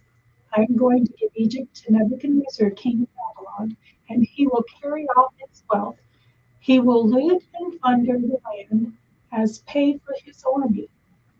I have given him Egypt as a reward for his efforts because he and his army did it for me, declares the sovereign Lord. On that day I will make a horn grow for the house of Israel, and I will open your mouth among them. Then they will know that I am the Lord. Ezekiel chapter 30. The word of the Lord came to me, Son of man, prophesy and say, this is what the sovereign Lord says. Wail and say, alas for that day, for the day is near. The day of the Lord is near. The day of clouds, a time of doom for the nations. A sword will come against Egypt, and anguish will come upon Cush. When the slain fall in Egypt, her wealth will be carried away, and her foundations torn down. Cush and Put, Lydia, and all Arabia, Libya, and all the people of the covenant land will fall by the sword along with Egypt. This is what the Lord says. The allies of Egypt will fall, and her proud strength will fail. From Migdol to Aswan, they will fall by the sword within her, declares the sovereign Lord. They will be desolate among desolate lands, and their cities will lie among ruined cities. Then they will know that I am the Lord, when I set fire to Egypt, and all of her helpers are crushed. On that day, messengers will go out from me in ships to frighten Cush out of her complacency. Anguish will take hold of them on the day of Egypt's doom, for it is sure to come. This is what the sovereign Lord says. I will put an end to the hordes of Egypt by the hands of Nebuchadnezzar, king of Babylon. He and his army, the most ruthless of nations, will be brought in to destroy the land. They will draw their swords against Egypt and fill the land with the slain. I will dry up the streams of the Nile and sell the land to evil men by the hand of foreigners. I will lay waste in the land and everything in it. I, the Lord, have spoken. This is what the sovereign Lord says. I will destroy the idols and put an end to the images in Memphis. No longer will there be a prince in Egypt, and I will spread fear throughout the land. I will lay waste upper Egypt, set fire to Zoan, and inflict punishment on Thebes. I will pour out my wrath on Pelusium, and the stronghold of Egypt, and cut off the hordes of Thebes. I will set fire to Egypt. Pelusium will writhe in agony. Thebes will be taken by storm. Memphis will be in constant distress. The young man of Heliopolis and Bubastis will fall by the sword. And the cities themselves will go into captivity. Dark will be the day at Tahpanhes, and I will break the yoke of Egypt. There her proud strength will come to an end. She will be covered with clouds, and her villages will go into captivity. So I will inflict punishment on Egypt, and they will know that I am the Lord. In the 11th year, in the first month of the 7th day, the word of the Lord came to me. Son of man, I have broken the arm of Pharaoh, king of Egypt. It has not been bound up for healing or put any splint, so as to become strong enough to hold a sword. Therefore, this is what the sovereign Lord says. I am against Pharaoh, king of Egypt. I will break both his arms, the good arm as well as the broken one, and make the sword fall from his hand. I will disperse the Egyptians amongst the nations and scatter them through the countries. I will strengthen the arms of the king of Babylon and put my sword in his hand. But I will break the arms of Pharaoh, and he will groan before him like a mortally wounded man. I will strengthen the arms of the king of Babylon, but the arms of Pharaoh will fall limp. Then they will know that I am the Lord when I put my sword into the hands of the king of Babylon, and he brandishes it amongst Egypt. I will disperse the Egyptians among the nations and scatter them throughout the countries. Then they will know that I am the Lord. Chapter 31. In the 11th year, in the 3rd month on the 1st day, the word of the Lord came to me. Son of man, say to Pharaoh, king of Egypt, and to his hordes, who can be compared with you in majesty? Consider Assyria, once a cedar in Lebanon, with beautiful branches overshadowing the forest, and towered on high, its top above the thick foliage. The waters nourished it. Deep springs made it grow tall. Their streams flowed all around its base and sent their channels to all the trees of the field. So it towered higher than all the trees of the field. Its boughs increased, and its branches grew long, spreading because of abundant waters. All the birds of the air nested in its boughs. All the beasts of the field gave birth under its branches. All the great nations lived in its shade. It was majestic in beauty, with its spreading boughs, for its roots went down to abundant waters. The cedars in the garden of God could not rival, nor could the pine trees equal its boughs, nor could the pine trees compare with its branches. No tree in the garden of God could match its beauty. I made it beautiful with abundant branches, the image of all the trees of Eden in the garden of God. Therefore, this is what the sovereign Lord says. Because it towered on high, lifting its top above the thick foliage, and because it was proud of its height, I handed it over to the ruler of the nations for him to deal with according to its wickedness. I cast it aside, and the most ruthless of foreign nations cut it down and left it. Its boughs fell on the mountains and in all the valleys. Its branches lay broken in all the beams of the land. All the nations of the earth came out from under its shade and loved it.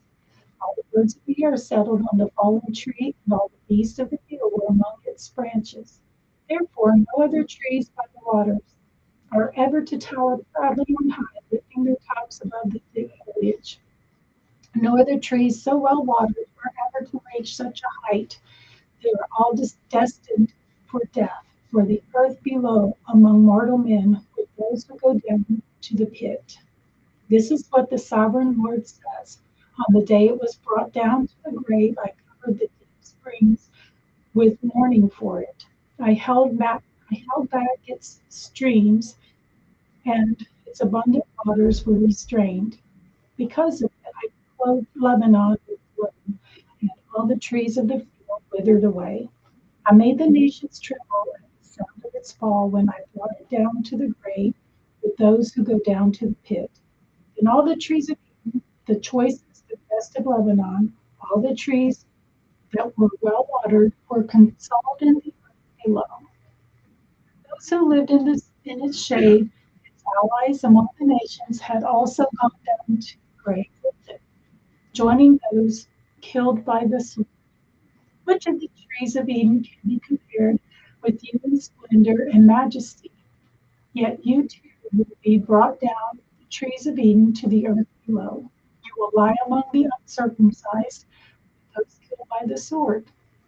This is Pharaoh and all his hordes, declares the sovereign Lord. Ezekiel chapter 32. In the 12th year, in the 12th month of the 1st day, the word of the Lord came to me. Son of man, take up a lament concerning Pharaoh, king of Egypt, and say to him, you are like a lion among the nations. You are like a monster in the seas, thrashing about in your streams, churning the water with your feet and muddying streams. This is what the sovereign Lord says. With a great throng of people, I will cast my net over you. They will haul you up in my net. I will throw you on the land and hurl you on the open field. I will let all the birds of the air settle on you, and all the beasts of the earth gorge themselves on you. I will spread your flesh on the mountains and fill the valleys with your remains. I will drench the land with your flowing blood all the way to the mountains, and the ravines will be filled with your flesh. When I snuff you out, I will cover the heavens and darken their stars. I will cover the sun with a cloud, and the moon will not give its light. All the shining lights in the heavens I will darken over you. I will bring darkness over your land, declares the sovereign Lord. I will trouble the hearts of many people when I bring about your destruction among the nations, among the lands you have not known. I will cause many people to be appalled at you, and their kings will shudder with horror because of you. When I brandish my sword before them on the day of your downfall, each of them will tremble every moment for his life. For this is what the sovereign Lord says: the sword of the king of Babylon will come against you, will cause your hordes to fall by the swords of mighty men, the most ruthless of all nations. They will shatter the pride of Egypt, and all her hordes will be overthrown. I will destroy all her cattle from beside abundant waters, no longer to be stirred by the foot of man, or muddied by the hoofs of cattle. Then I will let her waters settle, and make her streams flow like oil, declares the sovereign Lord. When I make Egypt desolate and strip the land of everything in it, when I strike down all who live there, then they will know that I am the Lord. This is the lament they will chant for her. The daughters of the nations will chant it. For Egypt and all her hordes, they will chant it, declares the sovereign Lord. In the 12th year of the 15th day of the month, the word of the Lord came to me. Son of man, wail for the hordes of Egypt, and consign to the earth below both her and the daughters of mighty nations with those who go down to the pit. Say to them, are you more favored than others? Go down and be laid among the uncircumcised. They will fall amongst those killed by the sword. The sword is drawn, let her be dragged off with all her hordes. From within the grave, the mighty leaders will say of Egypt and her allies, they have come with those killed by the sword. Assyria is there with her whole army. She is surrounded by the graves of all her slain, all who have fallen by the sword. Their graves are in the depths of the pit, and their armies lie around the grave. All who had spread terror in the land of the living are slain, fallen by the sword. Elam is there with all her hordes among the grave. All of them are slain, fallen by the sword. All who had spread terror in the land of the living went down uncircumcised to the earth below. They bear their shame with those who go down to the pit. A bed is made for her among the slain, with all her hordes among her grave. All of them are uncircumcised, killed by the sword. Because of the terror spread in the land of the living, they bear their shame with those who go down to the pit. They are laid among the slain. Meshach and Tubal are there, with all their hordes around their graves. All of them are uncircumcised, killed by the sword, because they spread their terror in the land of the living. Do they not lie with the other uncircumcised warriors who have fallen, who went down to the grave with their weapons of war, whose swords were placed under their heads? The punishment for their sins rested on their bones, though the terror of the warriors had stalked through the land of the living. You too, O Pharaoh, will be broken and will lie among the uncircumcised with those killed by the sword. Edom is there, her kings and all her princes. Despite their power, they are laid with those killed by the sword. They lie with the uncircumcised, with those who go down to the pit. All the princes of the north and all the Sidonians are there. They went down with the slain in disgrace, despite the terror caused by their power. They lie uncircumcised, with those killed by the sword, and bear their shame with those who go down to the pit. Pharaoh and all his army will see them, and he will be consoled for all his hordes that were killed by the sword, declares the sovereign Lord. Although I have had him spread terror in the lands of the living, Pharaoh and all his hordes will be laid among the uncircumcised with those killed by the sword, declares the sovereign Lord. Chapter 33. The word of the Lord came to me, Son of man, speak to your countrymen and say to them, when I bring the sword against the land, and the people of the land choose one of their men and make him their watchman, and he sees the sword coming against the land and blows the trumpet to warn the people. Then if anyone hears the trumpet but does not take warning, and the sword comes and takes his life, his blood will be on his own head. Since he heard the sound of the trumpet but did not take warning, his blood will be on his own head. If he had taken warning, he would have saved himself. But if the watchman sees the sword coming and does not blow the trumpet to warn the people, and the sword comes and takes the life of one of them, that man will be taken away because of his sin, and I will hold the watchman accountable for his blood. Son of man, I have made you a watchman for the house of Israel. So hear the word I speak, and I give them warning from me. When I say to the wicked, O wicked man, you will surely die, and you do not speak out to dissuade him from his ways, that wicked man will die for his sin, and I will hold you accountable for his blood. But if you do warn the wicked man to turn from his ways, and he does not do so, he will die for his sin, but you will have saved yourself. Son of man, say to the house of Israel, this is what you are saying. Our offenses and sins weighs us down, and we are wasting away because of them. How then can we live? Say to them, as surely as I live, declares the sovereign Lord, I take no pleasure in the death of the wicked, but rather that they turn from their ways and live. Turn from your evil ways. Why will you die, O house of Israel? Therefore, Son of man, say to your countrymen, the righteousness of the righteous man will not save him when he disobeys, and the wickedness of the wicked man will not cause him to fall when he turns from it. The righteous man, if he sins, will not be allowed to live because of his former righteousness. I tell the righteous man that he will surely live, but then he trusts in his righteousness and does evil. None of the righteous things he has done will be remembered. He will die for the evil he has done. And if I say to the wicked man, you will surely die, but he then turns away from his sin and does what is just and right, if he gives back what he took in pledge for a loan, returns what he has stolen, follows the decrees that give life, and does no evil, he will surely live. He will not die.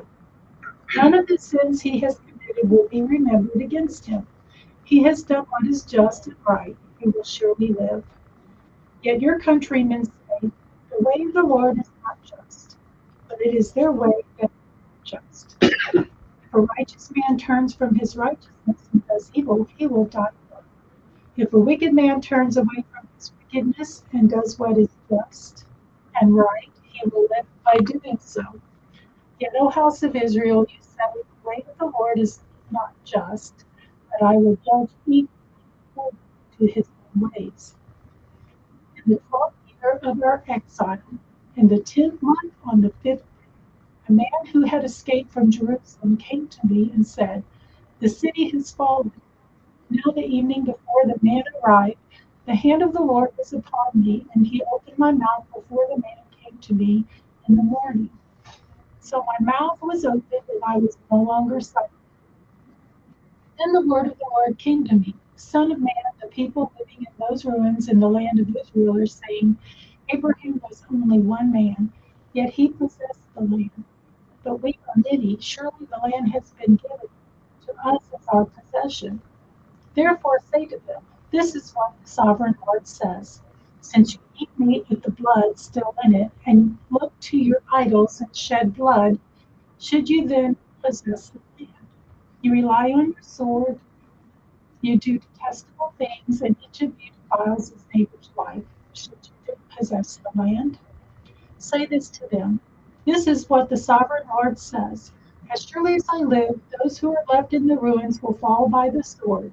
Those out in the country I will give to the wild animals to be devoured, and those in strongholds and caves will die of a plague. I will make the land a desolate waste, and her proud strength will come to an end, and the mountains of Israel will become desolate, so that no one will cross them. Then they will know that I am the Lord, when I have made the land a desolate waste because of all of the detestable things they have done.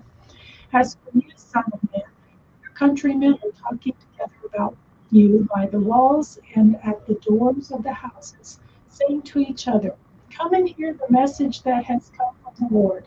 My people come to you as they usually do, and sit before you to listen to your words, but they do not put them into practice. With their mouths they express devotion, but their hearts are greedy and unjust, and for unjust gain. Indeed, to them you are nothing more than one who sings love songs with a beautiful voice and plays an instrument well, for they hear your words but do not put them into practice.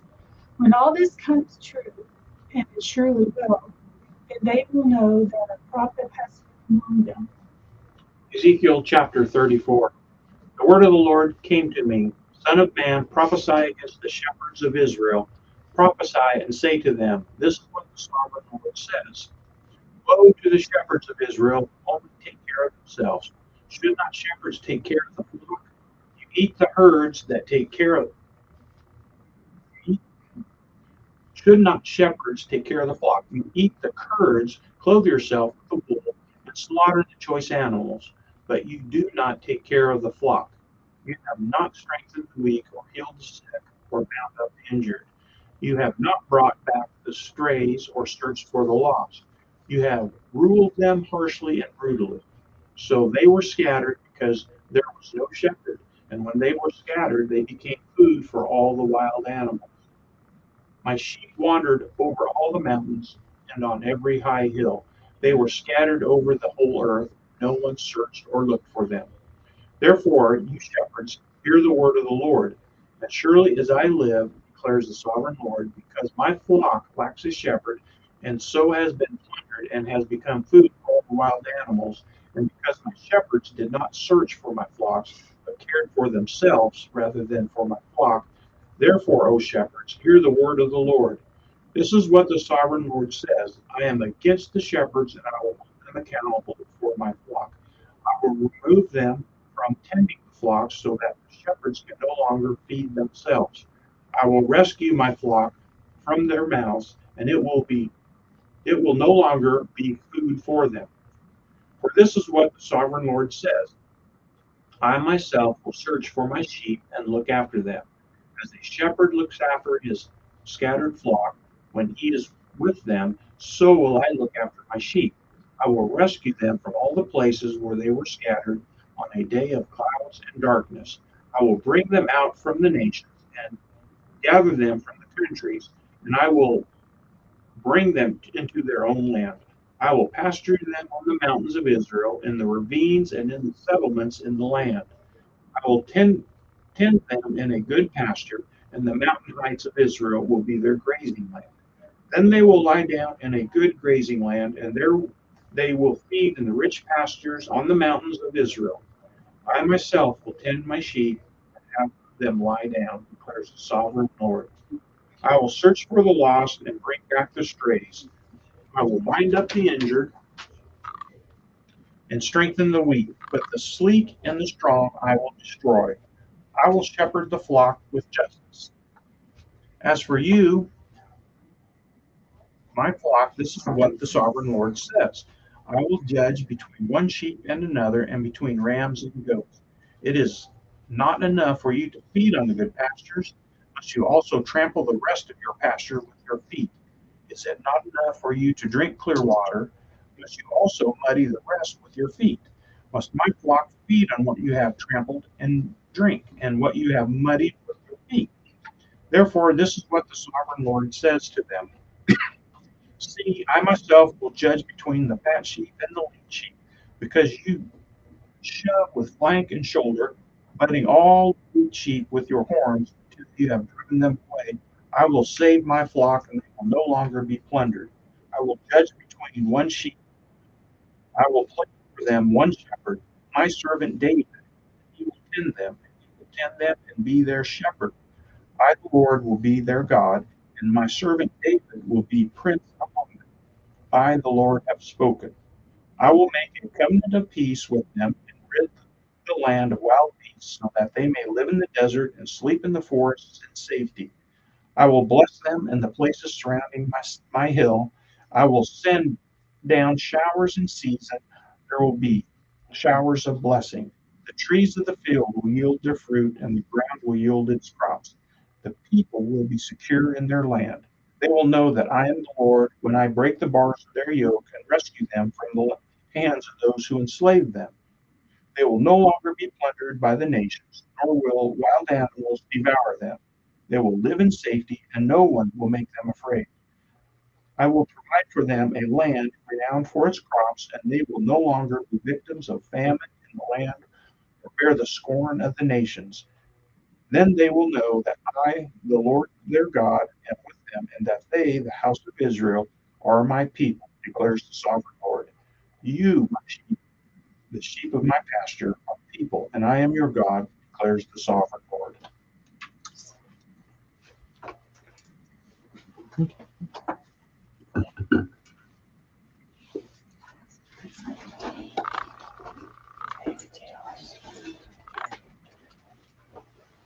Ezekiel 35. The word of the Lord came to me, Son of man, set your face against Mount Seir, prophesy against it, and say, This is what the sovereign Lord says. I am against you, Mount Seir, and I will stretch out my hand against you and make you a desolate waste. I will turn your towns into ruins, and you will be desolate. Then you will know that I am the Lord. Because you harbored an ancient hostility and delivered the Israelites over the sword at the time of their calamity, the time of their punishment reached its climax. Therefore, as surely as I live, declares the sovereign Lord, I will give you over to bloodshed, and it will pursue you. Since you did not hate bloodshed, bloodshed will pursue you. I will make Mount Seir a desolate waste, and it will cut you off from all who come and go. I will fill your mountains with the slain; those who killed by the sword will fall on your hills and in your valleys and in all your ravines. I will make you a desolate forever; your towns will not be inhabited, and then you will know that I am. Because you have said, These two nations and countries will be ours, and we will take possession of them, even though I, the Lord, was there. Therefore, as surely as I live, declares the sovereign Lord, I will treat you in accordance with the anger and jealousy you showed in your hatred of them, and I will make myself known among them. When I judge you, then you'll know that I, the Lord, have heard all the contemptible things you have said against the mountains of Israel. You said, They have been laid waste and been given over to us to devour. You boasted against me and spoke against me without restraint, and I heard it. This is what the sovereign Lord says. While the whole earth rejoices, I will make you desolate, because you rejoiced when the inheritance of the house of Israel became desolate. That is how I will treat you. You will become desolate, O Mount Seir, and you and all of Edom. Then they will know that I am the Lord. Ezekiel 36. Son of man, prophesy to the mountains of Israel, and say, O mountains of Israel, hear the word of the Lord. This is what the sovereign Lord says. The enemy said of you, Aha, the ancient heights become our possession. Therefore prophesy and say, because they were ravaged and hounded you from every side, so that you became the possession of the rest of the nations, and the object of people's malicious talk and slander. Therefore, O mountains of Israel, hear the word of the sovereign Lord. That this is what the sovereign Lord says to the mountains, to the hills, to the ravines and the valleys, to the desolate ruins and the deserted towns that have been plundered and ridiculed by the rest of the nations around you. This is what the sovereign Lord says. In my burning zeal, I've spoken against the rest of the nations and against all Edom. For the glee and with malice in their hearts, they have made my land their own possession, so they might plunder its pasture land. Therefore, prophesy concerning the land of Israel, and say to the mountains and the hills, to the Israel, and say to the ravines and the valleys, this is what the sovereign Lord says. I speak in my jealous wrath, because you have suffered the scorn of the nations. Therefore, this is what the sovereign Lord says. I swear with uplifted hand that the nations around you will also suffer scorn. But you, O mountains of Israel, will produce branches and fruit for my people Israel, and they will soon come home. I am concerned for you and will look on you with favor. You will be plowed and sown, and I will multiply the number of people upon you. Even the whole house of Israel, the towns will be inhabited and the ruins rebuilt. I will increase the number of men and animals upon you, and they will be fruitful and become numerous. I will settle people on you as in the past, and will make you prosper more than before. Then you will know that I am the Lord, and I will cause uh, people, my people Israel, to walk upon you.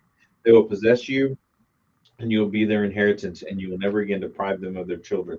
This is what the sovereign Lord says, because people say to you, you devour men and you deprive your nation of its children. Therefore, you will no longer devour men or your nations childless, declares the sovereign Lord. No longer will I make you hear the taunts of the nations, and no longer will you suffer the scorn of the people or cause the nation to fall, declares the sovereign Lord. Again, the word of the Lord came to me, Son of man, when the people of Israel were living in their own land, they defiled it by their conduct and with their actions. Their conduct was made like a woman's monthly uncleanliness in my sight. So I poured out my wrath on them, and they had shed blood in the land. And because they had defiled it with their idols, I dispersed them among the nations. And they were scattered through the countries, and I judged them, and according to their conduct and their actions. And wherever they went among the nations, they profaned my holy name. For it was said of them, These are the Lord's people, and yet they had to leave this land. I had concern for my holy name, which the house of Israel profaned among the nations where they had gone. Therefore, say to the house of Israel, This is what the sovereign Lord says. It is not for your sake, O house of Israel, that I'm going to do these things, but for the sake of my holy name, which you have profaned among the nations where you've gone. I will show the nations where you've gone, and I will show the holiness of my great name, which has been profaned among the nations. The name you have profaned among them, the nations will show that I am the Lord, declares the sovereign Lord. And when I show myself holy through you before your eyes, for I will take you out of the nations, I will gather you from all the countries and bring you back to your own land. I will sprinkle clean water on you, and you will be clean. I will cleanse you from all of your impurities and from all your idols, and will give you a new heart and put a new spirit in you. And I will remove from your heart the stone, and give you a heart of flesh. And I will put my spirit in you and move you to follow my decrees and be careful to keep my laws. You will live in the land I gave your forefathers. You will be my people, and I will be your God. I will save you from your uncleanliness. I will call for the grain and make it plentiful, and will not bring famine upon you. I will increase the fruit of the trees and the crops of the field, so that you no longer suffer disgrace in the nations because of famine. Then you will remember your evil ways, your wicked deeds, and you will loathe yourselves for your sins and detestable practices. I want you to know, I'm not doing this for your sake, declares the sovereign Lord. Be ashamed and disgraced of your conduct, O house of Israel. This is what the sovereign Lord says. On the day I will cleanse you from your sins, I will resettle your towns, and the ruins will be rebuilt. The desolate land will be cultivated, for instead of lying desolate in the sight of all who pass it. They will say, This land was laid waste and has become like the Garden of Eden. The cities were laying in ruins, desolate and destroyed, and are now fortified and inhabited. The nations around you that will remain will know that I, the Lord, have rebuilt what was destroyed and have replanted what was desolate. And I, the Lord, have spoken, and I will do it. This is what the sovereign Lord says. Once again, I will yield to the plea of the house of Israel and do this for them. I will make their people as numerous as the sheep, as numerous as the flocks, for offering to Jerusalem during her appointed feasts. So will the ruined cities be filled with flocks of people. Then they will know that I am the Lord. Ezekiel 37. The hand of the Lord was upon me, and he brought me out by the Spirit of the Lord and set me in the middle of a valley. It was full of bones. He led me back and forth among them, and I saw a great many bones on the floor of the valley, bones that were very dry. He asked me, Son of man, can these bones live? I said, O sovereign Lord, you alone know. Then he said to me, Prophesy to these bones and say to them, Dry bones, hear the word of the Lord. This is what the sovereign Lord says to these bones. I will make breath enter you, and you come to life. I will attach tendons to you and make flesh come upon you and cover you with skin. I will put breath in you, and you will come to life. Then you will know that I am the Lord. So I prophesied as he was commanded. And as I was prophesying, there was a noise, a rattling sound, and the bones came together, bone to bone. I looked, and tendons and flesh appeared on them, and skin covered them, but there was no breath in them. Then he said to me, Prophesy to the breath. Prophesy, Son of man, and say to it, This is what the sovereign Lord says. Come from the four winds, O breath, and breathe into these slain, that they may live. So I prophesied as he commanded me, and breath entered them. They came to life and stood up on their feet, a vast army. Then he said to me, Son of man, these bones are the whole house of Israel. They say, Oh, but our bones are dried up, and our hope is gone. We are cut off. Therefore prophesy and say to them, This is what the sovereign Lord said, O my people. I'm going to open your graves and bring you up from them. I will bring you back to the land of Israel. You, my people, will know that I am the Lord. When I open your graves and bring you up from them, I will put my spirit in you, and you will live, and I will settle you in your own land. Then you will know that I, the Lord, have spoken, and I've done it. The word of the Lord came to me, Son of man, take a stick of wood and write on it, belonging to Judah and the Israelites associated with him. Then take another stick of wood and write on it, Ephraim's stick, belonging to Joseph and all the house of Israel associated with him. Join them together into one stick so that they will become one. When your countrymen ask you, won't you tell us what you mean by this? Say to them, this is what the sovereign Lord says. I'm going to take the stick of Joseph, which is in Ephraim's hand, and of the Israelite tribes associated with him, and join it to Judah's stick, making them a single stick of wood, and they will become one in my hand. Hold before their eyes the sticks you have written on, and say to them, this is what the sovereign Lord says. I will take the Israelites out of the nations where they have gone. I will gather them from all around and bring them back into their own land. I will make them one nation in the land on the mountains of Israel. There will be one king over all of them, and they will never again be two nations or be divided into two kingdoms. They will no longer defile themselves with their idols and vile images or with any of their offenses, for I will save them from all their sinful backsliding, and I will cleanse them. They will be my people, and I will be their God. My servant David will be king over them, and they will all have one shepherd. They will follow my laws and be careful to keep my decrees. They will live in the land I gave to my servant Jacob, the land where your fathers lived. They and their children and their children's children will live there forever, and David my servant will be their prince forever. I will make a covenant of peace with them. It will be an everlasting covenant. I will establish them and increase their numbers, and I will put my sanctuary on them forever. My dwelling place will be with them. I will be their God, and they will be my people. Then the nations will know that I, the Lord, make Israel holy, when my sanctuary is among them.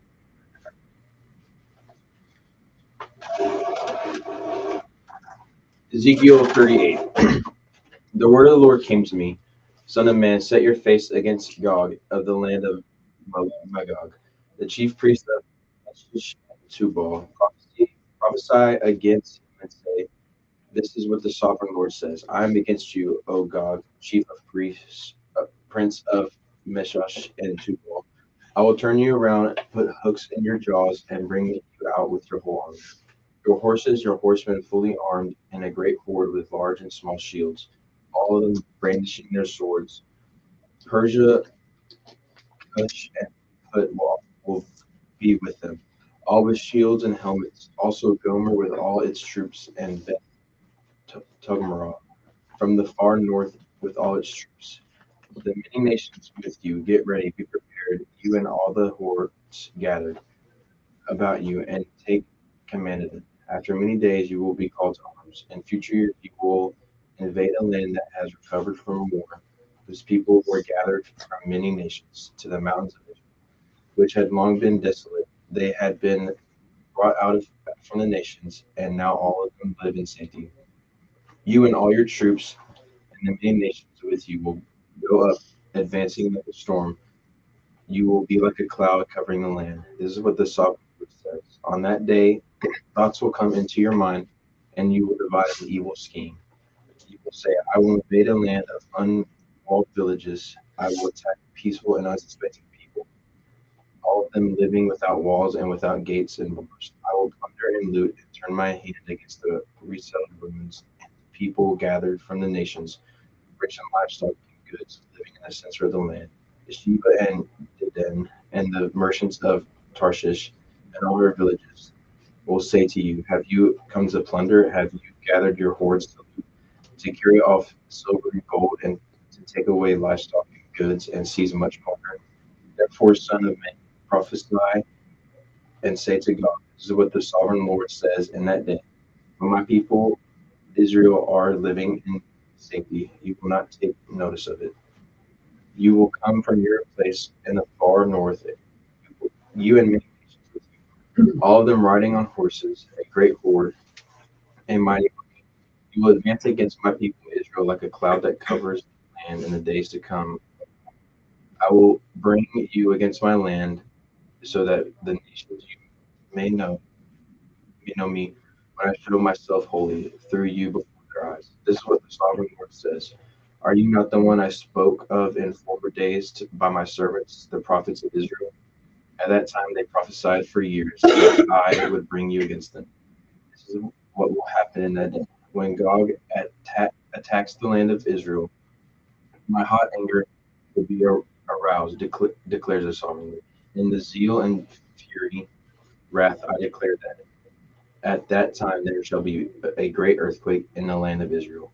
The fish of the sea, the birds of the air, the beasts of the field, every creature that moves along the ground, and all the people on the face of the earth will tremble at my presence. The mountains will be overturned, the cliffs will crumble, and every wall will fall to the ground. I will summon a sword against God on all my mountains, declares the sovereign Lord. Every man's sword will be against his brother. I will execute judgment upon him with plague and bloodshed. I will pour down torrents of rain, hailstones, and burning sulfur on him, and on his troops, and on the many nations with him. And so I will show my greatness and my holiness, and I will make myself known in the sight of many nations. Then they will know that I am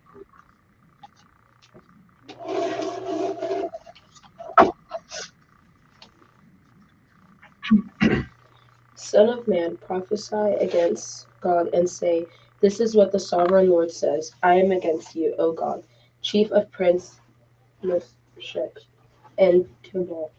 I will turn you around and drag you along. I will bring you from the far north and send you against the mountains of Israel. When I will strike your bow from your left hand and make your arrows drop from your right hand, on the mountains of Israel you will fall, you and all your troops and the nations with you. I will give you as food to all kinds of carrion birds and to the wild animals. You will fall in the open field, for I have spoken, declares the sovereign Lord. I will send fire on the Magog and on those who live in safety in the coastlands, and they will know that I am the Lord. I will make known my holy name among my people Israel. I will no longer let my holy name be profaned, and the nations will know that I, the Lord, am the Holy One in Israel. It is coming. It will surely take place, declares the sovereign Lord. This is the day I have spoken of. Then those who live in the towns of Israel will go out and use the weapons for fuel and burn them. The small and large shields, the bows and the arrows, the war clubs and spears. For 7 years they will use them for fuel. They will not need to gather wood from the fields or cut it from the forests, because they will use the weapons for fuel. They will plunder those who plundered them and loot those who looted them, declares the sovereign Lord. On the day I will give Gog a burial place in Israel, in the valley of those who travel east towards the sea. It will block the way of travelers, because Gog and all his hordes will be buried there. So it will be called the valley of Hamon Gog. For 7 months the house of Israel will be burying them in order to cleanse the land. All the people of the land will bury them, and the day I am glorified will be a memorable day for them, declares the sovereign Lord. Men will be regularly employed to cleanse the land. Some will go throughout the land, and in addition to them, others will bury those that remain on the ground. At the end of the 7 months, they will begin their search. As they go through the land and one of them sees a human bone, he will set up a marker beside it until the grave diggers have buried it in the valley of Hamon-Gog, also a town called Hamon will be there. And so they will cleanse the land. Son of God, this is what the sovereign Lord says. Call out to every kind of bird and all the wild animals. Assemble and come together from all around to the sacrifice I am preparing for you, the great sacrifice on the mountains of Israel. There you will eat flesh and drink blood. You will eat the flesh of mighty men and drink the blood of the princes of the earth, as they were rams and lambs, goats and bulls, all of them fattened animals from Bashan. At the sacrifice I am preparing for you, you will eat fat till you glutted, and drink blood till you are drunk. At my table you will eat your fill. You will eat your fill of horses and riders, mighty men and soldiers of every kind, declares the sovereign Lord. I will display my glory among the nations, and all the nations will see the punishment I inflict and the hand I lay upon them. From that day forward, the house of Israel will know that I am the Lord of their God, and the nations will know that people of Israel went into exile for their sin, because they were unfaithful to me. So I hide my face from them, and handed them over to their enemies, and they all fell by the sword. I dealt with them according to their uncleanness and their offenses, and I hid my face from them. Therefore, this is what the sovereign Lord says: I will now bring Jacob back from captivity, and will have compassion on all the people of Israel. I will be zealous for my holy name. They will forget their shame and all the unfaithfulness they showed towards me when they lived in safety in their land, with no one to have them afraid. When I have brought them back from the nations and have gathered them from the countries of their enemies, I will show myself holy through them in the sight of many nations. Then they will know that I am the Lord their God. For though I set them into exile among the nations, I will gather them to their own land, not leaving any behind. I will no longer hide my face from them, for I will pour out my spirit of the house of Israel, declares the sovereign Lord. Ezekiel chapter 40. In the 25th year of our exile, at the beginning of the year, on the 10th of the month, on the 14th year after the fall of the city, on that day, the hand of the Lord was upon me, and he took me there. In visions of God, he took me to the land of Israel and set me very high on the mountain. And on the south side were some of the buildings that looked like a city. He took me there, and I saw a man whose appearance was like bronze, and was standing at the gateway with a linen cord and measuring rod in his hand. The man said to me, Son of man, look with your eyes and hear with your ears, and pay attention to everything I am going to show you. For that is why you have been brought here. Tell the house of Israel everything that you see. I saw a wall completely surrounding the temple area, and the length of the measuring rod in the man's hand was 6 cubits, each of which was a cubit and a hand breadth. He measured the wall, and it was one measuring a rod thick and 1 rod high. Then he went to the gate facing east. He climbed its steps and measured the threshold of the gate. It was 1 rod deep, and the alcoves for the guards were 1 rod long and 1 rod wide. And protecting the walls between the alcoves were 5 cubits thick, and the threshold of the gate next to the portico facing the temple was 1 rod deep. Then he measured the portico of the gateway, and it was 8 cubits deep, and its jambs were 2 cubits thick, and the portico of the gateway faced the temple. Inside the east gate, there were the 3 alcoves on each side, and 3 had the same measurements, and the faces of the projecting walls on each side had the same measurements. Then he measured the width of the entrance in the gateway. It was 10 cubits in length and 13 cubits wide. In the front of each alcove was a wall 1 cubit high, and the alcoves were 6 cubits square. Then he measured the gateway from the top of the rear wall to the one alcove to the top of the opposite one. The distance was 25 cubits from one parapet opening to the opposite one. Then he measured along the face of the projecting walls around the inside of the gateway 60 cubits, and the measurement was up to the portico facing the courtyard.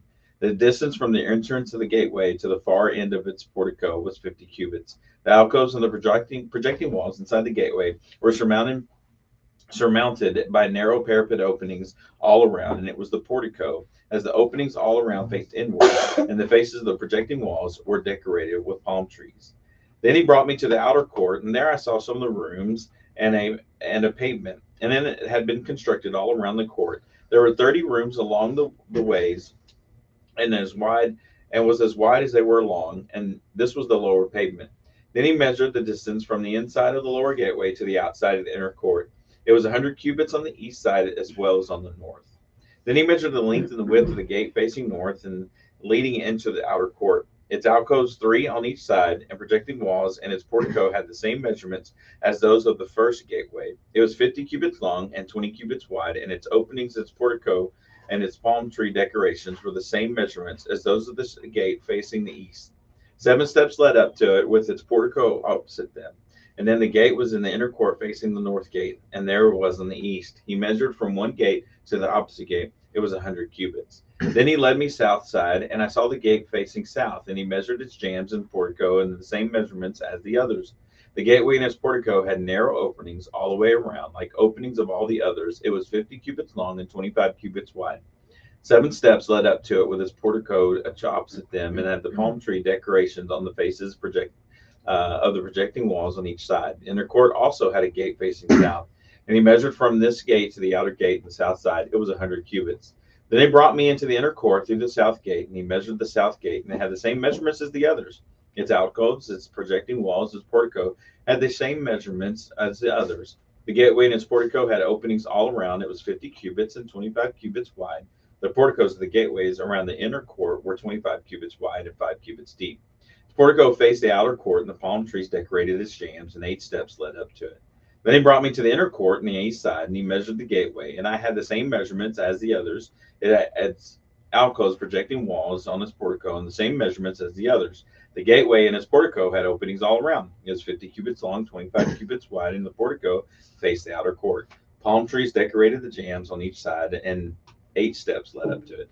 Then he brought me to the north gate and measured it. It had the same measurements as all the others, as did the alcoves, its projecting walls, and the portico, and it had openings all around. And it was 50 cubits long, 25 cubits wide. Its portico faced the outer court, and palm trees decorated the jambs on either side, and 8 steps led up to it. Now, a room in the doorway was by the portico in each of the inner gateways where the burnt offerings were washed. And the portico of the gateway, there were 2 tables on each side, and then on which the burnt offerings, the sin offerings, and the guilt offerings were slaughtered. By the outside wall of the portico and the gateway, near the steps of the entrance of the north gateway, there were 2 tables on either side of the steps were the 2 tables. So there were 4 tables on one side of the gateway and 4 on the other. 8 tables in all, on which the sacrifices were slaughtered. There were also 4 tables in dressed stone and burnt offerings, each cubit and a half long, a cubit and a half wide, and a cubit high. On them they placed the utensils for slaughtering and burnt offerings and other sacrifices, and double-pronged hooks with each a handbreadth long, and they were attached to the wall around. Tables were for the flesh of the offerings. Outside the inner gate with the inner court, there were 2 rooms. At one side of the north gate, facing the south, and the other side facing the south gate, facing the north. And he said to me, "The room facing the south is for the priests who have charge of the temple, and the room facing north is for the priests who have charge of the altar. These are for the sons of Zadok, who are the only Levites that may draw near to the Lord and minister before them." Then he measured the court, and it was square, 100 cubits long and 100 cubits wide, and the altar was in front of the temple. He brought me to the portico of the temple, and he measured the jambs of the portico, and they were 5 cubits wide on either side. The width of the entrance was 14 cubits, and projecting its walls were 3 cubits wide on either side. The portico was 20 cubits wide, 12 cubits from front to back, and it was reached by the flight of stairs, and there were pillars on each side of the jambs. Ezekiel 41. Then the man brought to me the outer sanctuary and measured the jambs. The width of the jambs was 6 cubits on each side. The entrance was 10 cubits wide, and the projecting walls on either side were 5 cubits wide. He also measured the outer sanctuary. It was 40 cubits long and 20 cubits wide. And then he went to the inner sanctuary and measured the jambs of the entrance. Each were 2 cubits wide. The entrance was 6 cubits wide, and the projecting walls on each side of the 7 cubits wide. And he measured the length of the inner sanctuary, and it was 20 cubits wide. 20 cubits, and the width was 20 cubits across the end of the outer sanctuary. He said to me, "This is the most holy place." Then he measured the wall of the temple, and it was 6 cubits thick, and each side room around the temple was 4 cubits wide. The side rooms were on 3 levels, one above another, 30 on each level. There were ledges all around, and the wall of the temples would support and serve as supports for the side rooms, so that the supports were not inserted into the wall of the temple. The side rooms all around the temple were wider at each successive level, and the structure surrounding the temple was built in ascending stages, so that the rooms widened as one went upward. A stairway went up to the lowest floor and the top floor through the middle floor. I saw that the temple had a raised base all around, forming the foundation of the side rooms. It was the length of the rod, 6 long cubits. The outer wall of the side room was 5 cubits thick. The open area between the side rooms of the temple and the priest's room were 20 cubits wide. All around the temple, there were entrances to the side rooms in the open area, one in the north and around the south, and the base adjoining the open area was 5 cubits wide all around. The building facing the temple courtyard on the west side was 70 cubits wide. The wall of the building was 5 cubits thick all around, and its length was 90 cubits. Then he measured the temple, and it was 100 cubits long, and the temple courtyard and the building with the walls were also 100 cubits long. The width of the temple courtyard on the east, including the front of the temple, was 100 cubits. Then he measured the length of the building facing the courtyard at the rear of the temple, including its galleries on each side. It was 100 cubits. The other outer sanctuary, the inner sanctuary, and the portico facing the court, as well as the thresholds and the narrow windows and the galleries of all three of them, and everything beyond and including the thresholds was covered with wood. The floor, the wall up to the windows, and the windows were covered. In the space above the outside of the entrance to the inner sanctuary and all the walls, at regular intervals, all around the inner and outer sanctuary were carved cherubim and palm trees. Palm trees alternated with cherubim. Each cherub had two faces, the face of a man towards the palm tree and on one side and the face of a lion towards the palm tree on the other. They were carved all around the whole temple, from the floor to the area above the entrance. Cherubim and palm trees were carved on the wall of the outer sanctuary. The outer sanctuary had a rectangle door frame, and one of the front was the most holy place was similar. There was a wooden altar, 3 cubits high and 2 cubits square. Its corners, its base, and its sides were wood.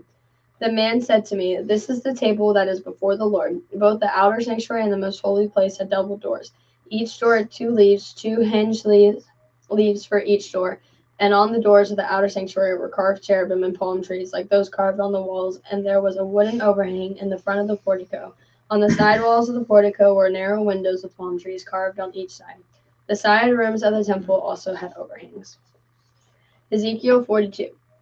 Then the man led me northward into the outer court and brought me to the rooms opposite the temple courtyard and opposite the outer wall on the north side. The building whose door faced north was 100 cubits long and 50 cubits wide, both the section 20 cubits from the inner court and the section opposite the pavement and the outer court. The gallery faced gallery at these 3 levels. In front of the rooms were inner passageway 10 cubits wide and 100 cubits long. Their doors were on the north. Now the upper rooms were narrow, for the galleries took more space from them than from the rooms on the lower and middle floors of the building. The room on the 3rd floor had no pillars as the courts had, so they were smaller in floor space than those on the lower and middle floors. There was an outer wall parallel to the rooms in the outer court, extended from the front of the rooms for 50 cubits, while the row of rooms on the side next to the outer court was 50 cubits long. The row on the side nearest the sanctuary was 100 cubits long. The outer rooms had an entrance on the east side as one enters from the outer court. On the south side, along the length of the wall on the outer court, adjoining the temple courtyard and opposite the outer wall, there were rooms with the passageway in front of them. And then these were like the rooms on the north. They had the same length and width and similar exits and dimensions. Similar to doorways on the north were the doorways in the rooms of the south. There was a doorway at the beginning of the passageway that was parallel to the corresponding wall, extending eastward by which one enters the room. Then he said to me, "The north and south facing rooms of the temple courtyard are the priest's room, where the priests who approach the Lord will eat the most holy offerings, and there will put the most holy offerings, the grain, the sin offerings, and the guilt offerings, for the place is holy. Once the priests enter the holy precincts, they are not to go into the outer court until they leave behind the garments in which they minister, for those are holy. They are to put on other clothes before they go near the places that are for the people." When he had finished measuring what was inside the temple area, he led me out by the east gate and measured the area all around. He measured the east side with a measuring rod. It was 500 cubits. He measured the north side. It was 500 cubits by measuring rod. He measured the south side. It was 500 cubits. And then he turned to the west side and measured. It was 500 cubits. And so he measured the area on all 4 sides and the wall around it, 500 cubits long, 500 cubits wide, to separate the holy from the common place. Ezekiel 43. Then the man brought me to the door facing east, and I saw the glory of the God of Israel coming from the east. His voice was like the roar of rushing waters, and the land was radiant with his glory. The vision I saw was like the vision I had seen when he came to destroy the city, and like the visions I had seen by the Kebar River, and I fell face down. The glory of the Lord entered the temple through the gate facing east. Then the Spirit lifted me up and brought me into the inner court, and the glory of the Lord filled the temple. While the man was standing beside me, I heard someone speaking to me from inside the temple. He said, "Son of man, this is the place of my throne and the place for the soles of my feet. This is where I will live among the Israelites forever. The house of Israel will never again defile my holy name, neither they nor their kings, by their prostitution and the lifeless idols of their kings at their high places. When they placed their threshold next to my threshold and their doorpost beside my doorpost, with only a wall between me and them, they defiled my holy name by their detestable practices. So I destroyed them in my anger. Now let them put away from me their prostitution and the lifeless idols of their kings, and I will live among them forever. Son of man, describe the temple to the people of Israel, and that they may be ashamed of their sins. Let them consider the plan, and if they are ashamed of all they have done, make known to them the design of the temple, its arrangement, its exits and entrances, its whole design, and all its regulations and laws. Write these down before them, so that they may be faithful to its design and follow all its regulations. This is the law of the temple. All the surrounding area on top of the mountain will be most holy. Such is the law of the temple. These are the measurements of the altar in long cubits, that cubit being a cubit and a handbreadth. Its gutter is a cubit deep and a cubit wide, and a rim of one span around the edge. And this is the height of the altar. From the gutter on the ground up to the lower ledge, it's 2 cubits high and a cubit wide. And from a smaller ledge up to a larger ledge, it's 4 cubits high and a cubit wide. The altar hearth is 4 cubits high, and 4 horns project upward from the hearth. The altar hearth is square, 12 cubits long and 12 cubits wide. The upper ledge is also a square, 14 cubits long and 14 cubits wide, with a rim of half a cubit and a gutter of a cubit all around. The steps of the altar face east. Then he said to me, Son of man, this is what the sovereign Lord says. These will be the regulations for sacrificing burnt offerings and sprinkling blood upon the altar when it is built. You are to give a young bull as a sin offering to the priests, who are Levites, of the family of Zadok, who come near to minister before me, declares the sovereign Lord. You are to take some of its blood and put it on the 4 horns of the altar and on the 4 corners of the upper ledge and all around the rim, and so purify the altar and make atonement for it. You are to take the bull for the sin offering and burn it in the designated part of the temple area outside the sanctuary. On the second day, you are to offer a male goat without defect for a sin offering, and the altar is to be purified as it was purified with the bull. When you have finished purifying it, you are to offer a young bull and a ram from the flock, both without defect.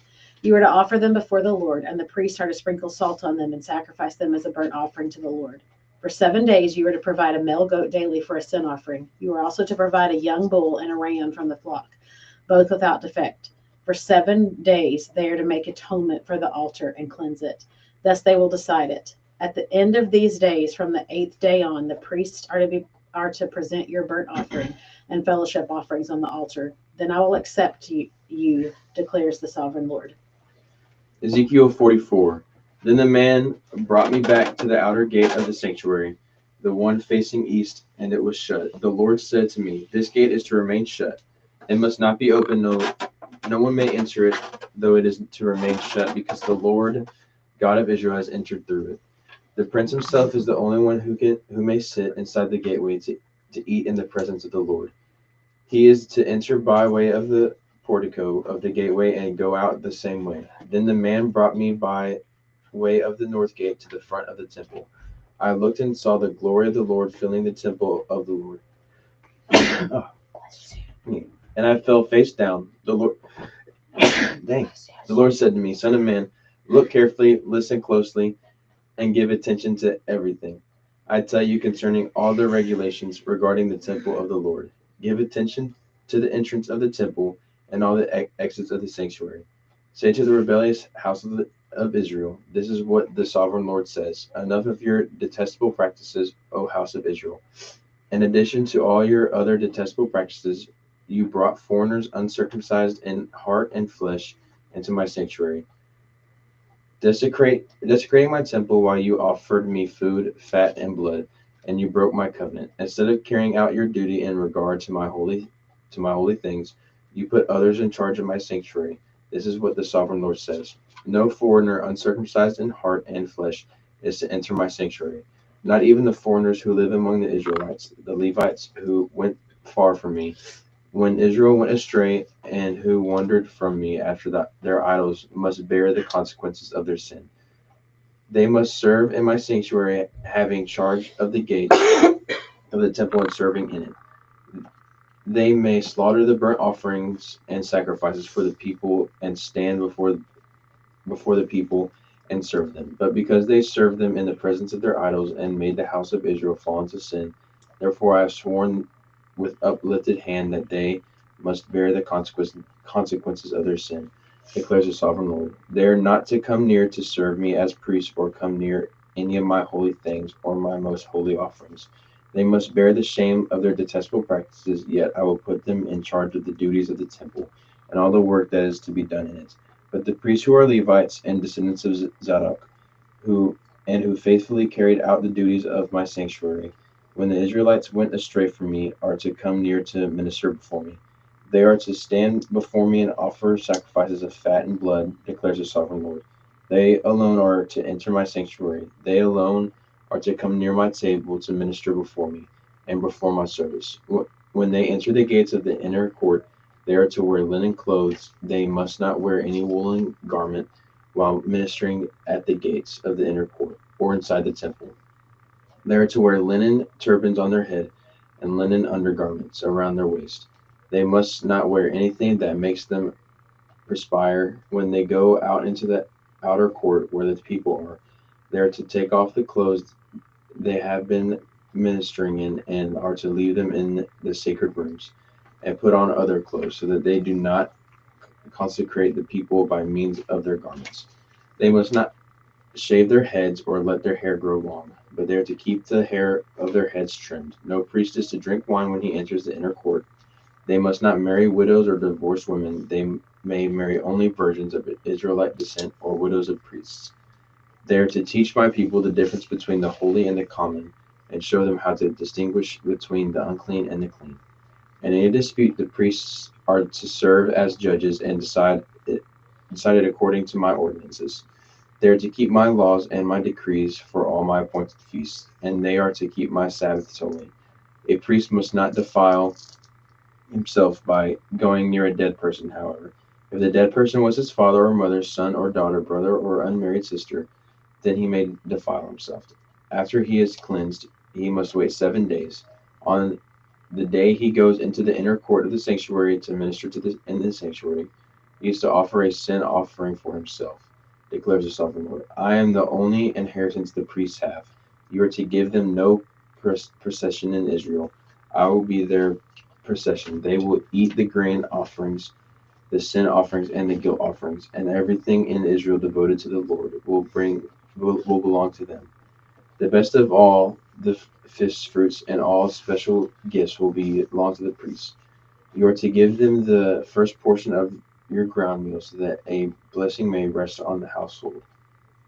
The priest must not eat anything, bird or animal found dead or torn by wild animals.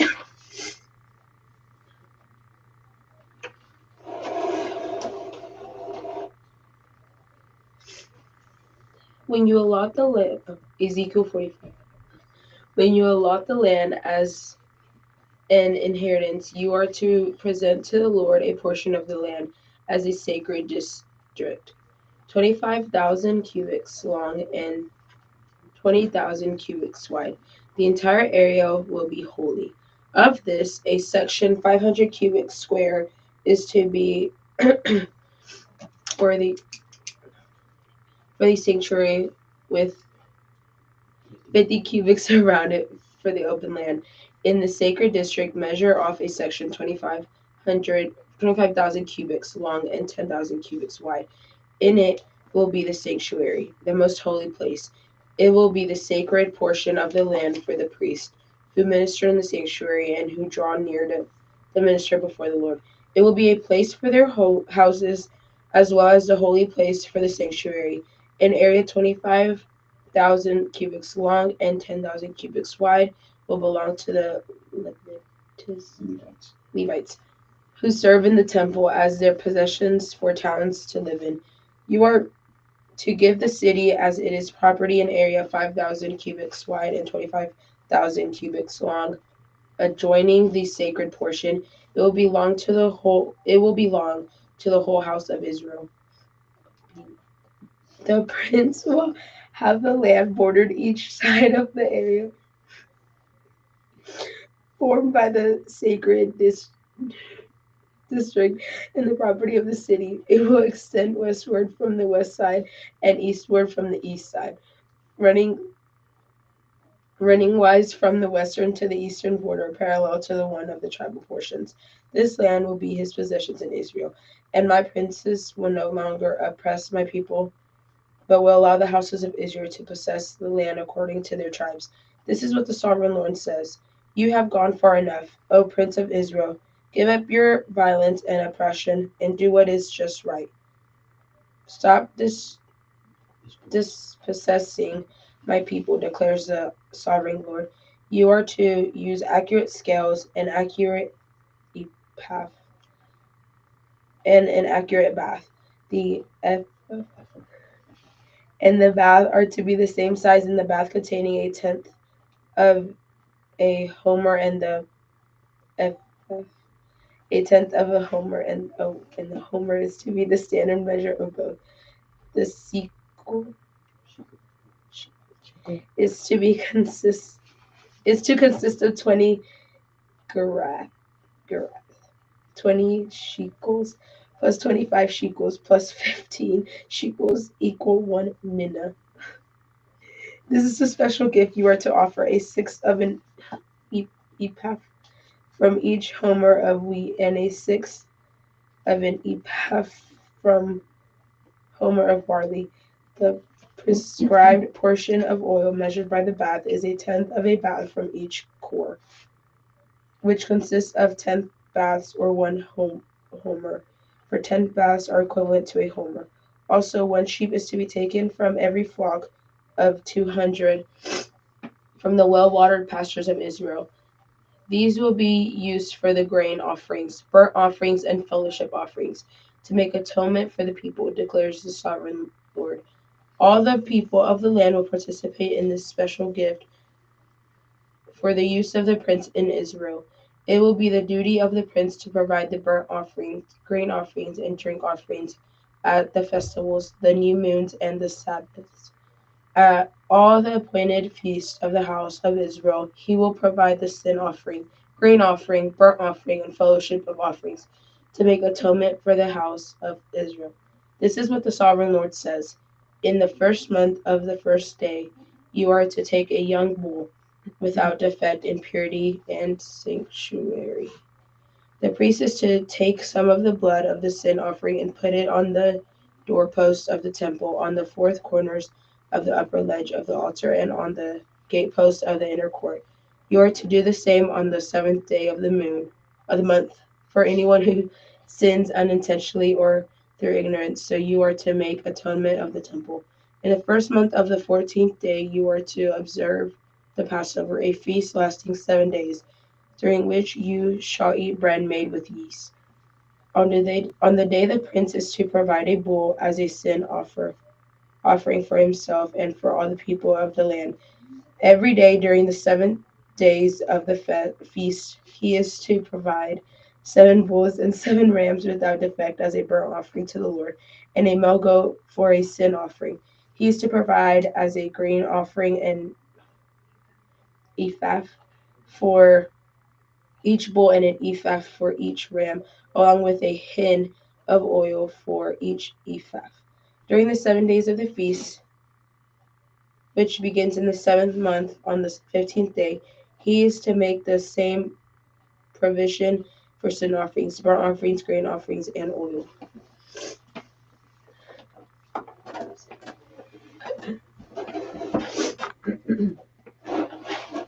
Ezekiel 46.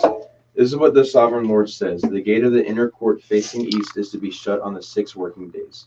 But on the Sabbath day and on the day of the new moon it is to be opened. The prince is to enter from the outside through the portico of the gateway and stand by the gateposts. The priests are to sacrifice his burnt offering and his fellowship offerings. He is to worship at the threshold of the gateway and then go out, but the gate will not be shut until evening.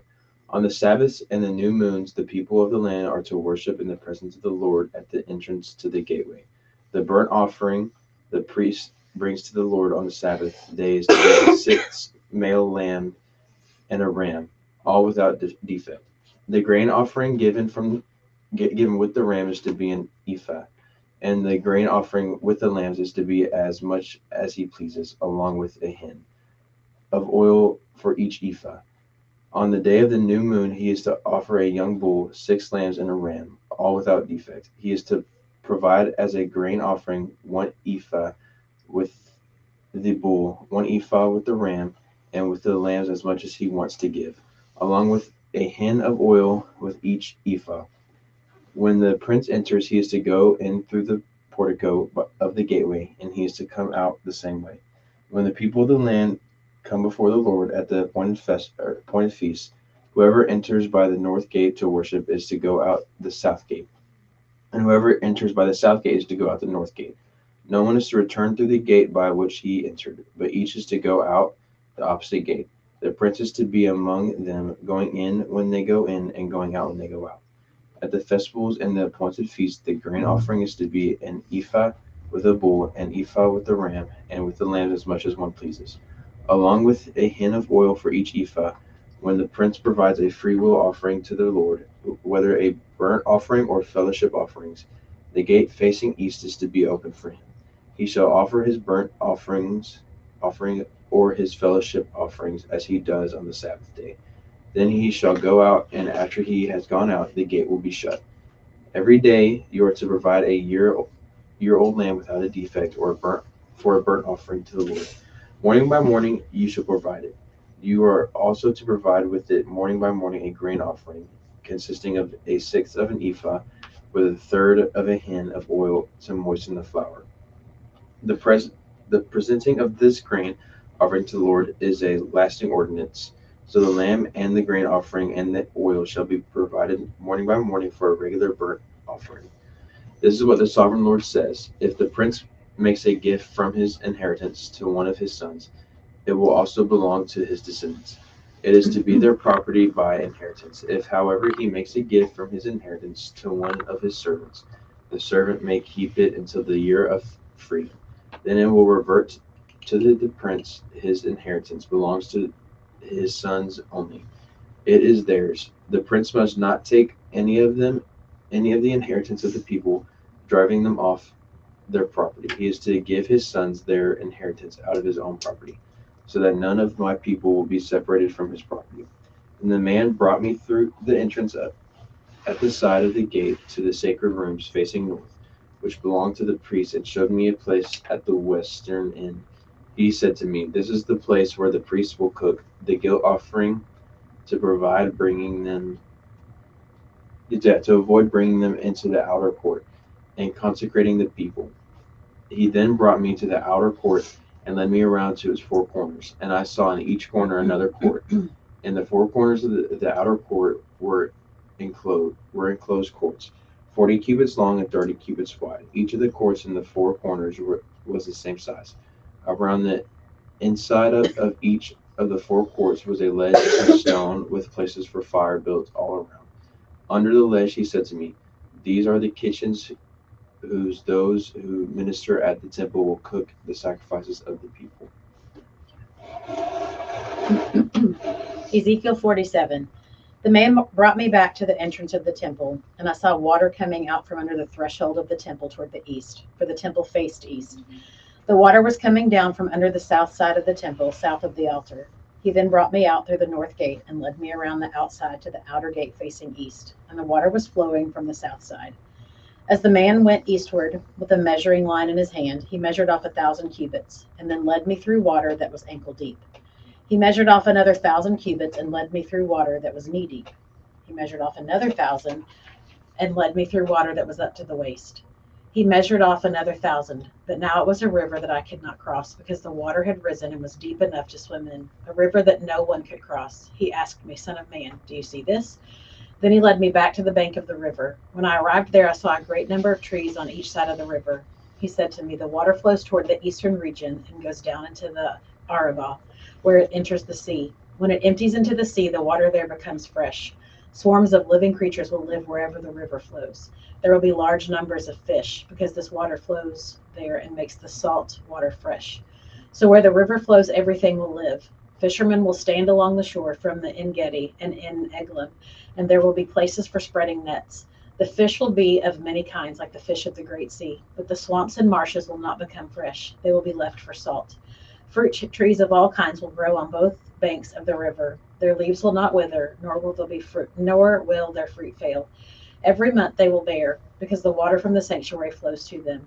Their fruit will serve for food, and their leaves for healing." This is what the sovereign Lord says. "These are the boundaries by which you are to divide the land for an inheritance among the 12 tribes of Israel, with 2 portions for Joseph. You are to divide it equally among them, because I swore with uplifted hand to give it to your forefathers. This land will become your inheritance. This is to be the boundary of the land. On the north side, it will run from the Great Sea by the Hethlon road, past Lebanon, Hamath to Zedad, Berathoth, and Zebrim, which lies on the border between Damascus and Hamath, as far as Azer Haddakon, which is on the border of Haran. The boundary will extend from the sea to Hazar Enon, along the northern border of Damascus, with the border of Hamath to the north. This will be the north boundary. On the east side of the boundary will run between Haran and Damascus, along the Jordan between Gilead and the land of Israel, to the eastern sea and as far as Tamar. This will be the east boundary. On the south side, it will run from Tamar as far as the waters to Meribah Kadesh, then along the Wadi of Egypt to the Great Sea. This will be the south of the boundary. On the west side, the Great Sea will be the boundary to a point opposite Lebo Hamath. Then this will be the west boundary. You are to distribute this land among yourselves according to the tribes of Israel. You are to allot it an inheritance for yourselves and for the aliens who have settled among you and who have children. You are to consider them as native-born Israelites. Along with you, they are to be allotted an inheritance among the tribes of Israel. And whatever tribe the alien settles, there you are to give them his inheritance, declares the sovereign Lord. These are the tribes listed by name at the northern frontier. Dan will have 1 portion. It will follow the Hethlon road to Lebo, Hamath, Hazar Enon, and the northern border of Damascus next to Hamath will be part of its border from the east side to the west side. Asher will have 1 portion. It will border the territory of Dan from east to west. Naphtali will have 1 portion. It will border the territory of Asher from east to west. Manasseh will have 1 portion. It will border the territory of Naphtali from east to west. Ephraim will have 1 portion. It will border the territory of Manasseh from east to west. Reuben will have 1 portion. It will border the territory of Ephraim from east to west. Judah will have 1 portion. It will border the territory of Reuben from east to west. Bordering the territory of Judah from the east to west will be the portion you are to present as a special gift. It will be 25,000 cubits wide, and its length from east to west, the equal one of the tribe portions. The sanctuary will be the center of it. The special portion you are to offer to the Lord will be 25,000 cubits long and 10,000 cubits wide.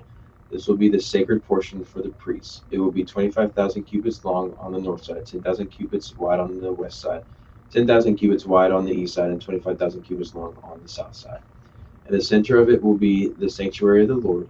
It will be for the consecrated priests, the Zadokites, who were faithful in serving me and did not go astray as the Levites did when the Israelites went astray. It will be a special gift to them from the sacred portioning of the land, a most holy portion bordering the territory of the Levites.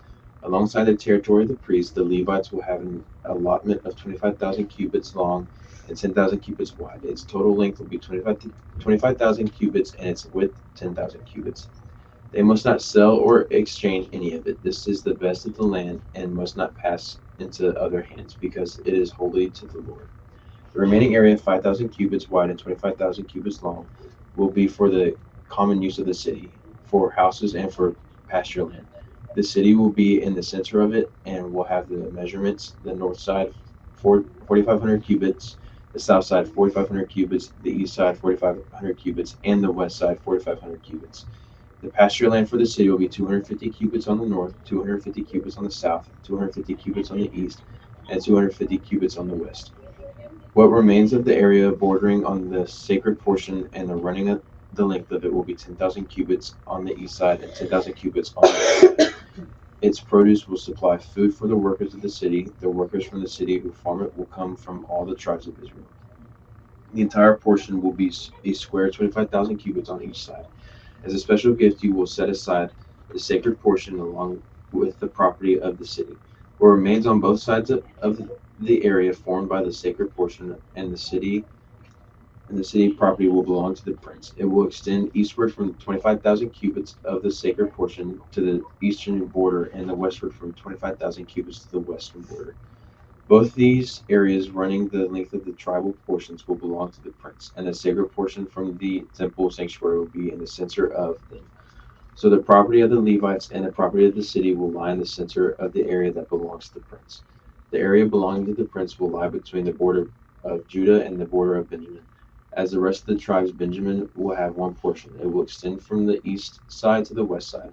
Simon will have one portion. It will border the territory of Benjamin from the east to west. Issachar will have one portion. It will border the territory of Simon from the east to west. Zebulun will have one portion. It will border the territory of Issachar from east to west. Gad will have one portion. It will border the territory of Zebulun from east to west. The southern boundary of Gad will run south from Tamar to the waters of Meribah, Kadesh, then along the Wadi of Egypt to the Great Sea. This is the land you are to allot as an inheritance to the tribes of Israel, and those will be their portions, declares the sovereign Lord. Those will be the exits of the city, beginning on the north side, which is 4,500 cubits long. The gates of the city will be named after the tribes of Israel. The three gates on the north side will be the gate of Reuben, the gate of Judah, and the gate of Levi. On the east side, which is 4,500 cubits long, will be three gates: the gate of Joseph, the gate of Benjamin, and the gate of Dan. On the south side, which measures 4,500 cubits, will be three gates: the gate of Simon, the gate of Issachar, and the gate of Zebulun. On the west side, which is 4,500 cubits long, will be the three gates: the gate of Gad, the gate of Asher, and the gate of Naphtali. The distance all around will be 18,000 cubits. And the name of the city that time on will be: the Lord is there.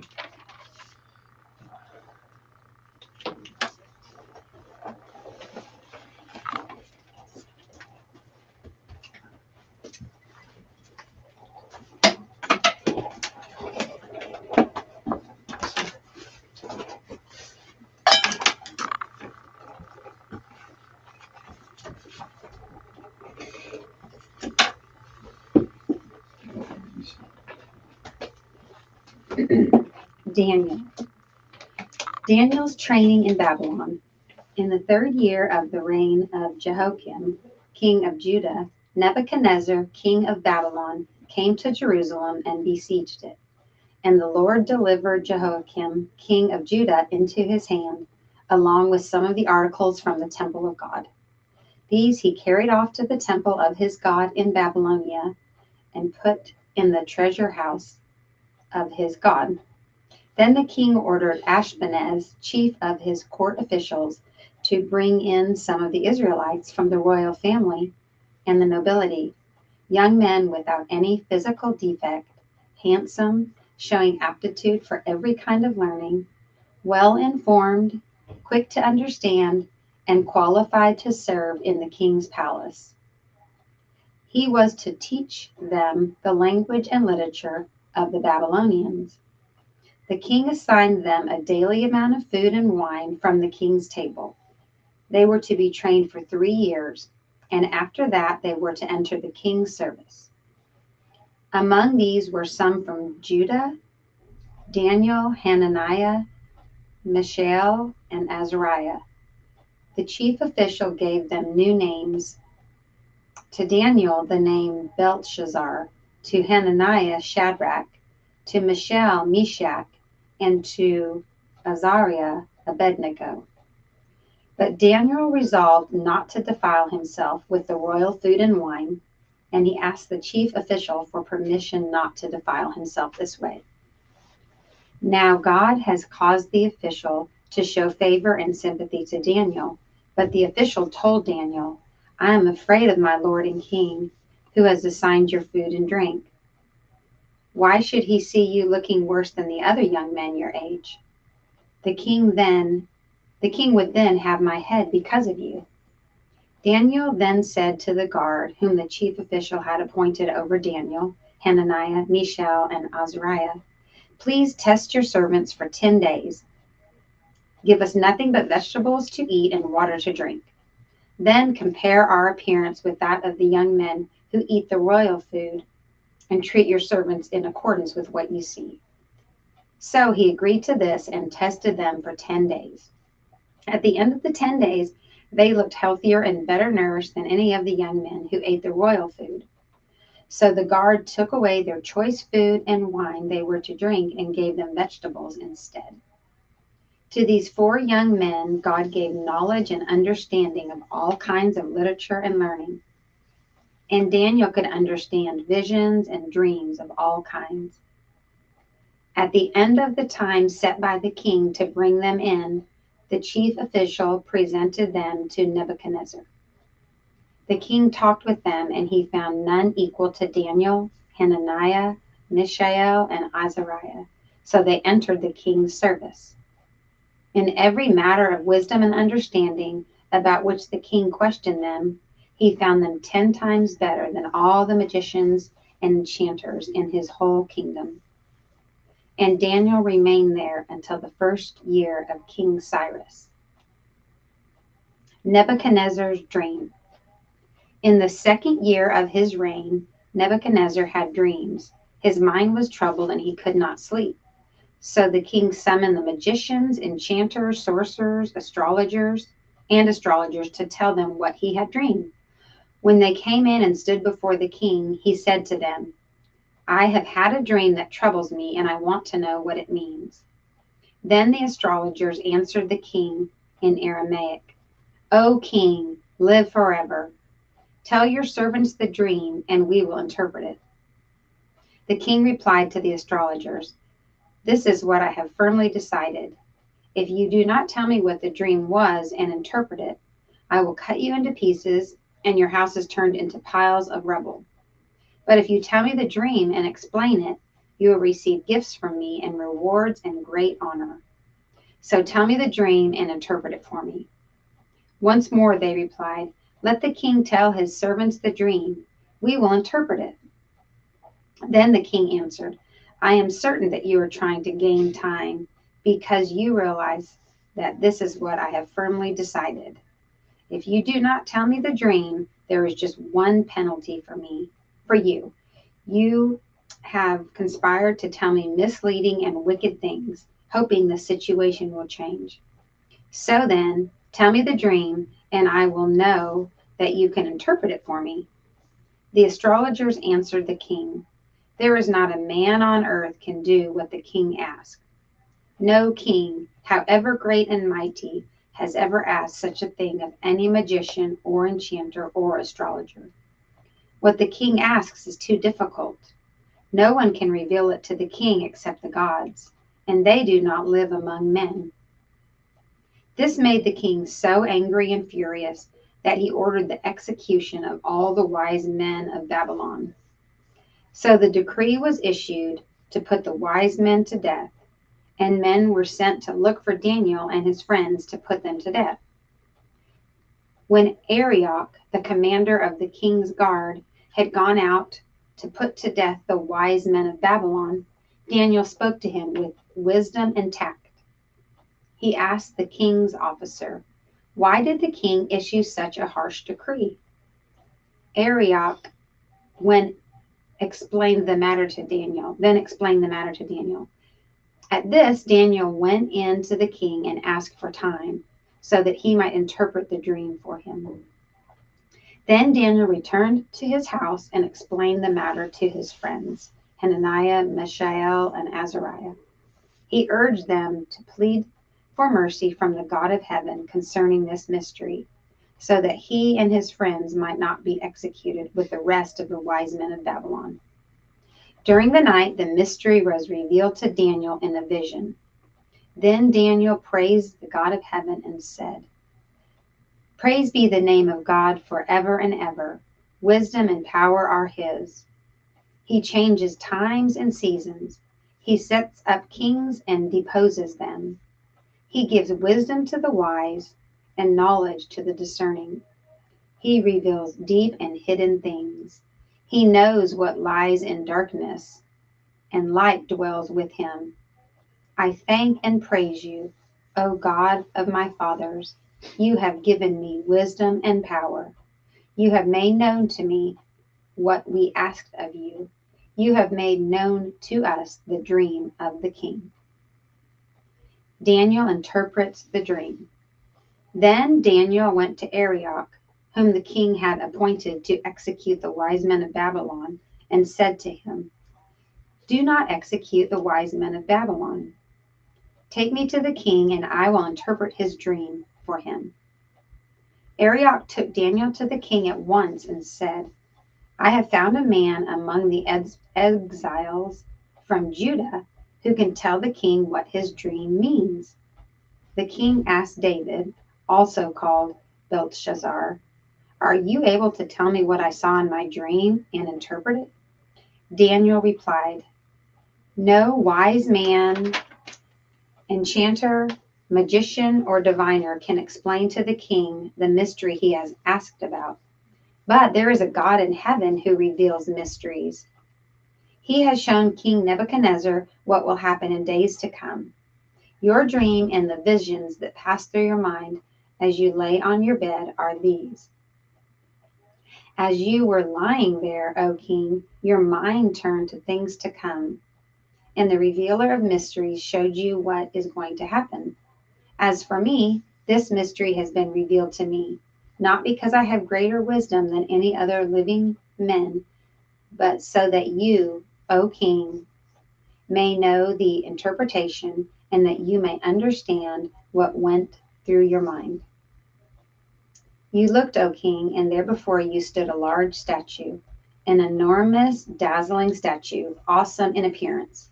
The head of the statue was made of pure gold, its chest and arms of silver, its belly and thighs of bronze, its legs of iron, its feet partly of iron and partly of baked clay. While you were watching, a rock was cut out, but not by human hands. It struck the statue on its feet of iron and clay and smashed them. Then the iron, the clay, the bronze, and the silver and the gold were broken to pieces at the same time and became like chaff on the threshing floor in the summer. The wind swept them away without leaving a trace. But the rock that struck the statue became a huge mountain and filled the whole earth. This was the dream, and now you will interpret it to the king. You, O king, are the King of Kings. The God of heavens has given you domain and power and might and glory. In your hands he has placed mankind and the beasts of the field and the birds of the air. Wherever they live, he has made you ruler over them all. You are that head of gold. After you, another king will rise, inferior to yours. Next, a third kingdom, one of bronze, will rule over the whole earth. Finally, there will be a fourth kingdom, strong as iron, for iron breaks and smashes everything. And as iron breaks things to pieces, so it will crush and break all the others. Just as you saw that the feet and toes were partly of baked clay and partly of iron, so this will be a divided kingdom. Yet it will have some of the strength of iron in it, even as you saw iron mixed with clay. As the toes were partly iron and partly clay, so this kingdom will be partly strong and partly brittle. And just as you saw the iron mixed with baked clay, so the people will be a mixture and will not remain united, any more than iron mixes with clay. In the time of those kings, the God of heaven will set up a kingdom that will never be destroyed, nor will it be left to another people. It will crush all those kingdoms and bring them to an end, but it will itself endure forever. This is the meaning of the vision of the rock cut out of a mountain, but not by human hands, a rock that broke the iron, the bronze, the clay, the silver, and the gold to pieces. The great God has shown the king what will take place in the future. The dream is true and the interpretation is trustworthy. Then King Nebuchadnezzar fell prostrate before Daniel and paid him honor and ordered that an offering and incense be presented to him.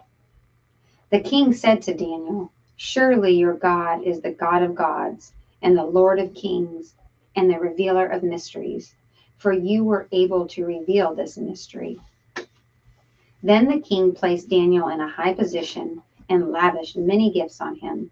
He made him ruler over the entire province of Babylon and placed him in charge of all its wise men. Moreover, at Daniel's request, the king appointed Shadrach, Meshach, and Abednego administrators over the province of Babylon, while Daniel himself remained at the royal court. The image of gold and the fiery furnace.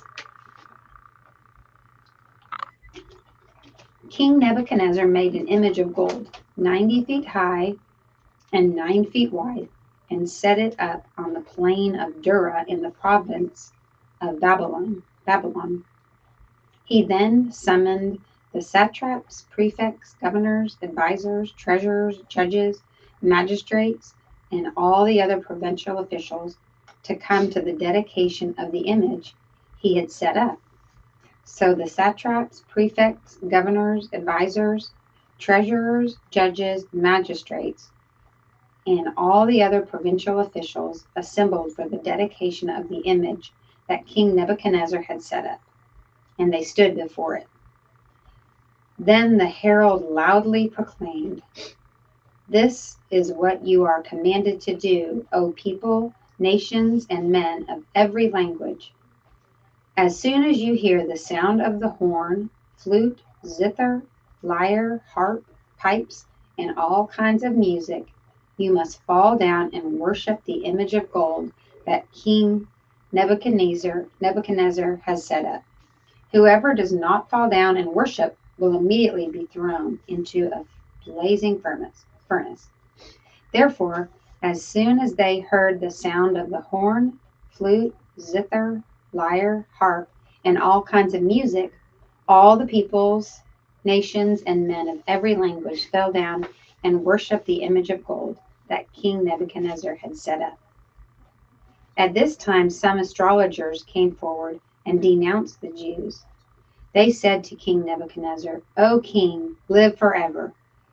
You have issued a decree, O king, that everyone who hears the sound of the horn, flute, zither, lyre, harp, pipes, and all kinds of music must fall down and worship the image of gold, and that whoever does not fall down and worship will be thrown into a blazing furnace. But there are some Jews whom you have set over the affairs of the province of Babylon, Shadrach, Meshach, and Abednego, who pay no attention to you, O king. They neither serve your gods nor worship the image of gold you have set up." Furious with rage, Nebuchadnezzar summoned Shadrach, Meshach, and Abednego.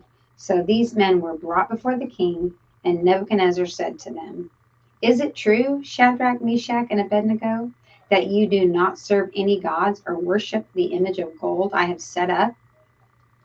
Now when you hear the sound of the horn, flute, zither, lyre, harp, pipes, and all kinds of music, if you are ready to fall down and worship the image I made, very good. But if you do not worship it, you'll be thrown immediately into a blazing furnace. Then what God will be able to rescue you from my hand?" Shadrach, Meshach, and Abednego replied to the king, "O Nebuchadnezzar, we do not need to defend ourselves before you in this matter. If we are thrown into the blazing furnace, the God we serve is able to save us from it, and he will rescue us from your hand, O king. But even if he does not, we want you to know, O king, that we will not serve your gods or worship the image of gold you have set up." Then Nebuchadnezzar was furious with Shadrach, Meshach, and Abednego, and his attitude toward them changed.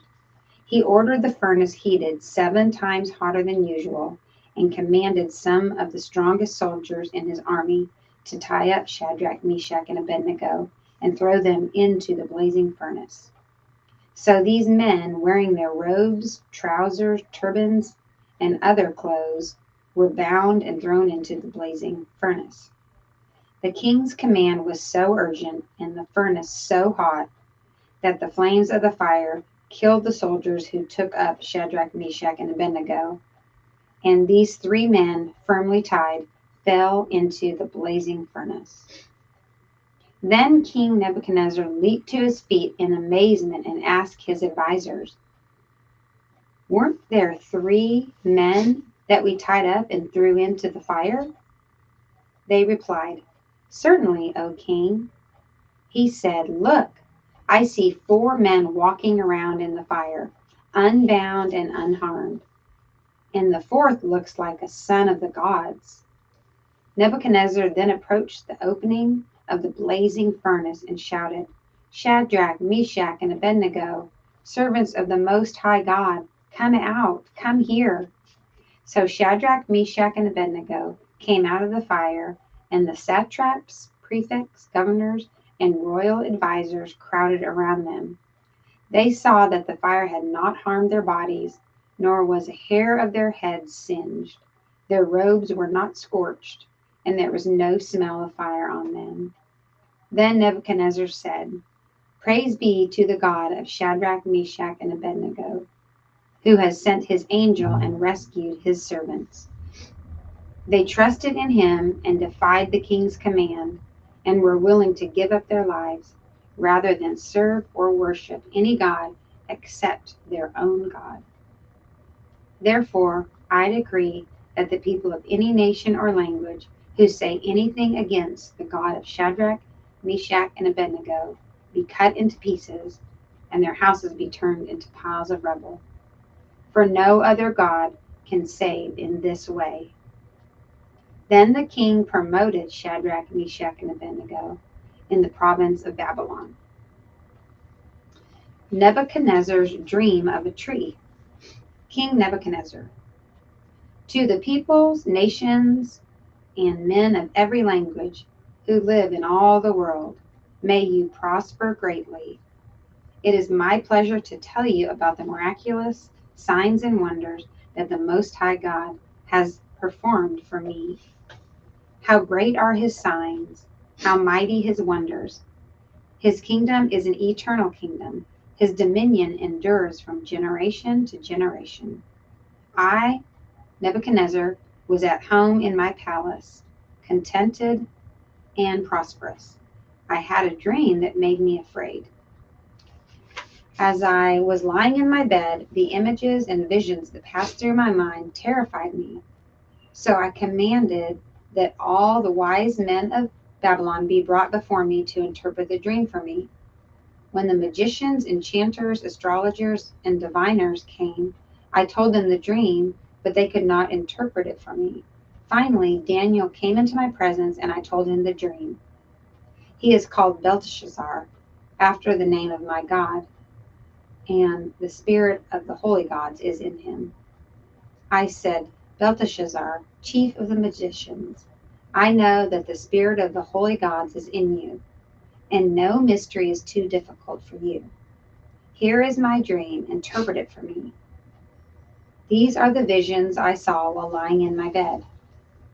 I looked, and there before me stood a tree in the middle of the land. Its height was enormous.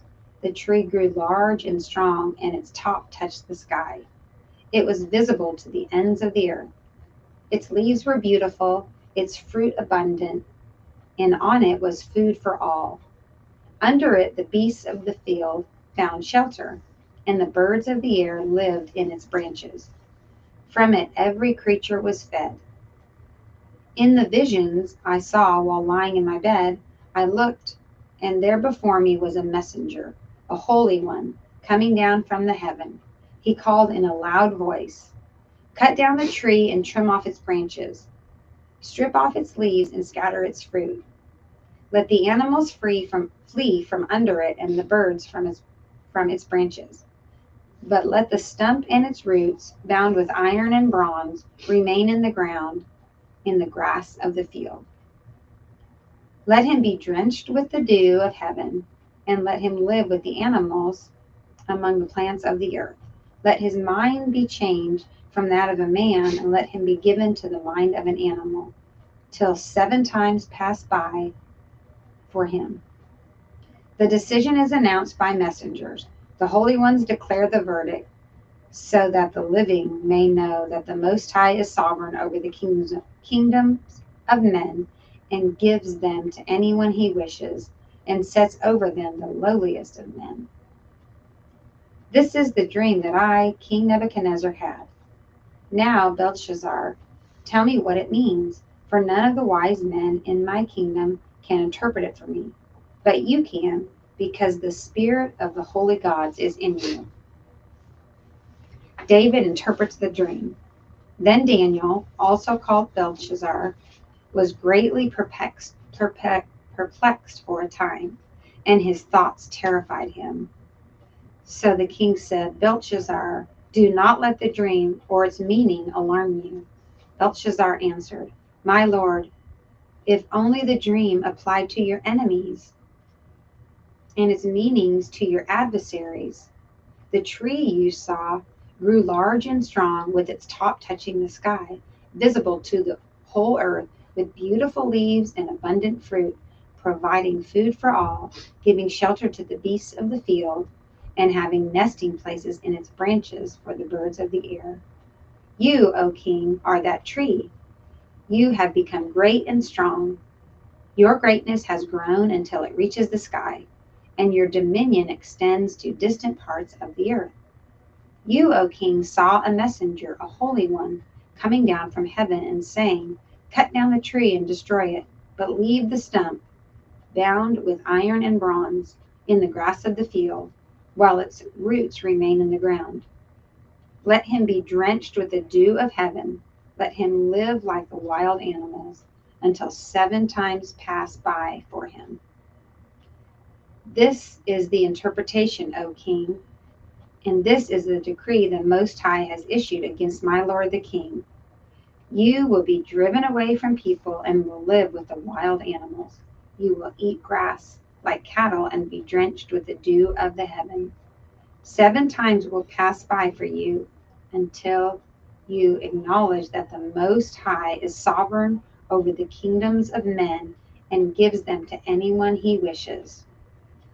The command to leave the stump of the tree with its roots means that your kingdom will be restored to you when you acknowledge that heaven rules. Therefore, O king, be pleased to accept my advice. Renounce your sins by doing what is right, and your wickedness by being kind to the oppressed. It may be that then your prosperity will continue. The dream is fulfilled. All this happened to King Nebuchadnezzar. 12 months later, as the king was walking on the roof of his royal palace of Babylon, he said, Is not this the great Babylon I have built as the royal residence by my mighty power and for the glory of my majesty? The words were still on his lips when the voice came down from heaven. This is what is decreed for you, King Nebuchadnezzar. Your royal authority has been taken from you. You will be driven away from people and will live with the wild animals. You will eat grass like cattle. 7 times will pass by for you until you acknowledge that the Most High is sovereign over the kingdoms of men and gives them to anyone he wishes. Immediately, what he had said about Nebuchadnezzar was fulfilled. He was driven away from people and ate grass like cattle. His body was drenched with the dew of heaven until his hair grew like the feathers of an eagle and his nails like the claws of a bird. At the end of that time, I, Nebuchadnezzar, raised my eyes toward heaven, and my sanity was restored. Then I praised the Most High. I honored and glorified him who lives forever. His dominion is an eternal dominion. His kingdom endures from generation to generation. All the peoples of the earth are regarded as nothing.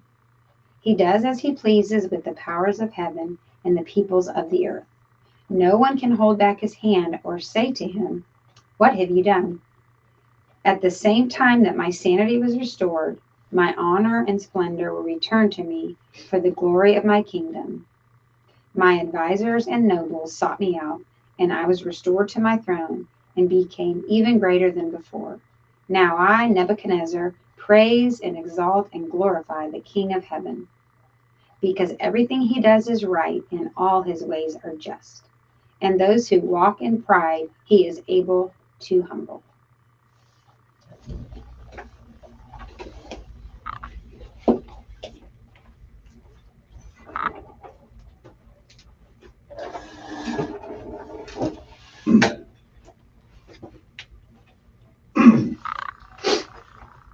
Daniel chapter 5. King Belshazzar gave a great banquet for 1,000 of his nobles and drank wine with them. While Belshazzar was drinking his wine, he gave orders to bring in the gold and silver goblets that Nebuchadnezzar, his father, had taken from the temple in Jerusalem, so that the king and his nobles, his wives, and his concubines might drink from them. So they brought in the gold goblets that had been taken from the temple of God in Jerusalem. And the king and his nobles, his wives, and his concubines drank from them. As they drank the wine, they praised the gods of gold and silver, of bronze, iron, wood, and stone. Suddenly the fingers of a human hand appeared and wrote on the plaster of the wall near the lampstand in the royal palace. The king watched the hand as it wrote. His face turned pale, and he was so frightened that his knees knocked together and his legs gave way. The king called out the enchanters, astrologers, and diviners to be brought and said to these wise men of Babylon, "Whoever reads this writing and tells me what it means will be clothed in purple and have a gold chain placed around his neck, and he will be made the third highest ruler in the kingdom." Then all the king's wise men came in, but they could not read the writing or tell the king what it meant. So King Belshazzar became even more terrified, and his face grew more pale. His nobles were baffled. The queen, hearing the voices of the king and his nobles, came into the banquet hall. "O king, live forever," she said. "Don't be alarmed. Don't look so pale. There is a man in your kingdom who has the spirit of the holy gods in him. In the time of your father, he was found to have insight and intelligence and wisdom like that of the gods. King Nebuchadnezzar, your father the king, I say, appointed him chief of the magicians, enchanters, astrologers, and diviners. This man Daniel, whom the king called Belshazzar, was found to have a keen mind and knowledge and understanding, and also the ability to interpret dreams, explain riddles, and solve difficult problems. Call for Daniel, and he will tell you what the writing means." So Daniel was brought before the king, and the king said to him, "Are you Daniel, one of the exiles my father, the king, brought from Judah? I've heard that the spirit of the gods is in you, and that you have insight, intelligence, and outstanding wisdom. The wise men and enchanters were brought before me to read this writing and tell me what it means, but they could not explain it. Now I have heard that you are able to give interpretations and to solve difficult problems. If you can read this writing and tell me what it means, you will be clothed in purple and have a gold chain placed around your neck. And you will be made the third highest ruler in the kingdom." Then Daniel answered the king, "You may keep your gifts for yourself and give your rewards to someone else. Nevertheless, I will read the writing for the king and tell him what it means. O king, the Most High God gave your father Nebuchadnezzar sovereignty and greatness and glory and splendor. Because of the high position he gave him, all the peoples and nations and men of every language dreaded and feared him. Those the king wanted to put to death, he put to death. Those he wanted to spare, he spared. Those he wanted to promote, he promoted. And those he wanted to humble, he humbled. But when his heart became arrogant and hardened with pride, he was deposed from his royal throne and stripped of his glory. He was driven away from people and given the mind of an animal. He lived with the wild donkeys and ate grass like cattle, and his body was drenched with the dew of heaven until he acknowledged that the Most High God is sovereign over the kingdoms of men and sets over them anyone he wishes. But you, his son, O Belshazzar, have not humbled yourself, though you knew all this. Instead, you have set yourself up against the Lord of heaven. You had the goblets from his temple brought to you, and you and your nobles, your wives, and your concubines drank wine from them. You praised the gods of silver and gold, of bronze, iron, wood, and stone, which cannot see or hear or understand. But you did not honor the God who holds in his hand your life and all your ways. Therefore, he sent the hand that wrote the inscription. This is the inscription that was written. Mene, tekel, parsin. This is what these words mean. Mene God has numbered the days of your reign and brought it to an end. Tekel, you have been weighed on the scales and found wanting. Peres, your kingdom is divided and given to the Medes and Persians. Then, at Belshazzar's command, Daniel was clothed in purple, a gold chain was placed around his neck, and he was proclaimed the third highest ruler in the kingdom. That very night, Belshazzar, king of the Babylonians, was slain, and Darius the Mede took over the kingdom at the age of 62. Daniel chapter 6, Daniel in the den of lions. It pleased Darius to appoint 120 satraps to rule throughout the kingdom, with 3 administrators over them, one of whom was Daniel. The satraps were made accountable to them so that the king might not suffer loss. Now Daniel so distinguished himself among the administrators and the satraps by his exceptional qualities that the king planned to set him over the whole kingdom. At this, the administrators and the satraps tried to find grounds for charges against Daniel in his conduct of government affairs, but they were unable to do so. They could find no corruption in him because he was trustworthy and neither corrupt nor negligent. Finally, these men said, "We will never find any basis for charges against this man Daniel unless it has something to do with the law of his God." So the administrators and the satraps went as a group to the king and said, "O King Darius, live forever. The royal administrators, prefects, satraps, advisors, and governors have all agreed that the king should issue an edict and enforce the decree that anyone who prays to any god or man during the next 30 days, except to you, O king, shall be thrown into the lion's den. Now, O king, issue the decree and put it in writing so that it cannot be altered in accordance with the law of the Medes and the Persians, which cannot be repealed." So King Darius put the decree in writing. Now, when Daniel learned that the decree had been published, he went home to his upstairs room where the windows opened toward Jerusalem. 3 times a day, he got down on his knees and prayed, giving thanks to his God, just as he had done before. Then these 3 men went as a group and found Daniel praying and asking God for help. So they went to the king and spoke to him about his royal decree. "Did you not publish a decree that during the next 30 days, anyone who prays to any god or man except you, O king, would be thrown into the lion's den?" The king answered, "The decree stands in accordance with the laws of the Medes and Persians, which cannot be repealed." Then they said to the king, "Daniel, who is one of the exiles from Judah, pays no attention to you, O king, or to the decree you put in writing. He still prays 3 times a day."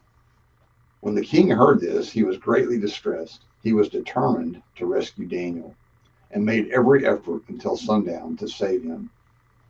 Then the men went as a group to the king and said to him, "Remember, O king, that according to the law of the Medes and Persians, no decree or edict that the king issues can be changed." So the king gave the order, and they brought Daniel and threw him into the lion's den. The king said to Daniel, "May your God, whom you serve continually, rescue you." A stone was brought and placed over the mouth of the den, and the king sealed it with his own signet ring and with the rings of his nobles, so that Daniel's situation might not be changed. Then the king returned to his palace and spent the night without eating and without any entertainment being brought to him, and he could not sleep. At the first light of dawn, the king got up and hurried to the lion's den. When he came near the den, he called to Daniel in an anguished voice, "Daniel, servant of the living God, has your God, whom you serve continually, been able to rescue you from the lions?" Daniel answered, "O king, live forever. My God sent his angel, and he shut the mouths of the lions. They have not hurt me because I was found innocent in his sight, nor have I ever done any wrong before you, O king." The king was overjoyed and gave orders to lift Daniel out of the den. And when Daniel was lifted from the den, no wound wound was found on him because he had trusted in his God. At the king's command, the men who had falsely accused Daniel were brought in and thrown into the lion's den, along with their wives and their children. And before they reached the floor of the den, the lions overpowered them and crushed all their bones. Then King Darius wrote to all the peoples, nations, and men of every language throughout the land, "May you prosper greatly. I issue a decree that in every part of my kingdom, people must fear and reverence the God of Daniel. For he is the living God, and he endures forever. His kingdom will not be destroyed. His dominion will never end. He rescues and he saves. He performs signs and wonders in the heavens and on the earth. He has rescued Daniel from the power of the lions." So Daniel prospered during the reign of Darius and the reign of Cyrus the Persian. Daniel chapter 7. Daniel's dream of 4 beasts. In the first year of Belshazzar, king of Babylon, Daniel had a dream, and visions passed through his mind as he was lying on his bed. He wrote down the substance of his dream. Daniel said, "In my vision at night I looked, and there before me were the 4 winds of heaven churning up the great sea. 4 great beasts, each different from the others, came up out of the sea. The first was like a lion, and it had the wings of an eagle. I watched until its wings were torn off, and it was lifted from the ground so that it stood on 2 feet like a man, and the heart of a man was given to it. And there before me was a second beast, which looked like a bear. It was raised up on one of its sides, and it had 3 ribs in its mouth between its teeth. It was told, 'Get up and eat your fill of flesh.' After that I looked, and there before me was another beast, one that looked like a leopard, and on its back it had 4 wings like those of a bird.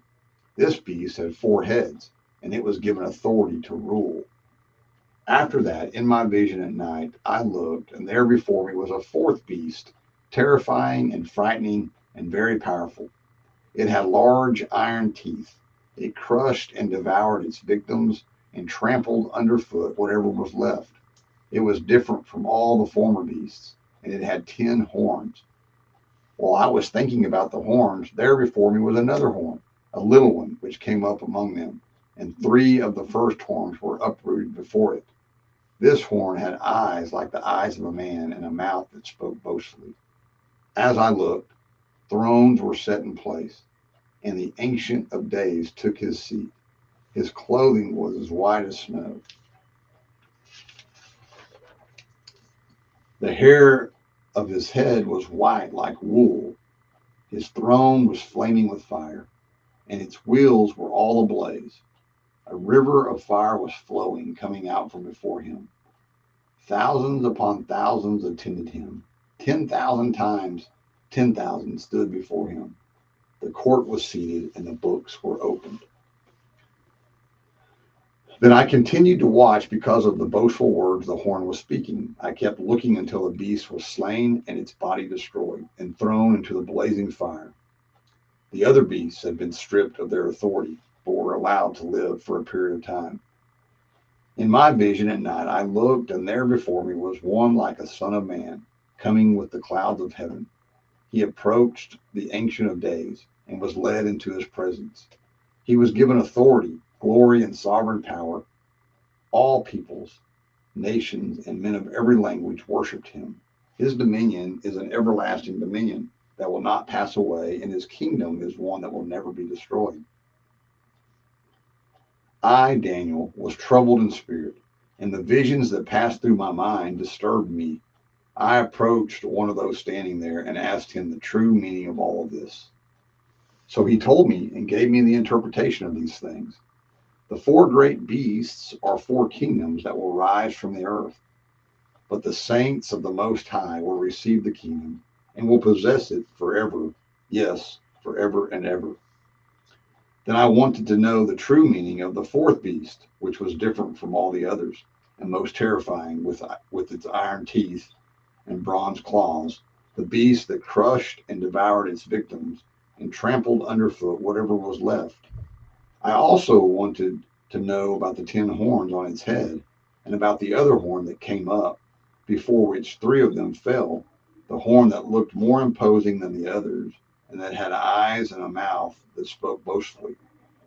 As I watched, this horn was waging war against the saints and defeating them, until the Ancient of Days came and pronounced judgment in favor of the saints of the Most High. And the time came when they possessed the kingdom. He gave me this explanation. The 4th beast is a 4th kingdom that will appear on earth. It will be different from all the other kingdoms and will devour the whole earth, trampling it down and crushing it. The 10 horns are 10 kings who will come from the kingdom. After them, another king will arise, different from the earlier ones. He will subdue 3 kings. He will speak against the Most High and oppress his saints and try to change the set times and the laws. The saints will be handed over to him for a time, times and half a time. But the court will sit, and his power will be taken away and completely destroyed forever. Then the sovereignty, power, and greatness of the kingdoms under the whole heaven will be handed over to the saints, the people of the Most High. His kingdom will be an everlasting kingdom, and all rulers will worship and obey him. This is the end of the matter. I, Daniel, was deeply troubled by my thoughts, and my face turned pale, but I kept the matter to myself. Daniel chapter 8. In the 3rd year of King Belshazzar's reign, I, Daniel, had a vision after the one that had already appeared to me. In my vision, I saw myself in the citadel of Susa, in the province of Elam. In the vision, I was beside the Ulai Canal. I looked up, and there before me was a ram with 2 horns, standing beside the canal, and the horns were long. One of the horns was longer than the other, but grew up later. I watched the ram as he charged toward the west and the north and the south. No animal could stand against him, and none could rescue from his power. He did as he pleased and became great. As I was thinking about this, suddenly a goat with a prominent horn between his eyes came from the west, crossing the whole earth without touching the ground. He came toward the 2-horned ram I had seen standing beside the canal and charged at him in great rage. I saw him attack the ram furiously, striking the ram and shattering his 2 horns. The ram was powerless to stand against him. The goat knocked him to the ground and trampled on him, and none could rescue the ram from his power. The goat became very great, but at the height of his power, his large horn was broken off, and in its place 4 prominent horns grew up toward the 4 winds of heaven. Out of one of them came another horn, which started small but grew in power to the south and to the east and toward the beautiful land. It grew until it reached the host of the heavens, and it threw some of the starry host down to the earth and trampled on them. It set itself up to be as great as the prince of the host. It took away the daily sacrifice from him, and the place of his sanctuary was brought low. Because of rebellion, the host of the saints and the daily sacrifice were given over to it.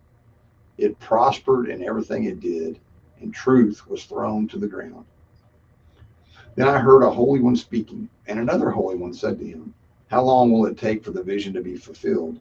The vision concerning the daily sacrifice, the rebellion that causes desolation, and the surrender of the sanctuary and of the host that will be trampled underfoot." He said to me, "It will take 2,300 evenings and mornings. Then the sanctuary will be reconsecrated."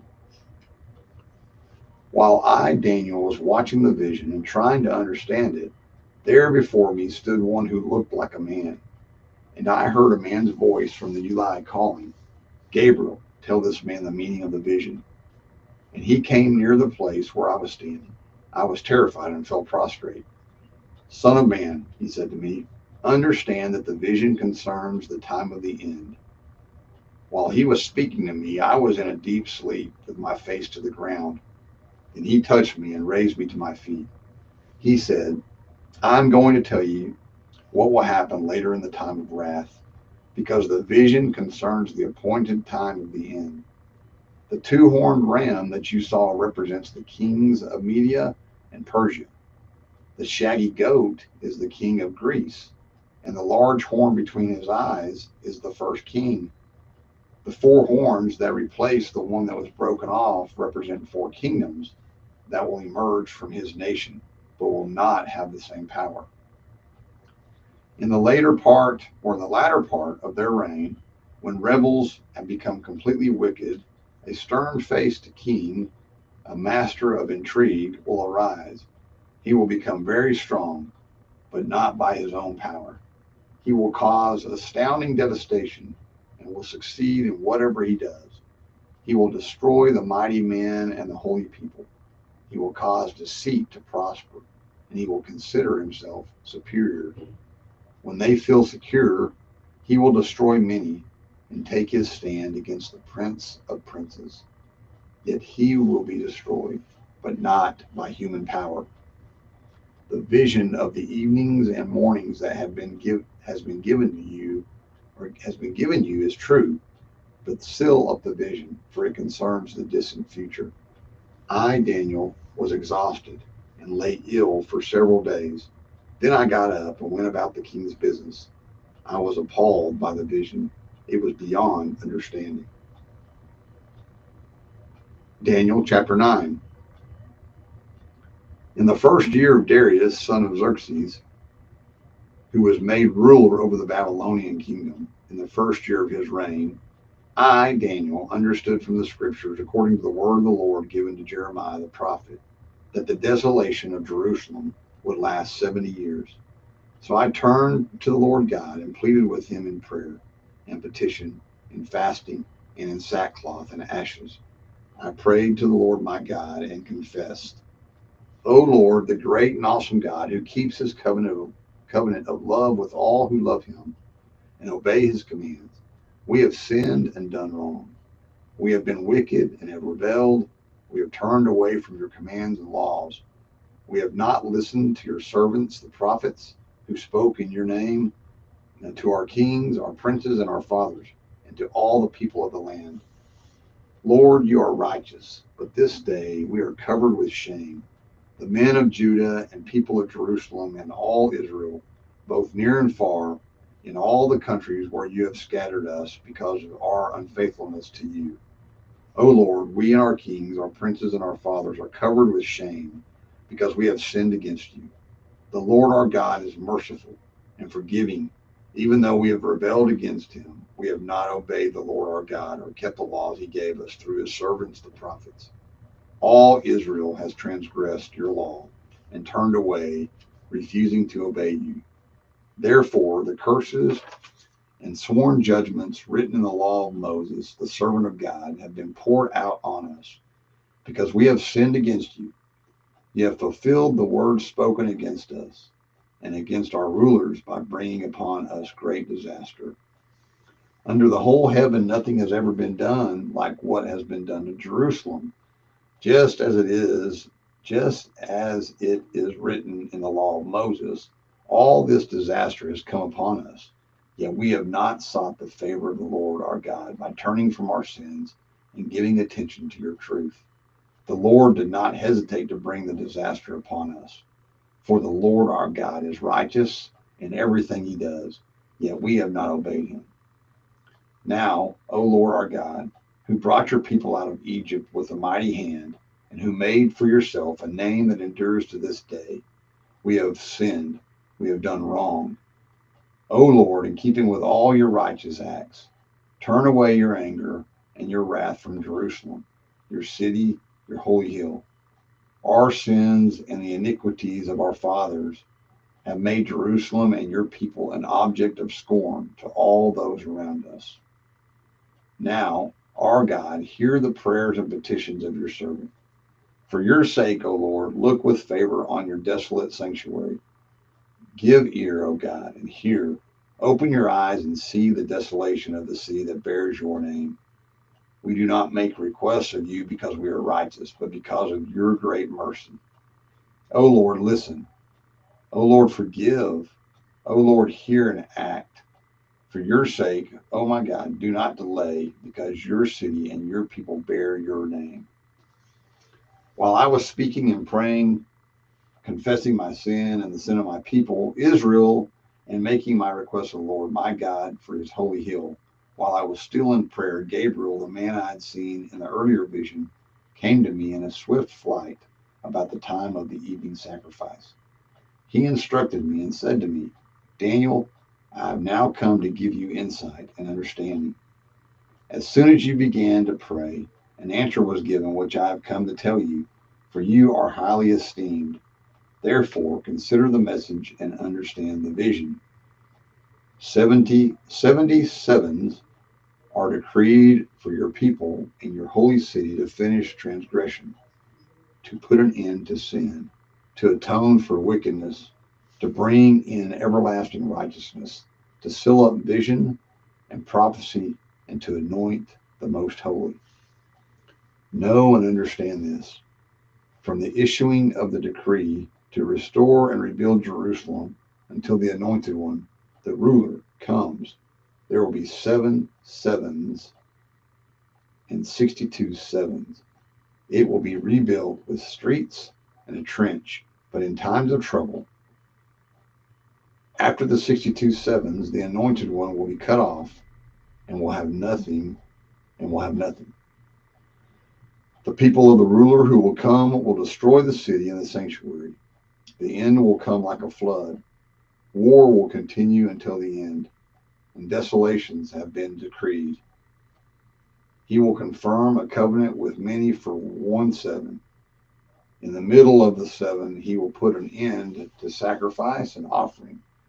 And on a wing of the people, he will set up an abomination that causes desolation until the end that is decreed is poured out on him.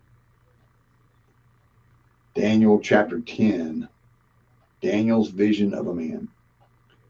In the 3rd year of Cyrus, king of Persia, a revelation was given to Daniel.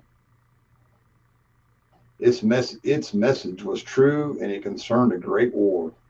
The understanding of the message came to him in a vision. At that time, I, Daniel, mourned for 3 weeks.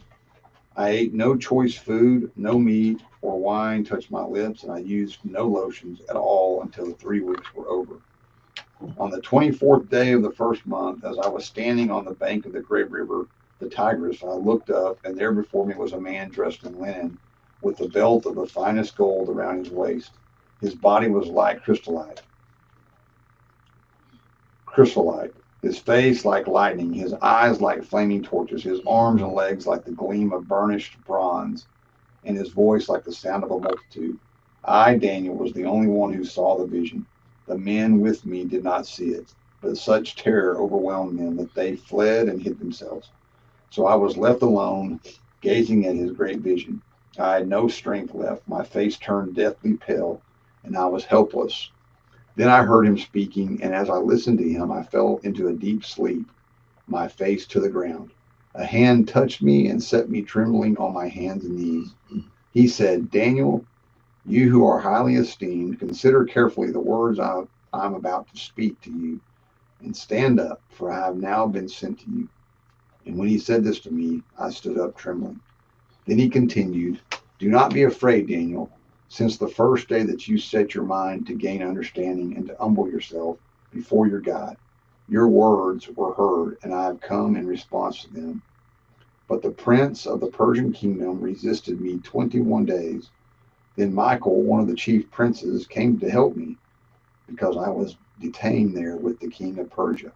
Now I have come to explain to you what will happen to your people in the future, for the vision concerns a time yet to come. While he was saying this to me, I bowed with my face toward the ground and was speechless. Then one who looked like a man touched my lips, and I opened my mouth and began to speak.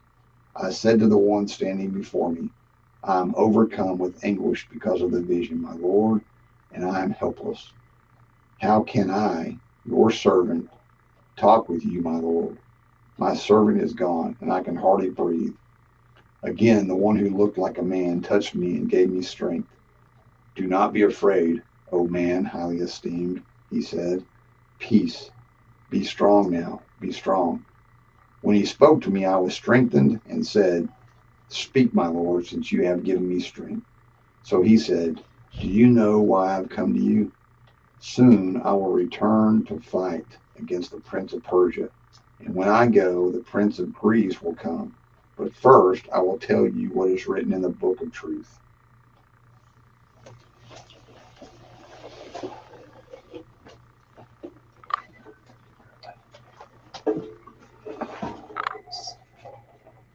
I didn't get it.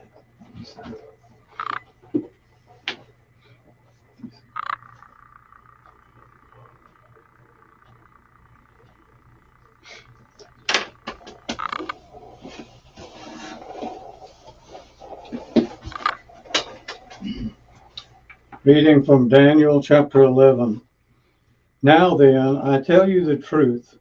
3 more kings will appear in Persia, and then a 4th, who will be far richer than all the others.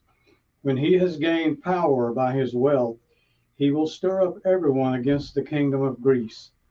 Then a mighty king will appear, who will rule with great power to do as he pleases. After he has appeared, his empire will be broken up and parceled out toward the 4 winds of heaven.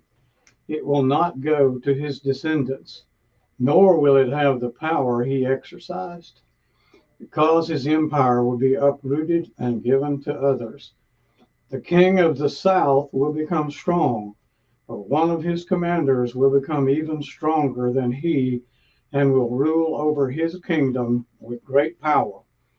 After some years, they will become allies.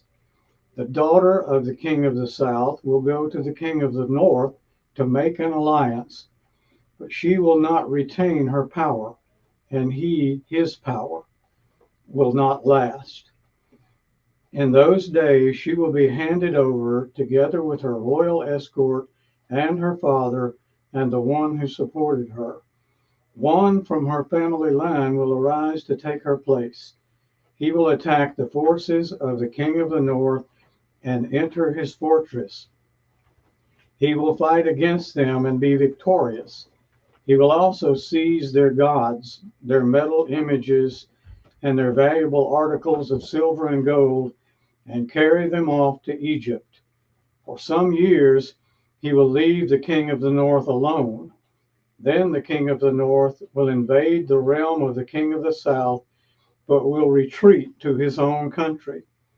His sons will prepare for war and assemble a great army, which will sweep on like an irresistible flood and carry the battle as far as his fortress. Then the king of the south will march out in a rage and fight against the king of the north, who will raise a large army, but it will be defeated. When the army is carried off, the king of the south will be filled with pride and will slaughter many thousands. Yet he will not remain triumphant, for the king of the north will muster another army, larger than the first, and after several years, he will advance with a huge army fully equipped. In those times, many will rise against the king of the south. The violent men among your own people will rebel in fulfillment of the vision, but without success. Then the king of the north will come and build up siege ramps and will capture a fortified city. The forces of the south will be powerless to resist. Even their best troops will not have the strength to stand. The invader will do as he pleases. No one will be able to stand against him. He will establish himself in the beautiful land and will have the power to destroy it. He will determine to come with might of his entire kingdom and will make an alliance with the king of the south. And he will give him a daughter in marriage in order to overthrow the kingdom. But his plans will not succeed or help him. Then he will turn his attention to the coastlands and will take many of them. But a commander will put an end to his insolence and turn his insolence back upon him. After this, he will turn back toward the fortresses of his own country, but will stumble and fall to be seen no more. His successor will send out a tax collector to maintain the royal splendor. In a few years, however, he will be destroyed, and not in anger or in battle. He will be succeeded by a contemptible person who has not been given the honor of royalty. He will invade the kingdom when its people feel secure. He will seize it through intrigue. Then an overwhelming army will be swept away before him. Both it and a prince of the covenant will be destroyed. After coming to an agreement with him, he will act deceitfully, and with only a few people, he will rise to power. When the richest provinces feel secure, he will invade them and will achieve what neither his fathers nor his forefathers did. He will distribute plunder, loot, and wealth among his followers. He will plot the overthrow of fortresses, but only for a time. With a large army, he will stir up his strength and courage against the king of the south. The king of the south will wage war with a large and very powerful army, but will not be able to stand because of the plots devised against him. Those who eat from the king's provisions will try to destroy him. His army will be swept away, and many will fall in battle. The two kings, with their hearts bent on evil, will sit at the same table and lie to each other, but to no avail, because an end will still come at the appointed time. The king of the north will return to his own country with great wealth, but his heart will be set against the Holy Covenant. He will take action against it and then return to his own country. But at the appointed time, he will invade the south again. But this time, the outcome will be different from what it was before. Ships of the western coastlands will oppose him, and he will lose heart. Then he will turn back and vent his fury against the Holy Covenant. He will return and show favor to those who forsake the Holy Covenant. His armed forces will rise up to desecrate the temple fortress and will abolish the daily sacrifice. Then they will set up the abomination that causes desolation. With flattery, he will corrupt those who have violated the covenant. But the people who know their God will firmly resist him. Those who are wise will instruct many, though for a time they will fall by the sword or be burned or captured or plundered. When they fall, they will receive a little help, and many who are not sincere will join them. Some of the wise will stumble, so that they may be refined, purified, and made spotless until the time of the end, for it will still come at the appointed time. The king will do as he pleases. He will exalt and magnify himself above every god and will say unheard of things against the God of gods. He will be successful until the time of wrath is completed, for what has been determined must take place. He will show no regard for the gods of his fathers or for the one desired by women, nor will he regard any god, but will exalt himself above them all. Instead of them, he will honor a god of fortresses, a god unknown to his fathers. He will honor with gold and silver, with precious stones and costly gifts. He will attack the mightiest fortresses with the help of a foreign god and will greatly honor those who acknowledge him. He will make them rulers over many people and will distribute the land at a price. At the time of the end, the king of the south will engage him in battle, and the king of the north will storm out against him with chariots and cavalry and a great fleet of ships. He will invade many countries and sweep through them like a flood. He will also invade the beautiful land. Many countries will fall, But Edom, Moab, and the leaders of Ammon will be delivered from his hand. He will extend his power over many countries. Egypt will not escape. He will gain control of the treasures of gold and silver and all the riches of Egypt, with the Libyans and the Nubians in submission. But reports from the east and the north will alarm him, and he will set out in a great rage to destroy and annihilate many. He will pitch his royal tents between the seas at the beautiful holy mountain. Yet he will come to his end, and no one will help him. Reading from chapter 12. At that time, Michael, the great prince who protects your people, will arise. There will be a time of distress such as not happened from the beginning of the nations until then. But at that time, your people, everyone whose name is found written in the book, will be delivered. Multitudes who sleep in the dust of the earth will awake, some to everlasting life, others to shame and everlasting contempt. Those who are wise will shine like the brightness of the heavens, and those who lead many to righteousness like the stars forever and ever. But you, Daniel, close up and seal the words of the scroll until the time of the end. Many will go here and there to increase knowledge. Then I, Daniel, looked, and there before me stood two others, one on this bank of the river and one on the opposite bank. One of them said to the man clothed in linen, who was above the waters of the river, "How long will it be before these astonishing things are fulfilled?"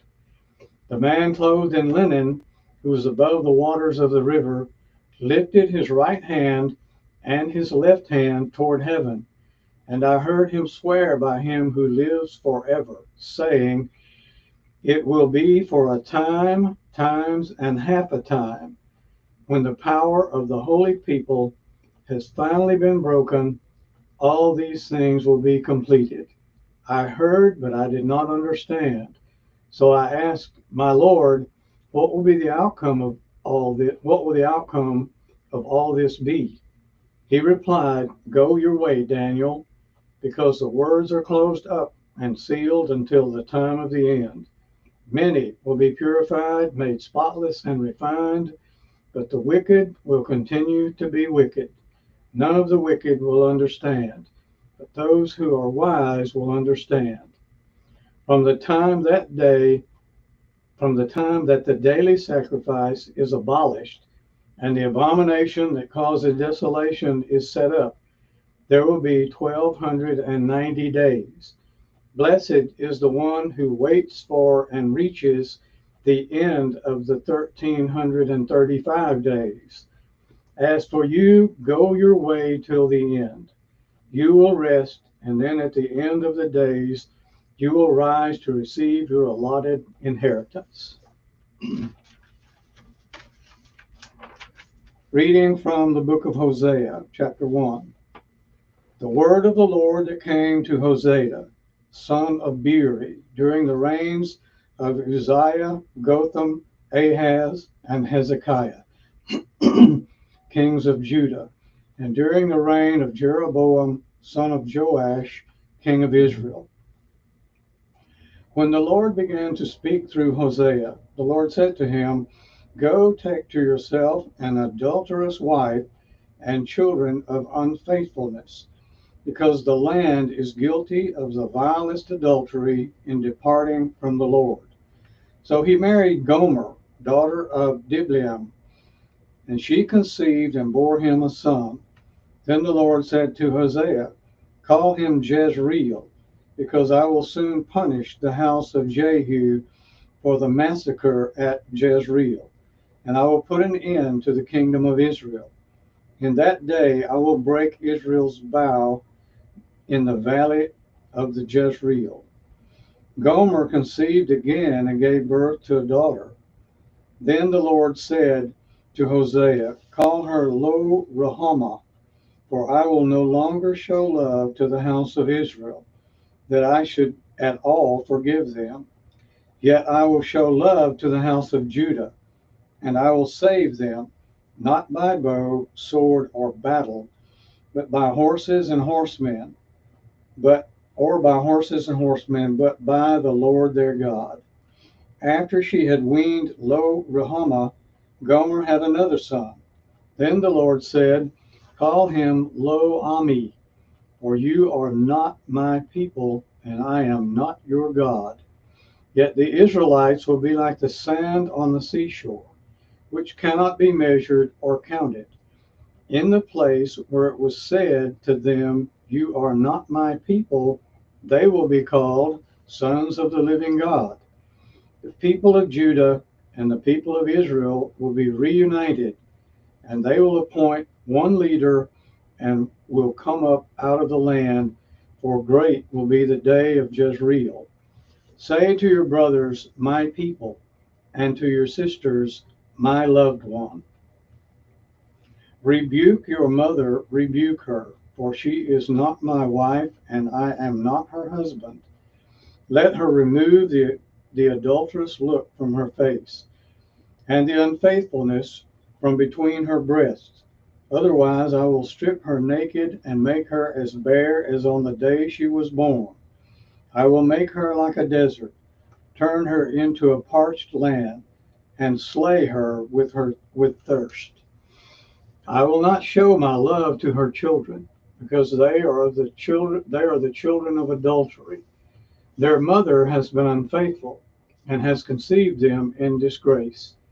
She said, I will go after my lovers, who give me my food and my water, my wool and my linen, my oil and my drink. Therefore I will block her path with thorn bushes. I will wall her in so that she cannot find her way. She will chase after her lovers, but not catch them. She will look for them, but not find them. Then she will say, I will go back to my husband as at first, for then I was better off than now. She has not acknowledged that I was the one who gave her the grain, the new wine, and oil, who lavished on her the silver and gold, which they used for Baal. Therefore I will take away my grain when it ripens, and my new wine when it is ready. I will take back my wool and my linen, intended to cover her nakedness. So now I will expose her lewdness before the eyes of her lovers. No one will take her out of my hands. I will stop all her celebrations, her yearly festivals, her new moons, her Sabbath days, all her appointed feasts. I will ruin her vines and her fig trees, which she said were her pay from her lovers. I will make them a thicket, and wild animals will devour them. I will punish her for the day she burned incense to the Baals. She decked herself with rings and jewelry and went after her lovers. But me she forgot, declares the Lord. Therefore I am now going to allure her. I will lead her into the desert and speak tenderly to her. There I will give her back her vineyards and will make the valley of Achor a door of hope. There she will sing as in the days of her youth, as in the day she came up out of Egypt. In that day, declares the Lord, you will call me my husband. You will no longer call me my master. I will remove the names of the Baals from her lips. No longer will their names be invoked. In that day I will make a covenant for them with the beasts of the field and the birds of the air and the creatures that move along the ground. Bow and sword and battle I will abolish from the land, so that all may lie down in safety. I will betroth you to me forever.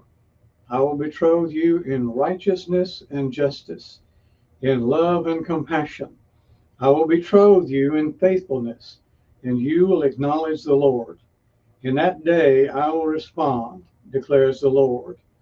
I will respond to the skies, and they will respond to the earth.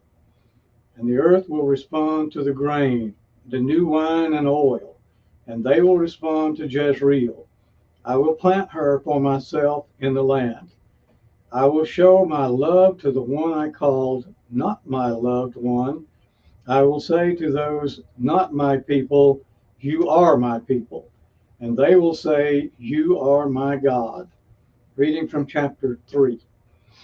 The Lord said to me, go show your love to your wife again, though she is loved by another and is an adulteress. Love her as the Lord loves the Israelites, though they turn to other gods and love the sacred raisin cakes. So I bought her for 15 shekels of silver and about a homer and a lethek of barley. Then I told her, you are to live with me many days.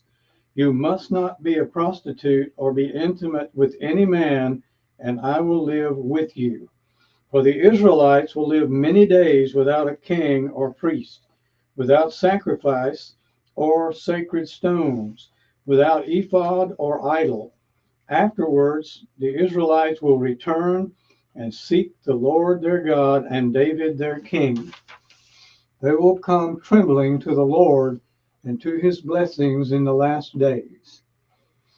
Reading from chapter 4. Hear the word of the Lord, you Israelites, because the Lord has a charge to bring against you who live in the land. There is no faithfulness, no love, no acknowledgement of God in the land. There is only cursing, lying and murder, stealing and adultery. They break all bounds, and bloodshed follows bloodshed. Because of this, the land mourns, and all who live in it waste away. The beasts of the field and the birds of the air and the fish of the sea are dying. But let no man bring a charge. Let no man accuse another. For your people are like those who bring charges against a priest. You stumble day and night, and the prophets stumble with you. So I will destroy your mother. My people are destroyed from lack of knowledge. Because you have rejected knowledge, I also reject you as my priests. Because you have ignored the law of your God, I also will ignore your children. The more the priest increased, the more they sinned against me. They exchanged their glory for something disgraceful. They feed on the sins of my people and relish their wickedness. And it will be like people, like priests, and I will punish both of them for their ways and repay them for their deeds. They will eat but not have enough. They will engage in prostitution but not increase, because they have deserted the Lord to give themselves to prostitution, to old wine and new, which take away the understanding of my people. They consult a wooden idol and are answered by a stick of wood. A spirit of prostitution leads them astray. They are unfaithful to their God. They sacrifice on the mountaintops and burn offerings on the hills under oak, poplar, and terebinth, where the shade is pleasant. Therefore your daughters turn to prostitution, your daughters-in-law to adultery. I will not punish your daughters when they turn to prostitution, nor your daughters-in-law when they commit adultery, because the men themselves consort with harlots and sacrifice with shame prostitutes. A people without understanding will come to ruin. Though you commit adultery, O Israel, let not Judah become guilty. Do not go to Gilgal. Do not go to Beth Aven. And do not swear, as surely as the Lord lives. The Israelites are stubborn, like a stubborn heifer. How then can the Lord pasture them like lambs in a meadow? Ephraim is joined to idols. Leave him alone. Even when their drinks are gone, they continue their prostitution. Their rulers dearly love shameful ways. A whirlwind will sweep them away, and their sacrifices will bring them shame. Reading from chapter 5. Hear this, you priests. Pay attention, you Israelites. Listen, O royal house. This judgment is against you. You have been a snare at Mizpah, a net spread out on Tabor. The rebels are deep in slaughter. I will discipline all of them. I know all about Ephraim. Israel is not hidden from me. Ephraim, you have now turned to prostitution. Israel is corrupt. Their deeds will not permit them to return to their God. A spirit of prostitution is in their heart. They do not acknowledge the Lord. Israel's arrogance testifies against them. The Israelites, even Ephraim, stumble in their sin. Judah also stumbles with them. When they go with their flocks and herds to seek the Lord, they will not find him. He has withdrawn himself from them. They are unfaithful to the Lord. They give birth to illegitimate children. Now their new moon festivals will devour them and their fields. Sound the trumpet in Gibeah, the horn in Ramah. Raise the battle cry in Bethaven. Lead on, O Benjamin. Ephraim will be laid waste on the day of reckoning. Among the tribes of Israel, I proclaim what is certain. Judah's leaders are like those who move boundary stones. I will pour out my wrath on them like a flood of water. Ephraim is oppressed, trampled in judgment, intent on pursuing idols. I am a moth to Ephraim, like rot to the people of Judah. When Ephraim saw his sickness and Judah his sores, then Ephraim turned to Assyria and sent to the great king for help. But he is not able to cure you, not able to heal your sores. For I will be like a lion to Ephraim, like a great lion to Judah. I will tear them to pieces and go away. I will carry them off with no one to rescue them. Then I will go back to my place until they admit their guilt. And they will seek my face in their misery, and they will earnestly seek me. Reading from chapter 6. Come, let us return to the Lord. He has torn us to pieces, but he will heal us. He has injured us, but he will bind up our wounds. After 2 days, he will revive us. On the third day, he will restore us, and we may live in his presence. Let us acknowledge the Lord. Let us press on to acknowledge him. As surely as the sun rises, he will appear. He will come to us like the winter rains, like the spring rains that water the earth. What can I do with you, Ephraim? What can I do with you, Judah? Your love is like the morning mist, like the early dew that disappears. Therefore I cut you in pieces with my prophets. I killed you with the words of my mouth. My judgment flashed like lightning upon you. For I desire mercy, not sacrifice, and acknowledgement of God rather than burnt offerings. Like Adam, they have broken the covenant. They were unfaithful to me there. Gilead is a city of wicked men, stained with footprints of blood. As marauders lie in ambush for a man, so do bands of priests. They murder on the road to Shechem, committing shameful crimes. I have seen a horrible thing in the house of Israel. There Ephraim is given to prostitution, and Israel is defiled. Also for you, Judah, a harvest is appointed. Reading from chapter 7. Whenever I would restore the fortunes of my people, whenever I would heal Israel, the sins of Ephraim are exposed, and the crimes of Samaria revealed. They practice deceit. Thieves break into houses. Bandits rob in the streets. But they do not realize that I remember all their evil deeds. Their sins engulf them.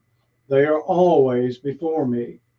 They delight the king with their wickedness, the princes with their lies. They are all adulterers, burning like an oven, whose fire the baker need not stir, from the kneading of the dough till it rises.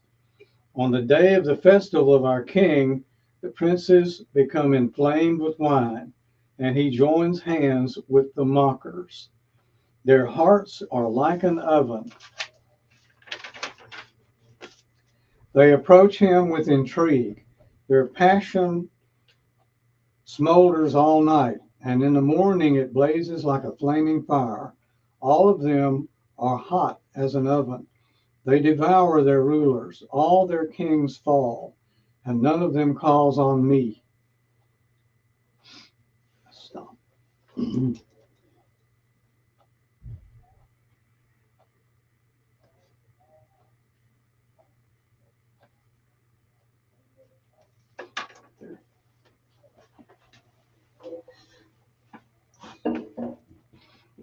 Awesome, thank you.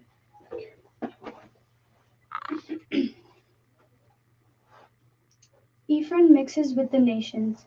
Ephraim is a flat cake not turned over.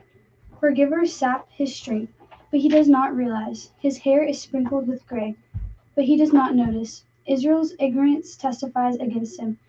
But despite all this, he does not return to the Lord his God, or search for him. Ephraim is like a dove, easily deceived and senseless. Now calling to Egypt, now turning to Israel. When they go, I will throw my net over them. I will pull them down like birds of the air. When I hear them flocking together, I will catch them. Woe to them, because they have strayed from me.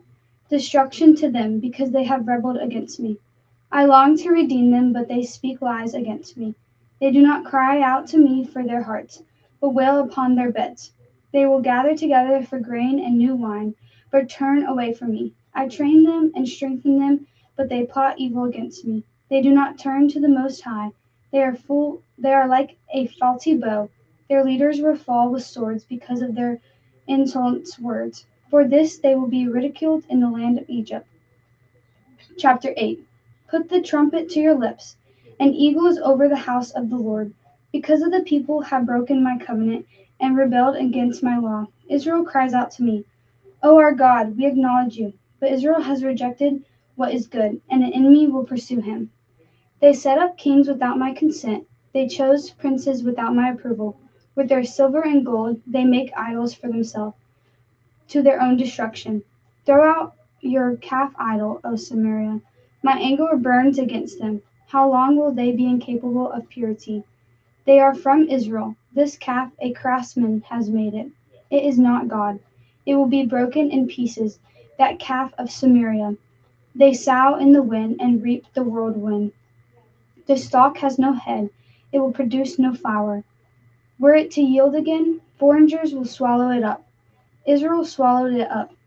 Now she is among the nations, like a worthless thing, for they have gone to Israel like a wild donkey wandering alone. Ephraim has sold herself to lovers, although they have sold themselves among nations. I will now gather them together. They will begin to waste away under the oppression of the mighty king. Though Ephraim built many altars for sin offerings, these have become altars for sinning. I wrote them for many things of my law, but they regarded them as something alien. They offer sacrifices given to me, and they eat the meat. But the Lord is not pleased with them. Now he will remember their wickedness and punish their sins. They will return to Egypt. Israel has forgotten his maker and built palaces. Judah has forfeited many towns, but I will send fire upon their cities that will consume their fortresses. Chapter 9. Do not rejoice, O Israel.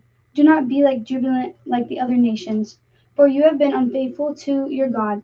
You love the wages of a prostitute at every threshing floor. Threshing floors and wine presses will not feed the people. The new wine will fail them. They will not remain in the Lord's hand. Ephraim will return to Egypt and eat unclean food in Israel. They will not pour out wine offerings to the Lord, nor will their sacrifices please him. Such sacrifices will be to them like the bread of mourners. All who eat them will be unclean. This food will be for themselves. It will not come into the temple of the Lord. What will you do on the day of your appointed feast, on the festival of days of the Lord? Even if they escape from destruction, Egypt will gather them, and Memphis will bury them. Their treasures of silver will be taken over by buyers, and thorns will overturn their tents. The days of punishment are coming. The days of reckoning are at hand. Let Israel know this, because your sins are so many, and your hospitality so great. The prophet is considered a fool, the inspired man a maniac.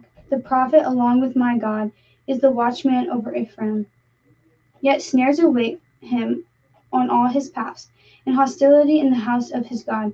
They have snuck deep into corruption as the days of Gobeth. God will remember their wickedness and punish them for their sins. When I find Israel, it was like finding grapes in the desert.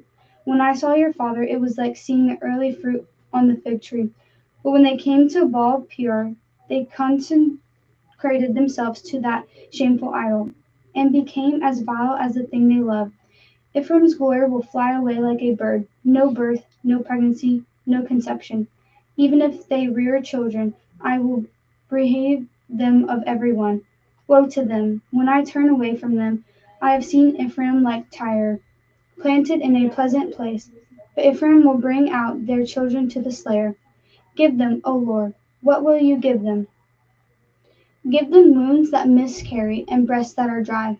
Because of the wickedness in Gilead, I hated them there. Because of their sinful deeds, I will drive them out of my house. I will no longer love them. All their leaders are rebellious. Ephraim is blighted, their root is withered. They yield no fruit. Even if they bear children, I will slay their cherished offspring. My God will reject them because they have not obeyed him. They have wanderers among the nations. Israel was a spreading vine. He brought forth fruit for himself. As his fruit increased, he built more altars. As his land prospered, he adored his sacred stones. Their heart is deceitful, and now they must bear their guilt. The Lord will demolish their altars and destroy their sacred stones. Then they will say, we have no king because we did not revere the Lord.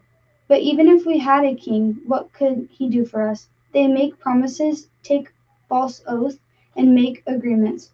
Therefore, lawsuits spring up like poisonous weeds in plowed field. The people who live in Samaria fear for the calf idol of Beth Aven.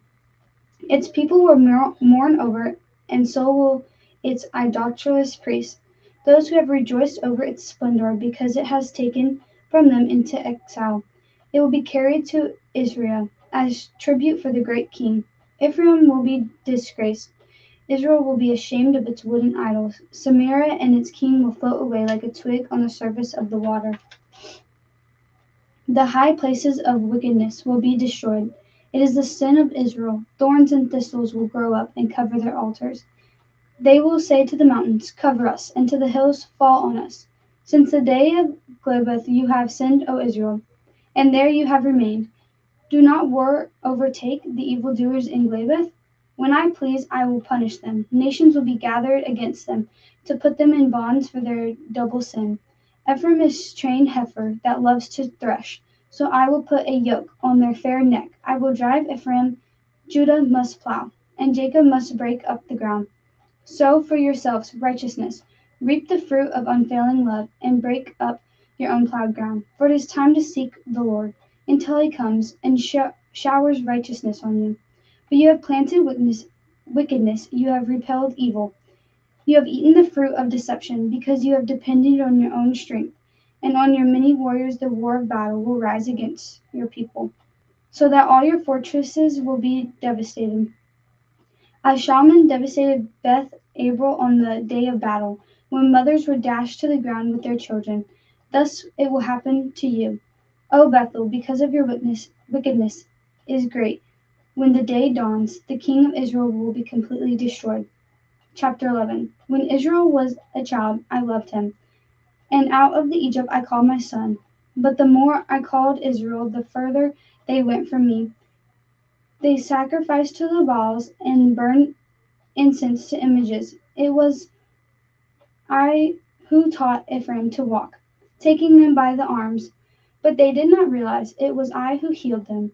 I led them with cords of human kindness, with ties of love. I lifted the yoke from their neck and bent down to feed them. Will they not return to Egypt And will not Assyria rule over them because they refuse to repent? Swords will flash in their cities, will destroy the bars of their gates, and put to an end on their plans. My people are determined to turn from me, even if they call to the Most High. He will by no means exalt them. How can I give up Ephraim? How can I hand you over Israel? How can I treat you like Adaham? How can I make you like Zeboim? My heart is changed within me. All my compassion is aroused. I will not carry out my fierce anger, nor will I turn and devastate Ephraim. For I am God and not man, the Holy One among you. I will not come in wrath. They will follow the Lord. He will roar like a lion. When he roars, his children will come trembling from the west. They will come trembling like birds from Egypt, like doves from Assyria. I will settle them in their homes, declares the Lord. Ephraim has surrounded me with lies, the house of Israel with deceit, and Judah is unruly against God, even against the faithful Holy One. Chapter 12. Ephraim feeds on the wind. He pursues the east wind all day, and multiple lies and violence. He makes a treaty with Israel and sends olive oil to Egypt.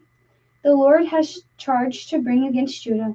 He will punish Jacob according to his ways, and repay him according to his deed.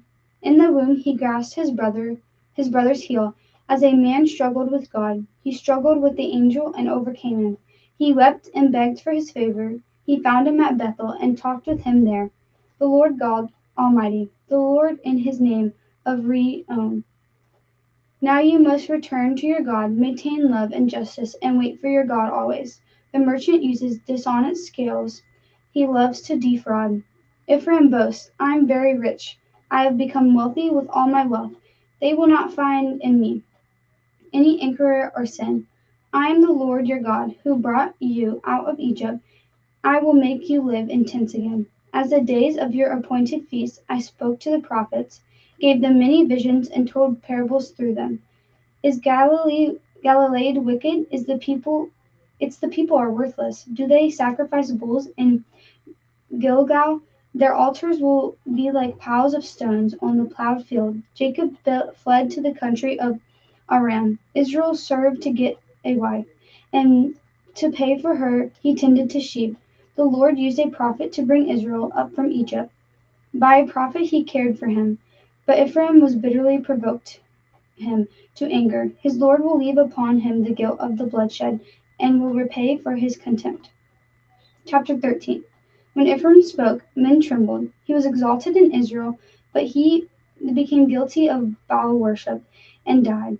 Now they sin more and more. They make idols for themselves from their silver, cleverly fashioned images, all of them work of craftsmen. It is said of these people, they offer human sacrifices and kiss the calf idols. Therefore they will be like the morning mist, like the early dew that disappears, like chaff swirling from the threshing floor, but the smoke escaping through a window. But I am the Lord your God who brought you out of Egypt. You shall acknowledge no God but me, no Savior except me. I cared for you in the desert, in the land of burning heat. When I fed them, they were satisfied. When they were satisfied, they became proud. Then they forgot me. So I will come upon them like a lion, like a leopard. I will lurk by the path. Like a bear robbed of her cubs, I will attack them and rip them open. Like a lion, I will devour them. A wild animal will tear them apart. You are destroyed, O Israel, because you are against me your helper. Where is your king, that he may save you? Where are your rulers in all your towns of whom you said, give me a king and princes? So in my anger I gave you a king, and in my wrath I took him away. The guilt of Ephraim is stored up, his sins are kept on record. Pains of a woman in childbirth come to him, but he is a child without wisdom. When the time arrives, he does not come to the opening of the womb. I will ransom them from the powers of the grave. I will redeem them from death. Where, O death, are your plagues? Where, O grave, is your destruction? I have no compassion, even though the thrives among his brothers. An east wind from your Lord will come, blowing in from the desert. His springs will fail, and his well dry up. His storehouse will be plundered of all its treasures. The people of Samaria must bear guilt, because they have rebelled against their God. They will fall by the sword. Their little ones will be dashed to the ground, their pregnant women ripped open. Return, O Israel, to the Lord your God. Your sins have been your downfall. Take words with you and return to the Lord. Say to him, forgive all our sins and receive us graciously, that we may offer the fruit of our lips. Israel cannot save us. We will not mount war horses. We will never again say our God to what our own hands have made. For you and your fatherless find compassion. I will hear their way wonders and love them freely, for my anger has turned away from them. I will be like the dew to Israel. He will blossom like a lily, like a cedar of Lebanon. He will send down his roots. His young shoots will grow. His splendor will be like an olive tree, his fragrance like a cedar of Lebanon. Men will dwell again in the shade. He will flourish like the grain. He will blossom like a vine, and the fame will be like the wine from Lebanon. Ephraim, what more have I to do with the idols? I will answer him and care for him. I'm like the green pine trees. Your fruitfulness comes from me. Who is wise? He will realize these things. Who is discerning? He will understand them. The ways of the Lord are right. The righteous walk, and the rebellious stumble in them. Joel, chapter 1. The word of the Lord came to Joel, son of Pethuel. Hear this, you elders. Listen, all who live in the land. Has anything like this ever happened in your days, or in the days of your forefathers? Tell it to your children, and let your children tell it to their children, and their children to the next generation. What the locust swarm has left, the great locusts have eaten. What the great locusts have left, the young locusts have eaten. What the other locusts have left, the other locusts have eaten. Wake up, you drunkards, and weep. Wail, all you drinkers of wine.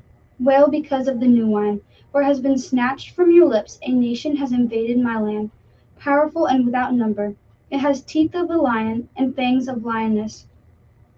It has laid waste my vines and ruined my fig trees. It has stripped off their bark and thrown it away, leaving their branches white.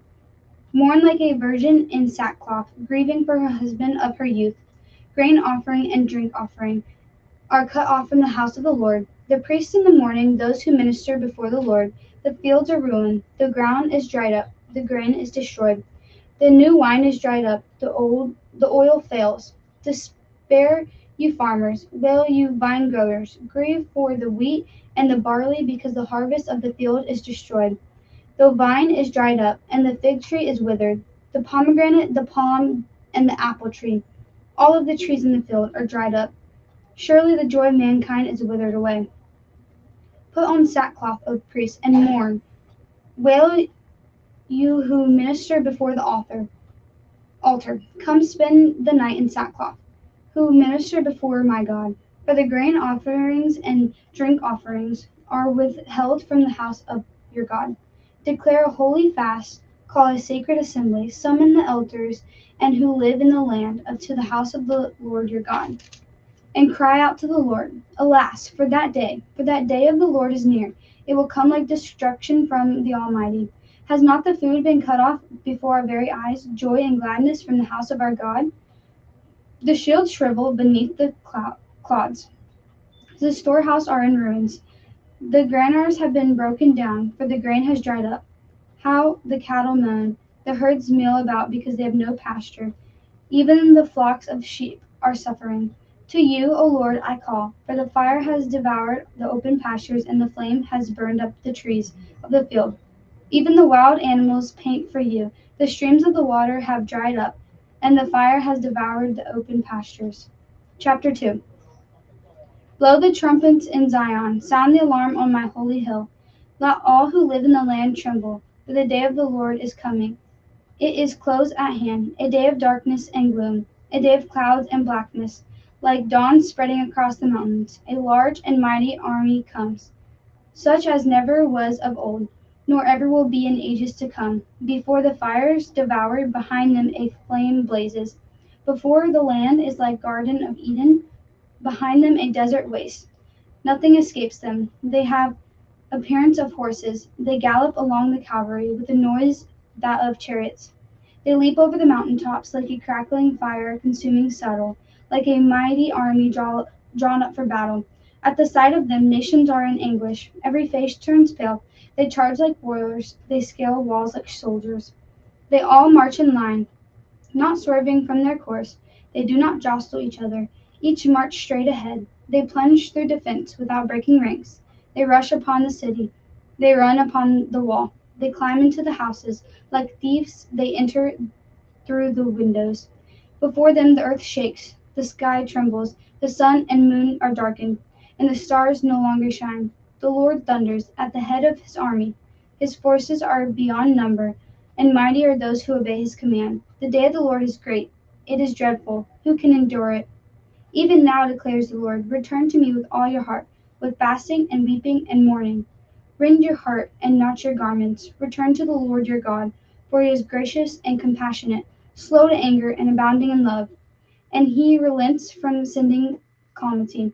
Who knows? He may turn and have pity and leave behind a blessing, grain offering and drink offerings for the Lord your God. Blow the trumpet in Zion, declare the holy fast, call a sacred assembly, gather the people, concentrate the assembly, bring together the elders, gather the children, those nursing at the beast. Let the bridegroom leave his room, and the bride her chamber. Let the priests who minister before the Lord weep the temple porch and the altar. Let them say, spare your people, O Lord. Do not make your inheritance an object of scorn, a byword among the nations. Why should they say among the people, where is their God? Then the Lord will be jealous for his land and take pity on his people. The Lord will repay to them, I'm sending you grain, new wine, and oil, enough to satisfy you fully. Never again will I make you an object of scorn to the nations. I will drive the northern army far from you, pushing it into a parched and barren land, with its front columns going into the eastern sea, and those in the rear into the western sea. And its Dutch will go up, its smell will rise. Surely it has done great things. Be afraid, O land. Be glad and rejoice. Surely the Lord has done great things. Be not afraid, O wild animals, for the open pasture are becoming green. The trees are bearing fruit, the fig trees and the vine yield their riches. Be glad, O people of Zion. Rejoice in the Lord your God. For he has given you the autumn rains and the righteousness. He sent you abundant showers, both autumn and spring rains, as before. The threshing floors will be filled with grains. The vats will overflow with new wine and oil. I will repay you for years the locusts have eaten, the great locust and the young locust, the other locust and the locust swarm, my great army that I've sent you. You will have plenty to eat until you are full. And you will praise the name of the Lord your God, who has worked wonders for you. Never again will my people be shamed. Then you will know that I am in Israel, that I am the Lord your God, and that there is no other. Never again will my people be shamed. And afterward I will pour my spirit on all people. Your sons and daughters will prophesy. Your old men will dream dreams. Your young men will see visions. Even on my servants, both men and women, I will pour out my spirit on those days. I will show wonders in the heavens and on earth. Blood and fire and bowls of smoke, the sun will be turned into darkness, and the moon to blood, before coming of the great and dreadful day of the Lord. And everyone who calls on the name of the Lord will be saved. For on Mount Zion and Jerusalem there will be deliverance, as the Lord said among the survivors whom the Lord calls. Chapter 3.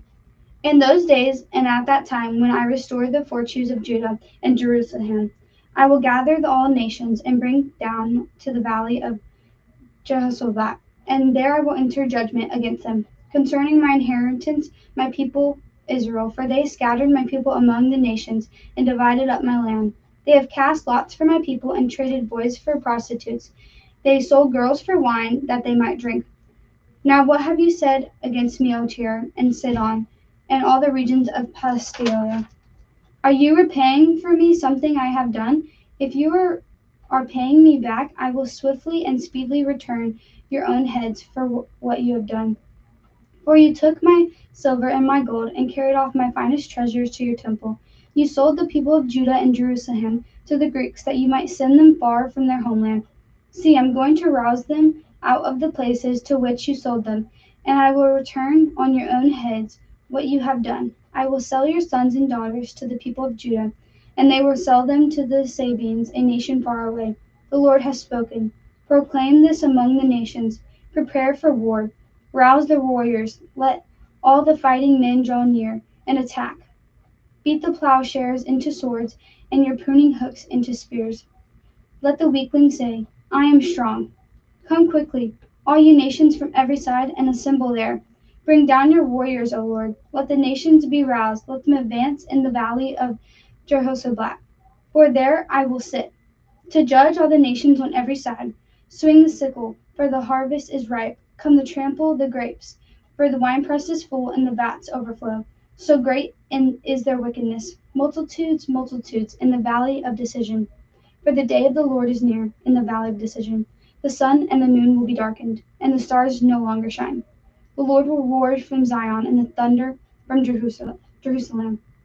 The earth and the sky will tremble, but the Lord will be a refuge for his people, a stronghold for the people of Israel. Then you will know that I, the Lord your God, dwell in Zion, my holy hill. Jerusalem will be holy. Never again will foreigners invade her. In that day the mountains will drip new wine, and the hills will flow with milk, and the ravens of Judah will run with water. A fountain will flow out of the Lord's house, and will water the valley of Assid. But Egypt will be desolate, Edom a desert waste, because of violence done to the people of Judah, in whose land they shed innocent blood. Judah will be inhabited forever, and Jerusalem through all generations. Their blood guilt, which I have not pardoned, I will pardon. The Lord dwells in Zion. Amos, chapter 1. The words of Amos, one of the shepherd of Tekoa. What he saw concerning Israel 2 years before the earthquake, when Uzziah the king of Judah and Jehoram the son of Joash was king of Israel. He said, The Lord roars from Zion, and the thunders from Jerusalem, and the pastures of the shepherds dry up, and the top of the camels wither. This is what the Lord said. For 3 sins of Damascus, even for 4, I will not turn back my wrath, because she threshed Gilead with sleds having iron teeth. I will send fire upon the house of Hazael, and will consume the fortress of Ben-Hadad. I will break down the gate of Damascus, and I will destroy the king who is in the valley of Avon, and the one who holds the scepter in Beth Eden. The people of Ammon will go into exile to Kir, says the Lord. This is what the Lord says. For the 3 sins of Gaza, even for 4, I will not turn my wrath, because she took captive whole communities and sold them to Edom. I will send fire upon the worlds of Giaz, that will consume her fortress. I will destroy the king of Ashdod, and the one who holds the scepter in Ascalon. I will turn my hand against Ekron till the last of the Palestinians is dead, says the sovereign Lord. This is what the Lord says.